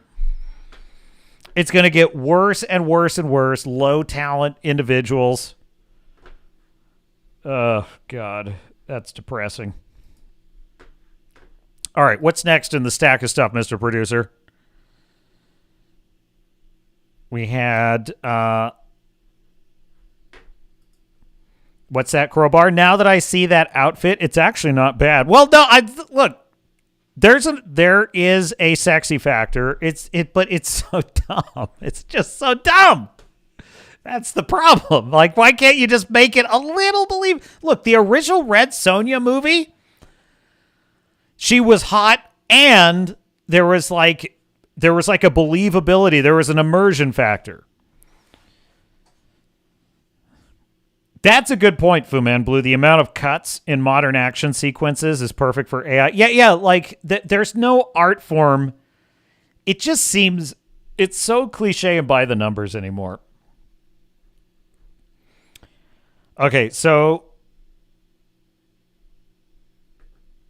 do I want to do this? Yes, I think so. We're gonna double dip with Critical Drinker because I have been kind of waiting to see this one. He reviewed Ironheart. Hilarious garbage is how he describes it. So I thought this one would be fun. We're gonna roast Ironheart on our way out the door today. How do you guys feel about that? Let's see, Mr. Producer. How long have we been going, Mr. Producer? We are at, no, I need my back office. My back office, mister. We're at 4 hours. Okay. We've given the people a good show. So on our way out the door, we're going to roast the shit out of Ironheart because it pleases me. It pleases me greatly. Share screen, Mr. Producer. Hat tip, the Critical Drinker for the second time today. Yes, we're double dipping. I hope he doesn't mind.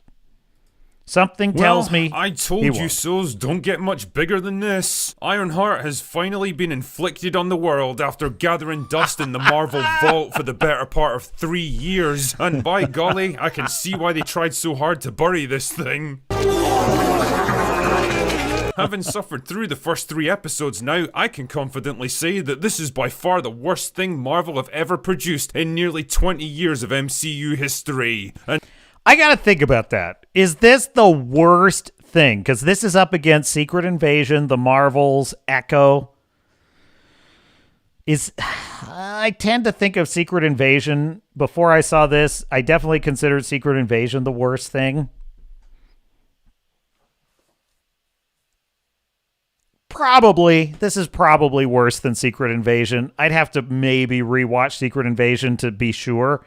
And that would involve rewatching Secret Invasion, and I don't think I'm going to do that. So we'll go ahead and call it. We'll call this the worst. I mean, Secret Invasion did not end with Nick Fury making a pact with the devil. It did end with him sucking face with a Skrull. This is a tough one, folks. This is a tough one. I can't call it. A good roast is needed. I think that my opinions on Superman were just simply too fair, too accurate, and too transient to justify a roast. I am going to. It's probably too generous. I'm still as a film and enjoyability factor. I'm going to give Superman an 8 out of 10. So, go ahead. Let the roasting begin. The hero the internet needs. That's the captain. Damn, man, that's up against some pretty stiff competition by this point. A cringe-inducing calamity of a show drenched in identity politics that have aged worse than Mickey Rourke's face.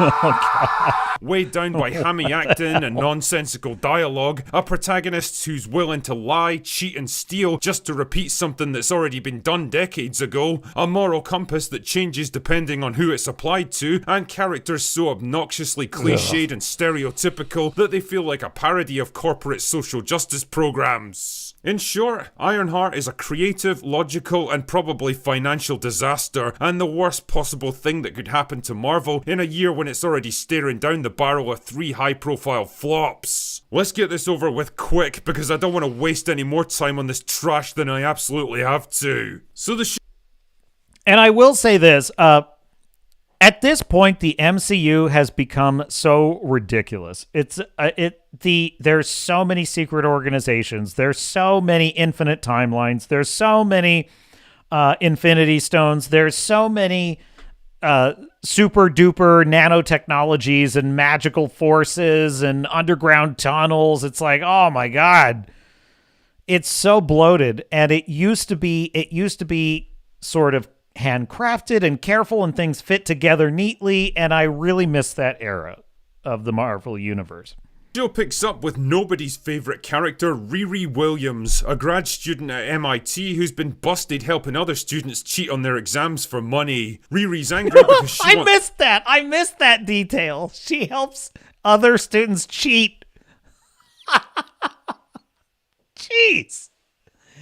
Does she have a single moral scruple at all?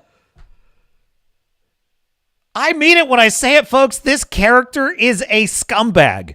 Riri Williams is a scumbag. It's unbelievable. She is a piece of shit. It's more resources to make Iron Man tech available to everyone and become even more famous than Tony Stark, who apparently only succeeded because he was a billionaire. What the fuck? You've already been given a free scholarship at the most prestigious university in the entire country and 4 years of funding to construct your very own Iron Man suit, and that's still not enough for you? Do you realize how many people would literally kill to be in your position right now? Do you realize how fucking ridiculously arrogant and entitled this makes you look? Also, I hate to break it to you, sweetheart, but there's a very obvious reason why Iron Man suits aren't widely available in this world, and if you stop to think about it for just a second, I'm pretty sure you'll figure it out too.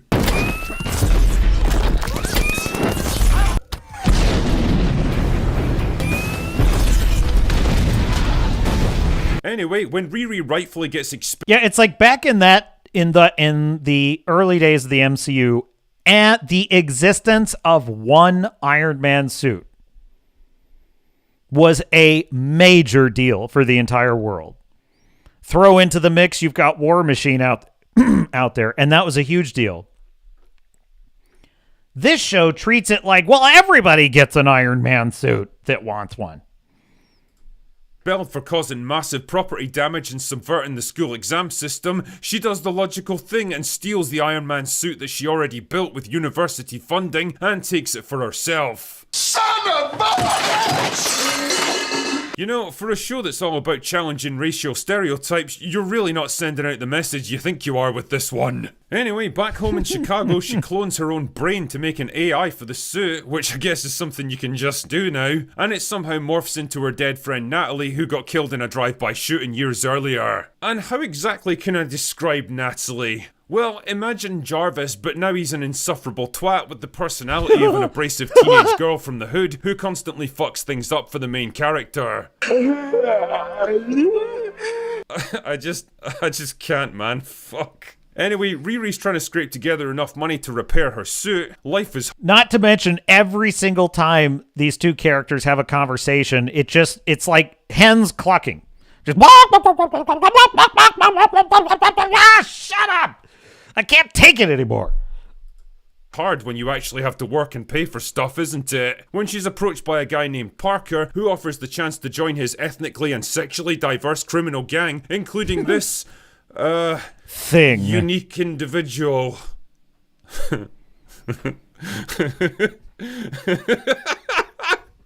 What even is this show, man? In return for using her Iron Man Sir, what have you done to your face, sir?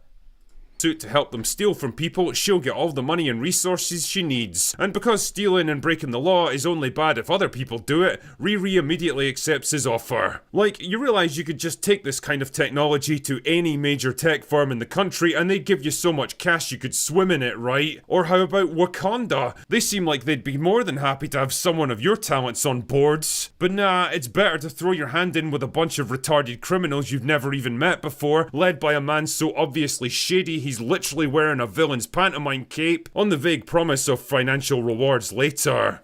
What, are you retarded? Oh yeah, and she also hooks up with a black market arms dealer who for some reason is a total pussy that immediately caves into her demands, gives her everything she wants, and acts like a complete simp for the rest of the show. Oh shit, here we go again. Oh my goodness, what are the chances that the one and only white guy in this show would turn out to be a completely submissive pussy? This stuff just writes itself, doesn't it? Anyway, they complete their first heist together, but Riri starts to get suspicious of Parker and begins to question the mysterious hoodie he's always wearing, which triggers a chain reaction of mistrust, revelations, and revenge that threatens to tear the gang apart. But will Riri be able to stop Parker and free him from the control of the hood, or will his dark powers destroy all of them? The answer, of course, is who the fuck cares? Watching the first 3 episodes of this absolute dross was like some weird exercise in self-flagellation. It truly is something unique in the MCU, combining the worst aspects of everything we've come to hate about this franchise. The pandering and heavy-handed racial politics of Falcon and the Winter Soldier, the trite and predictable girl bossing of the Marvels and Wakanda Forever, the moral flexibility of Black Widow, where doing horrible things is just fine if you happen to tick the right diversity boxes, and the cringe-inducing attempts at humour of, well, everything they've done since Endgame, really. This thing makes Robin in the Hood look like a masterpiece of urban fantasy. Parker's gang is the most laughable collection of hapless retards I've seen assembled on screen since Zach Snyder last made a movie. Riri has all the charm and likability of Rachel Zegler, only without the singing ability. The show even makes a point of her not wanting to diss Tony Stark, implying that she actually could and should verbally destroy him, but chooses not to in her magnanimous wisdom. And fuck me, I don't know what kind of humiliation ritual Hollywood's putting Alden Ehrenreich through after Solo, but it can't possibly be worth it to appear in trash like this. His character is eventually revealed to be the son of Obadiah Stane from the first Iron Man, because of course he is, but he doesn't want to follow in his dad's footsteps, which is why he's become a black market arms dealer.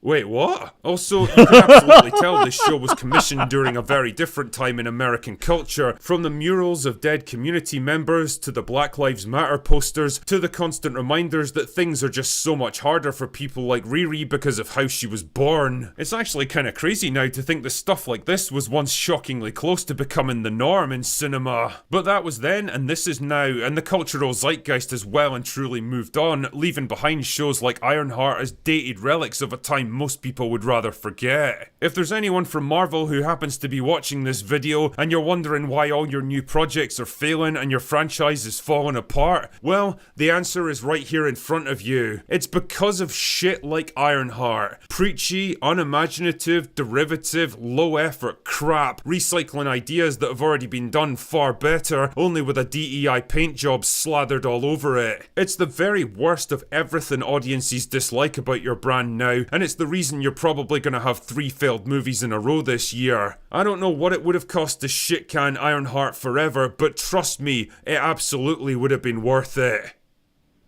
Anyway, that's all I've got for today. Go away now. And there you have it, Hat Tip Critical Drinker, another brilliant analysis from the drinker.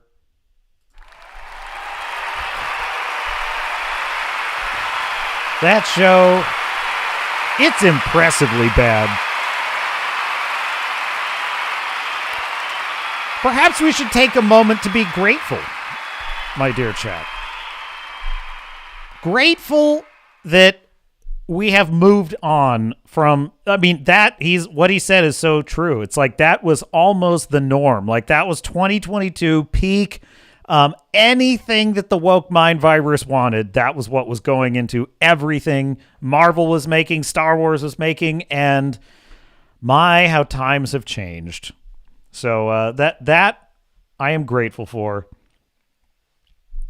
And I'm grateful for you hanging out with me on a Sunday. It's been fun. Michael Archangel says they watch them so we don't have to. I believe me that I wasn't even going to watch that one. I was not going to watch that one. And then you in the chat told me to watch it. And I watched all 6 episodes and it was trash. It was so bad. Such absolute trash. And it's the incredible thing is, as I was watching that drinker video, I just had this thought. I'm like, here's a thought. And I know this seems kind of strange to point out, but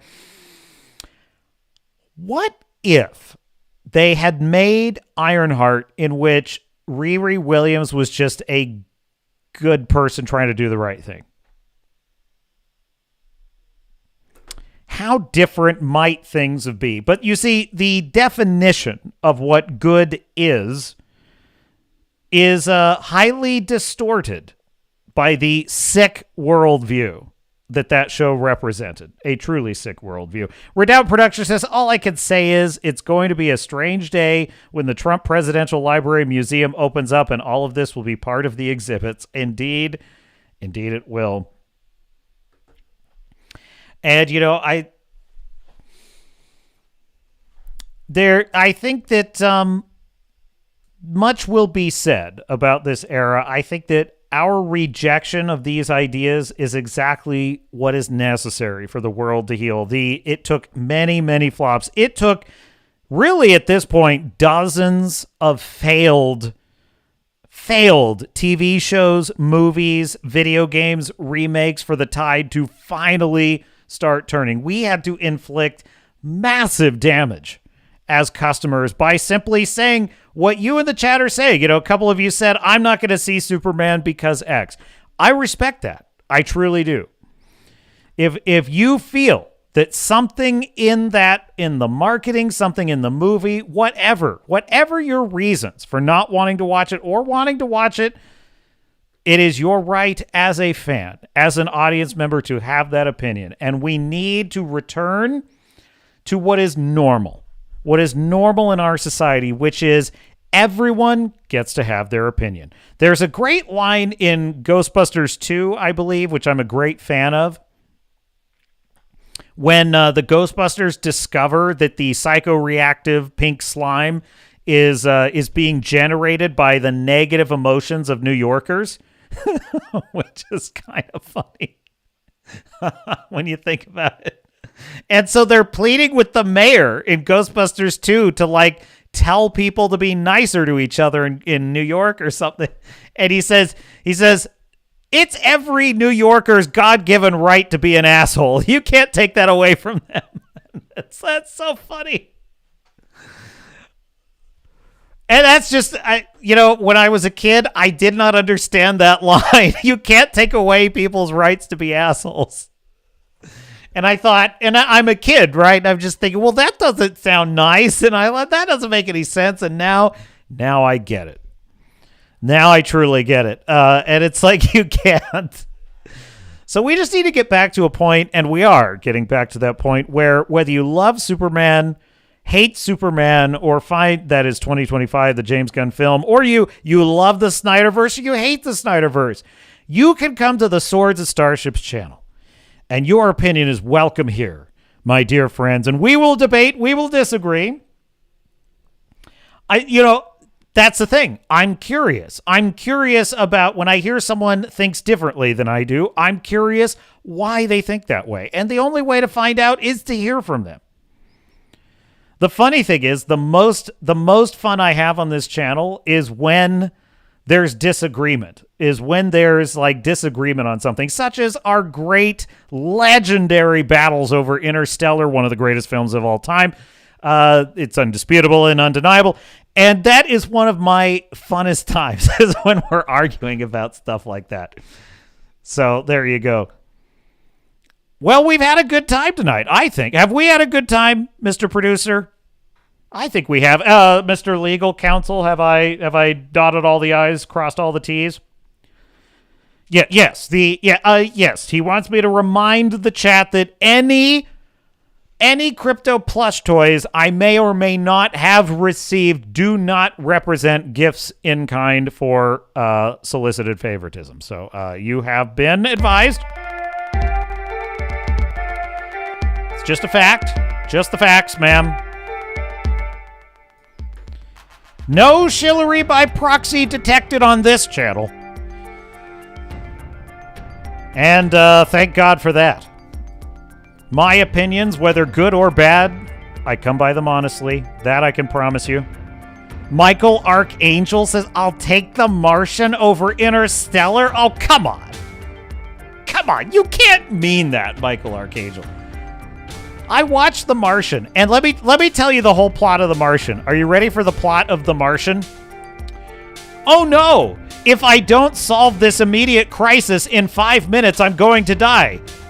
Here's my solution to the crisis. The crisis is now solved. Oh no! Another crisis has emerged. If I don't immediately solve this crisis, I'm gonna die. I have an idea for how to solve the crisis. The crisis is now solved. I'm not gonna die. Oh no! It's exactly the whole movie. There's no tension at all. Interesting stuff in the movie. It's an interesting movie. Just a terrible plot structure. You guys are a hoot. I gotta tell you. Everyone in the chat, just a real hoot. Thank you to everyone who showed up. Thank you for donations. Thank you for watching. If you enjoyed this presentation by the Swords and Starships channel, please put a like on the video. Make sure to subscribe. I am your host, Captain Garrett. And until next time, I will see you out there.